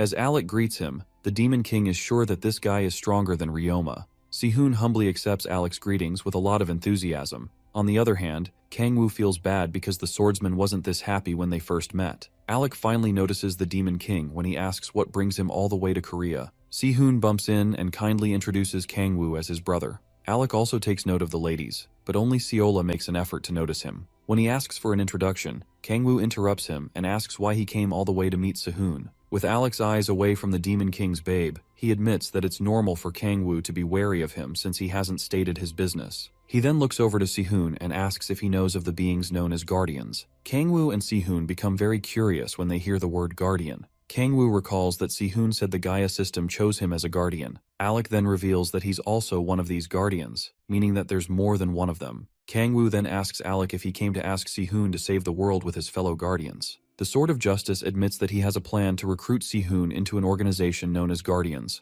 Although they aren't famous, Alec guarantees that they are humanity's hope. He assures Si-hoon that he won't feel any despair if he joins them. He's referring to how the swordsman felt when taking down the demonic monsters at Isu Station. Considering that those monsters used to be humans, Si-hoon felt powerless and sad at that time. Alec is sure that if they can become strong enough, they'll be able to save everyone. He says they'll become strong enough to subdue them without hurting them. When Si-hoon asks how this would be possible, the ranker tells him that guardians are able to enhance the strength of other guardians. Kangwoo finally makes sense of how Alec was able to subdue the demon cult in Europe. He looks at Si-hoon to see how the swordsman will respond to this desperate request. Si-hoon is a bit nervous and short of words when he is asked to join the Guardians. As he looks at the ranker to give his answer, the scene shifts to Alec walking through an alley while feeling completely dejected. He reveals that Si-hoon rejected his offer, but he's still determined to convince him. Meanwhile, Kangwoo is spying on him from afar and can't believe how persistent the guy is. Prior to Alec getting rejected, Si-hoon was about to accept the offer, but Kangwoo stopped him with his powers. The Demon King took over his subordinate's spirit and made Si-hoon think that Alec might be deceiving him.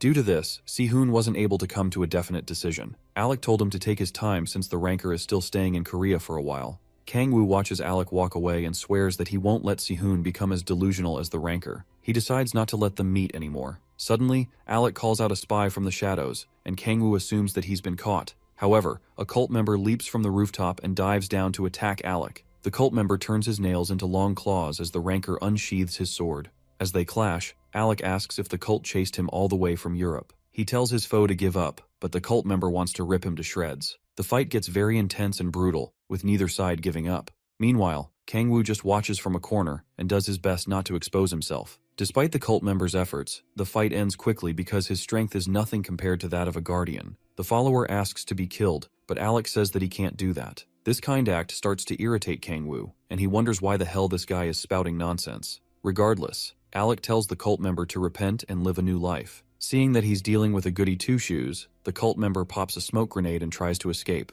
Alec tries to stop him when he sees the follower heading straight for a random passerby. The guy bumps into the girl and sends her crashing into the wall. After taking a quick glance at his surroundings, he flees the scene and leaves Alec to deal with the wounded girl. When the guardian rushes over to her side, his hands start shaking when he sees that she's dead. He starts crying out and asking why something like this had to happen. The fool could have avoided it if he just killed the damned cultist. He suddenly hears a voice asking what he's doing. He turns to see Kangwoo with an angry expression, and the Demon King asks him why he didn't kill the cultist. He explains that it's basically his fault that the girl died since he didn't take the cultist's life. Alec tries to explain, but Kangwoo lets him know that his stupid beliefs are the reason for the innocent girl's death. Kangwoo is taken aback when Alec says that no one got hurt either way. Suddenly the girl's body starts dissipating, and all that's left is her clothes in Alec's hands. Kangwoo then realizes that this guy is beyond insane. Regardless, the Guardian continues to act as if nothing happened. Kangwoo then calls him, and with a threatening look in his eyes, he asks if Alec is going to give up on Si-hoon.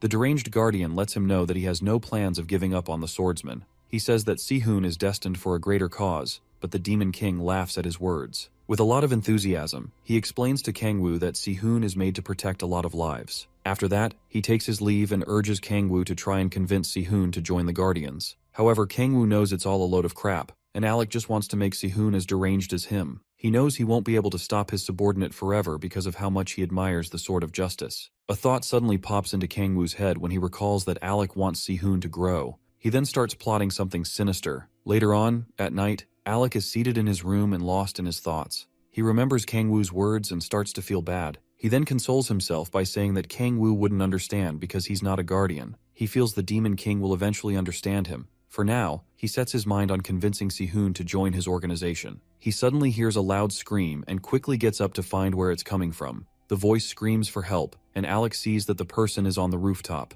He rushes to the rooftop and lands on the scene like a cliché superhero. When he looks up, he sees a cultist who is expecting him. The cultist reveals that he's the one who Alec encountered just a few hours ago. When Alec asks for the person's voice he heard, the cultist reveals that he was the one making those screams. Alec realizes that he's been deceived. The demon cultist then asks about the woman he killed earlier while escaping. When Alec remembers the scene, his face becomes very grim. The Guardian feigns ignorance and acts like someone didn't die back then. The cultist begins to laugh at him and mock the so-called Sword of Justice for ignoring an innocent person's death. While he is being mocked, Alec pulls out his sword and says he'll make the cultist repent for the rest of his life. However, the follower still takes note of the fact that the Guardian didn't mention anything about killing him. But Alec feels that the cultist can never understand why he refuses to kill people. He believes that saving every person is a noble cause. This is coming from the same idiot who basically disintegrates people. Anyway, Alec bolts forward to attack the demon cultist. However, the cultist points at his neck as if telling Alec to give it his best shot. In the end, Alec is unable to kill him and ends up smashing the wall. In the process of changing his attack trajectory, Alec ends up injuring his arm. While pretending to have missed his attack, the cultist prepares to land a haymaker. The follower punches the Guardian's gut and sends him flying away for acting so dumb. Before Alec even lands, he gets attacked with numerous fireballs as well. The entire roof explodes in flames, but Alec manages to still survive. While he is trying to figure out how his opponent became so strong in less than a day, the cultist is about to swing down on him with an axe. He tries to block the attack, but the cultist's weapon suddenly disappears. Before he can change the trajectory of his attack, the enemy lands a punch on his face. Alec gets sent tumbling across the ground. As he holds his bruised face, he figures that he may not be fighting the same demon cultist, but it might be another person. However, he recalls how demon cultists tend to get stronger and assumes that his opponent is a demon. The masked cultist remains silent and just looks at him. As their fight continues, each clash causes a bright light to shine everywhere. The combatants are moving at lightning speed as they fight, and Alec is trying his best to overwhelm his foe. He tells the demon to accept defeat, but the cultist is growing tired of the useless fight. As he expected, Alec doesn't deserve the right to be a guardian. Prior to their fight, we see the demon cultist resting in a lonely area. As he plans how to ambush Alec again, the wall beside him explodes. Thinking that it's Alec, he gets up and prepares for a fight, but he is shocked when he sees Kangwoo. The Demon King is confused when the cultist assumes that he's part of the Guardians. Kangwoo decides to ask the guy some questions about the Guardians, but the cultist isn't about to give up the information easily. He then transforms his ring into a demonic glove and prepares to beat the answers out of the guy. Kangwoo sprints toward the guy and punches a hole right through his chest. However, the cultist thinks Kangwoo is dumb for getting into his attack range. When he tries to use his claws, his hands suddenly go back to normal, and he notices that his demonic energy is going away. He looks down and sees that Kangwoo is sapping the demonic energy with his claws. After that, Kangwoo asks if the guy is ready to talk. The cultist continues to be stubborn, so the Demon King shoves his hand into the guy's mouth and uses the power of subordination on him. Despite this, the cultist still manages to resist the ability. With no other choice, he lights up the guy's insides with the power of hellfire. After that, he lets go of the cultist's bloodied mouth. The dude falls to the ground and screams out in pain. After that, he finally decides to talk. Kangwoo then asks him to say everything he knows about the Guardians. The cultist assumes that Kangwoo should know more, causing the Demon King to threaten his poor life once again. Aside from the fact that the group is known as Guardian, the dude says that there are less than 10 members. He also says the leader is a woman, and her ability is to find other Guardians all over the world. This explains how Alec was able to find Sihoon. When Kangwoo asks about the other Guardians, the cultist says he doesn't know any others besides Alec. After giving the information, the dude begs for his life to be spared. The Demon King offers to give the guy back his life in exchange for something else. With fear in his eyes, the guy looks up to him as Kangwoo asks what he can give. Scared for his life, he decides to tell Kangwoo every single thing he knows. He then starts giving the details while the Demon King listens closely. After talking for a while, Kangwoo says his information isn't anything new, but thanks him. The poor dude then asks if his life will be spared, but is shocked when the Demon King tells him that there's no reason to do that. As his life flashes before his eyes, he realizes that this is what the protagonist planned from the beginning. The last thing he sees is the hero setting him ablaze. After that, Kangwoo walks out of the burning area while putting on the cultist's robes. With this, he has acquired what he wants and proceeds to hatch out his devilish plans. The scene shifts back to the fight between him and Alec, and now he knows just what kind of person the Guardian is. Suddenly, he decides to stop his fight with Alec. He knocks out Alec's weapon and tells him how boring it is to fight him. The Demon King then grabs the guy's throat and starts choking him in the air. Alec struggles to free himself, but he's too weak against Kangwoo. The protagonist wonders why there's no normal world ranker like Cheonmujin. Kangwoo understands that Alec might have some kind of sob story as a reason for not killing, but he doesn't care for it. Alec is enraged when the hero begins to question his ideals and asks if things go away when he turns his head. The Guardian struggles to speak as Kangwoo reminds him of the corpse he got rid of earlier in the day. This finally makes Alec yell at him, but the protagonist is happy to see him enraged. The Guardian's boiling rage is more evident as the hero states that his actions are just for self-interest. Alec tries to tell him that he knows nothing, but Kangwoo grips his neck tighter. Suddenly, the door to the rooftop bursts in an explosion.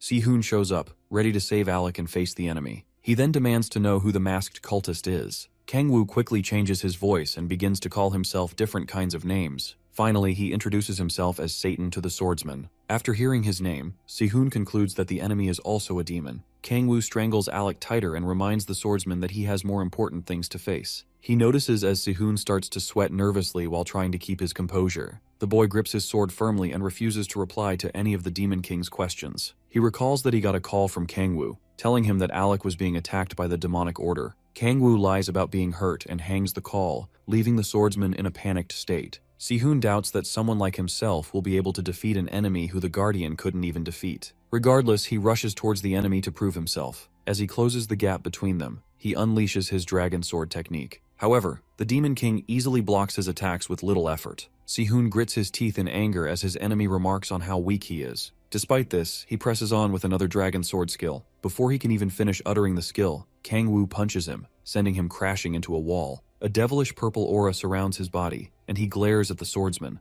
wondering why he doesn't feel the difference in their strengths. Sihoon refuses to give up and tries to attack once more. Kangwoo asks why the boy is trying so hard when Alec has nothing to do with him. Sehun continues to lash out with all his strength, and Kangwoo is enjoying every bit of the fight. His devilish aura shields him from Sehun's blade, and he sees that his subordinate is way better than the deranged guardian. Sehun isn't holding back and trying to subdue his foe. Rather, each strike aims to kill his opponent. Finally, he manages to graze Kangwoo's skin and crack his mask. Kangwoo then uses the purple substance underneath his feet to push Sehun back. He then attacks the unfazed swordsman, but Sehun evades as soon as the spears are about to pierce him. The genius boy tries to land a hit within Kangwoo's blind spot, but the Demon King blocks the attack easily. He continues to circle around and strike endlessly, but Kangwoo's defenses are more than he can handle. While blocking every single hit, Kangwoo is lost in thought about the one thing that his subordinate lacks. Sehun moves in front of Kangwoo to land another attack, but the Demon King easily overwhelms him. Kangwoo grabs the guy's face and tosses him into a wall.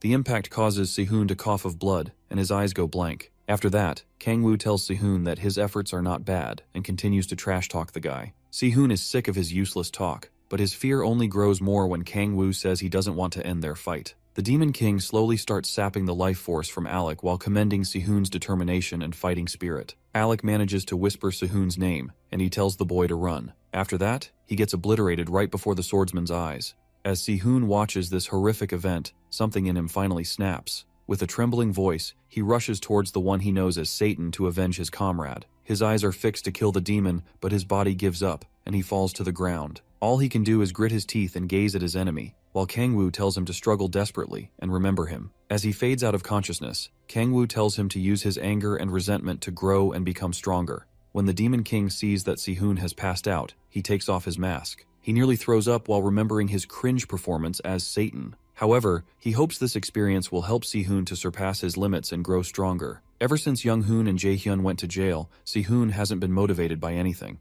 At the same time, Kangwoo is unsure if the Guardians are allies or enemies. If the rest are like Alec, he'll have no choice but to kill his enemies himself. Kangwoo then sees the system window pop up with a message while he's thinking of how to get stronger. Due to the fact that he has killed a Guardian, the system removes his level restriction and limits it to 69. Then his level increases by 10 points, and he reaches his 7th awakening. Kangwoo sees that killing a Guardian is what he needs to do to remove the restriction. But the level restriction at 69 shocks him. Usually players don't get another level restriction until level 89. Seeing that the only way to lift this is to kill a Guardian, he looks down at Sehun with a tempted gaze. As he looks at the swordsman, he wonders if he needs to kill the Guardians one at a time. However, he pushes the thought aside and takes off his cultist uniform. He decides not to reduce the number of Guardians because he doesn't know the kind of threats that Earth may face in the future. After that, he goes ahead and checks out his 7th awakening trait. From the status window, he sees that the ability is called Reaper of Souls, and it's also an SS rank ability. The details show that this skill is connected to his authority of predation, and it allows him to absorb demon souls and increase the quality of his own soul. The authority of predation absorbs a target's life force, demonic energy, and any other powers, but Kangwoo thinks of how inefficient it tends to be. He then looks at the window, showing him the second step to becoming a demon god, but the conditions are still unknown. Regardless, he feels that this ability has something to do with the unknown conditions, just like how he used his 6th awakening skill to create the key of the demonic energy sea. The thought of hunting some demons puts a deep smile on his face. He also sees that he has to trouble Yeonju, and we see her shivering in bed due to a cold. Kangwoo starts to meditate and enters his demonic energy sea. Due to his 7th awakening, the seal on the 10,000 demon core is weakened. He then uses the celestial dragon psyche style to condense some demonic energy. With his extreme demonic energy body, he's able to absorb things better. He continues absorbing the demonic energy and notices that the quality is still bad. The Demon King keeps reaching deeper and risking the chance of his entire body becoming the 10,000 demon core. While he goes deeper and deeper, he finally stops at the right time before the power consumes him. The struggle to break free of the temptation puts a toll on him, but he manages to increase his demonic energy stat by 8 points. He is glad to see this, but when he checks the status window, he sees that the points are off. He is supposed to have 121 points of demonic energy, but he only sees 120 points. He then realizes that it might be due to the effects of his coat. The system then pops up with a message, saying that his legendary equipment is not sufficient to raise his demonic energy stat above 120. Kangwoo looks at his coat and wonders why such important information was not made known earlier. However, he realizes that it's because no one has probably raised a stat this high before. He then looks over at Alec's body and sets it a balls. While he thinks about heading back home, he realizes that it took him 6 months to reach his current level. He glances back in the direction of the burning body and watches the smoke go up into the clouds. A few days later at the Red Rose Guild, a fierce battle is taking place in the training room. Si-hoon and Mu-jin are engaging in a fearsome battle, but it looks one-sided. However, Mu-jin wins this by knocking Si-hoon's sword away from his hand. He then tells the prodigy that they should stop for the day. He doesn't take it seriously when Si-hoon says that he can still go on. Si-hoon looks completely beat up and exhausted, but he still wants to push. With a ferocious look in his eyes, he tells the Sword King that he has to become stronger. Mu-jin sees that Si-hoon's martial arts are improving, but he is still worried about him. He then tells Kang-woo that he plans to go hunting with Si-hoon. Kang-woo looks concerned when the Sword King mentions that it'll be in Shanghai. The place has an SS rank gate like the one in Hokkaido, and he thinks it's too early. However, Mu-jin says that it'll be better for Si-hoon to fight monsters and get more real-life experience. Kang-woo sees that it's basically going to be a closed training, and it'll be the most effective way for his subordinate to grow. On the other hand, Si-hoon is still trying to catch his breath. Kang-woo then walks over to him to give him a bit of motivation. He grabs the guy, and with a sad act, he blames himself for not being able to save Alec Osborne. He tells Si-hoon that they have to do their best to become stronger and avenge the fallen guardian. His words touch a soft spot in Si-hoon's heart, and the swordsman vows to become stronger. Just like that, Kang-woo's sinister plan goes accordingly. After that, Si-hoon leaves for Shanghai with Mu-jin, while Kang-woo is wasting away on his couch. Suddenly, he hears his phone buzzing. When he picks up, he hears Yeonju telling him to put on the TV. Kang-woo puts it on and wonders what the whole fuss is about. He is short of words when he sees reports about the demon cult conducting a large-scale demon summoning. The cult manages to summon thousands of demons, and they are all wreaking havoc all across the country. While others will be scared for their lives, the Demon King is salivating as he sees this. All he knows is that this is the perfect feast he has been waiting for. The next day at the Red Rose Guild, Yeonju is walking into her office when she sees someone walk in. It's Kang-woo and his lovely family, and he asks her what's going on. He tells her that on his way to the office, he saw everyone in a restless mood. Yeonju tells him that the large-scale demon summoning took place in Vladivostok, Russia. However, they aren't sure of the exact number of demons that were summoned. Yeonju estimates that over 100 demons were summoned, and demonic monsters were also summoned. On the other hand, Kang-woo tries his best to hide his joy and desire to feast on the demons. Kang-woo and Seola then take a seat, while Yeonju tells them there haven't been many civilian casualties. Seola figures that the main issue is that the demonic monsters are on the move, and Yeonju confirms it. The monsters are moving through Manchuria, but Yeonju fears that there will be a large-scale war if the monsters make their way into South Korea. Kang-woo then asks her what the update with the Chinese is. She tells him that they contacted South Korea for an alliance, and they want to end things in Manchuria before the casualties get worse. There's going to be a strategy meeting in Harbin where each guild should participate. This is why her guild members are trying to get planes to go there first. She then asks if Kang-woo will be going with Echidna. She also wonders if it'll be enough with just him and Seola. Kang-woo tells her that Si-hoon is undergoing training, and he purposely didn't bring the rest. He feels it'll be too dangerous since they will be facing demons. He tries to gloat about how he's enough by himself, but Yeonju finds him sickening. Moments later, they head over to the player administration office in China. While they walk in, they are being led by Soyeon. Kang-woo then thanks her for helping out during the Ryoma incident. Soyeon blushes at his compliments and tells him that she had a promise to fulfill. Since her father is undergoing individual training, she admits that she's very busy, having to do all the work meant for her father. However, she mentions that she's worried about her uncle. Her uncle is known as Swordmaster Cheon Muyan. She says that Mu-jin overshadowed him, and that's why he isn't famous. Regardless, Muyan is also the vice leader of the Thousand Sword Gate, but sadly, he doesn't see South Korea in a good light. Kang-woo assures Soyeon that things will be okay, and she hopes so. They suddenly see two people being blocked by a huge man in front of them. Looking closer, we see that the two people are Minjung of the Onuri Guild and Hyunju of the Samurai Guild. Hyunju is surprised to see Yeonju, who asks her why she hasn't entered yet. Yeonju loses her cool when she hears that they are not being allowed to participate in the meeting. She tells the huge guard to move out of the way, but the man tells them that they'll be informed of what happened in the meeting later on. He threatens that if they don't follow Muyan's orders, the vice leader will reconsider the China-Korea alliance. At this point, Yeonju is ready to blast a hole through the door, but Soyeon tells her to calm down. Soyeon takes over and tells the huge man to move, but the man remains stubborn, saying that her uncle's orders are the top priority when her father isn't around. While the ladies are arguing with the guard, Kang-woo slowly steps in and tries to handle it. He cheerfully asks for permission to enter, but the huge guy repeats the same words to him. Kang-woo then threatens to enter anyway, and the guard tries to attack him. The door to the meeting room suddenly explodes, causing all the guild leaders there to panic. Kang-woo then happily walks into the room, while the guard lies helplessly on the floor. One of the leaders leaps from his chair and tries to attack Kang-woo for interrupting their meeting. Kangwoo grabs the bald man and smashes his head into the ground. The rest of the leaders are shocked to see the bald guy get knocked out easily. Kangwoo feels he should have stayed in his chair, considering he's already lost all his hair. He then sits on the bald guy and kindly tells the rest of the room to continue the meeting. Seated across from him is Moo-yeon, who implies that the Koreans aren't needed. Kangwoo snaps back at his comment, and he calls the Demon King a cheeky guy. He is already pissed with the vice leader, so he decides to tell everyone what kind of man Moo-yeon is. Kangwoo starts talking about a jealous younger brother who can never surpass his talented elder brother. When a monster invasion occurs and the older brother isn't available, the younger one takes the opportunity to prove himself. While talking, he flings a pen into the mat behind Moo-yeon, grazing his cheek, and says that the little brother is trying to put other forces in the rear, so they won't achieve much. Kangwoo describes Moo-yeon as an idiot who's trying to escape from his brother's shadows. This statement strikes a nerve in the vice leader, and he tells Kangwoo that he doesn't know anything. However, the Demon King tells Moo-yeon that he easily figured him out once he spoke, and says that people like him aren't interesting. At that moment, he knows the vice leader is really upset and can't resist the urge to attack him. He tells Moo-yeon to carry on and stop wasting everyone's time. Moments later, we see some troops gathered outside, and Yeonju is about to address them. Kangwoo wonders why she's so nervous, and she loses it, saying that it's all his fault.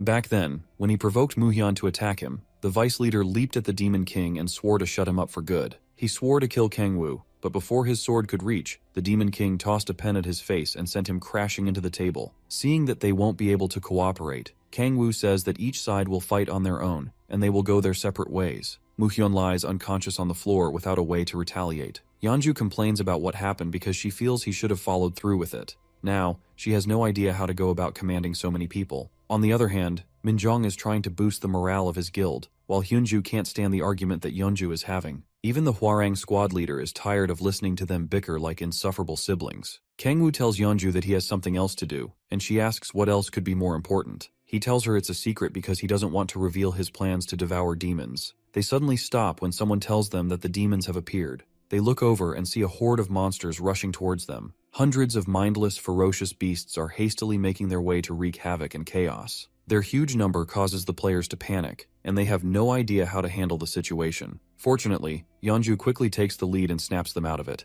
She assures them that they have the strength to fight the monsters. She then tells the mages to prepare to cast their spells, while the tanks will block the monsters charging at them. However, the players lose their morale when her commands become too complicated to understand. She starts feeling embarrassed, but Kangwoo cheers her on. Regardless, she says that commanding doesn't suit her, and hands over the reins to Hyunjae to take charge. With the burden lifted from her shoulders, she goes ahead to address the players one more time. She tells them not to think about the fight too deeply, and that they should see it as an opportunity to gather as many experience points as possible. The players are all excited after hearing her, and they aren't panicking anymore. In the end, Hyunjae didn't have to utter a single word. He sees how Yeonju motivated everyone with just a few words. Yeonju whips out her blood chains and tells everyone to fight with 3 things in mind. Firstly, no one should get hurt, and secondly, no one should die. Last but not least, she says that all the experience is for her as they all charge straight at the monsters. As both sides are about to clash with each other, a symbol appears in the eyes of the huge demon, and the cultist sees what's happening through the monster's eyes. The culprit of all this is finally revealed, and he's known as the Apostle of Evil, Anton Sidorovich. Since the Gaia system has gotten weaker, Anton says that the demons have gotten stronger. While he's lost in thought, a demon approaches him, and he tells the monster that it's not time for him to appear yet. The demon is revealed to be a demon from the 5th hell known as Utar.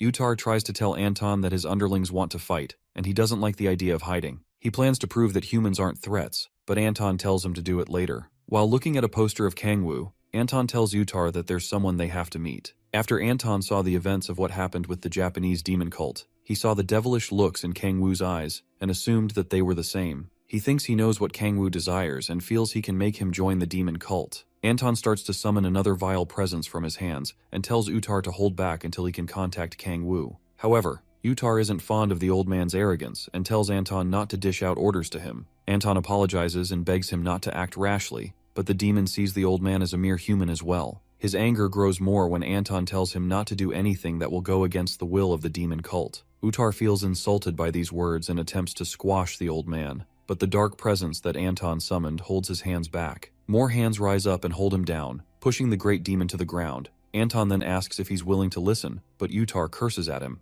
Anton then closes his book and allows the shadowy hands to rip Utar into pieces. The demon's underlings watch as their master is torn to shreds. They nervously turn to the old man, who calls their attention and advises them to heed his words. Back on the battlefield, the dreaded demons aren't letting up. However, Yeonju easily rips through them and continues to press on with her blood chains. A demon sneaks up to attack her from behind, but Hwaeun slices the monster and saves her. She tells Yeonju that she and Hunmo came to help, so she shouldn't be too upset. Hyunmo is quite concerned because there seems to be no end to the horde of demons they're facing. Hwaeun feels things would be easier with Kangwoo, but Yeonju refuses to accept that she needs help from our boy. However, Kangwoo is still on the battlefield, but he's invisible to everyone else. He sees that the players are doing very well to their advantage. Seola and the Samurai Guild are offering proper support, while the rest are dealing with the demonic monsters well enough. Kangwoo feels they'll easily win like this, but the problem is that he hasn't seen the supposed hundreds of demons that were summoned. He wonders what else they could be after, and why they haven't appeared. Something suddenly catches his eye. Then he calls on Echidna to go to the Samurai Guild and protect Seola.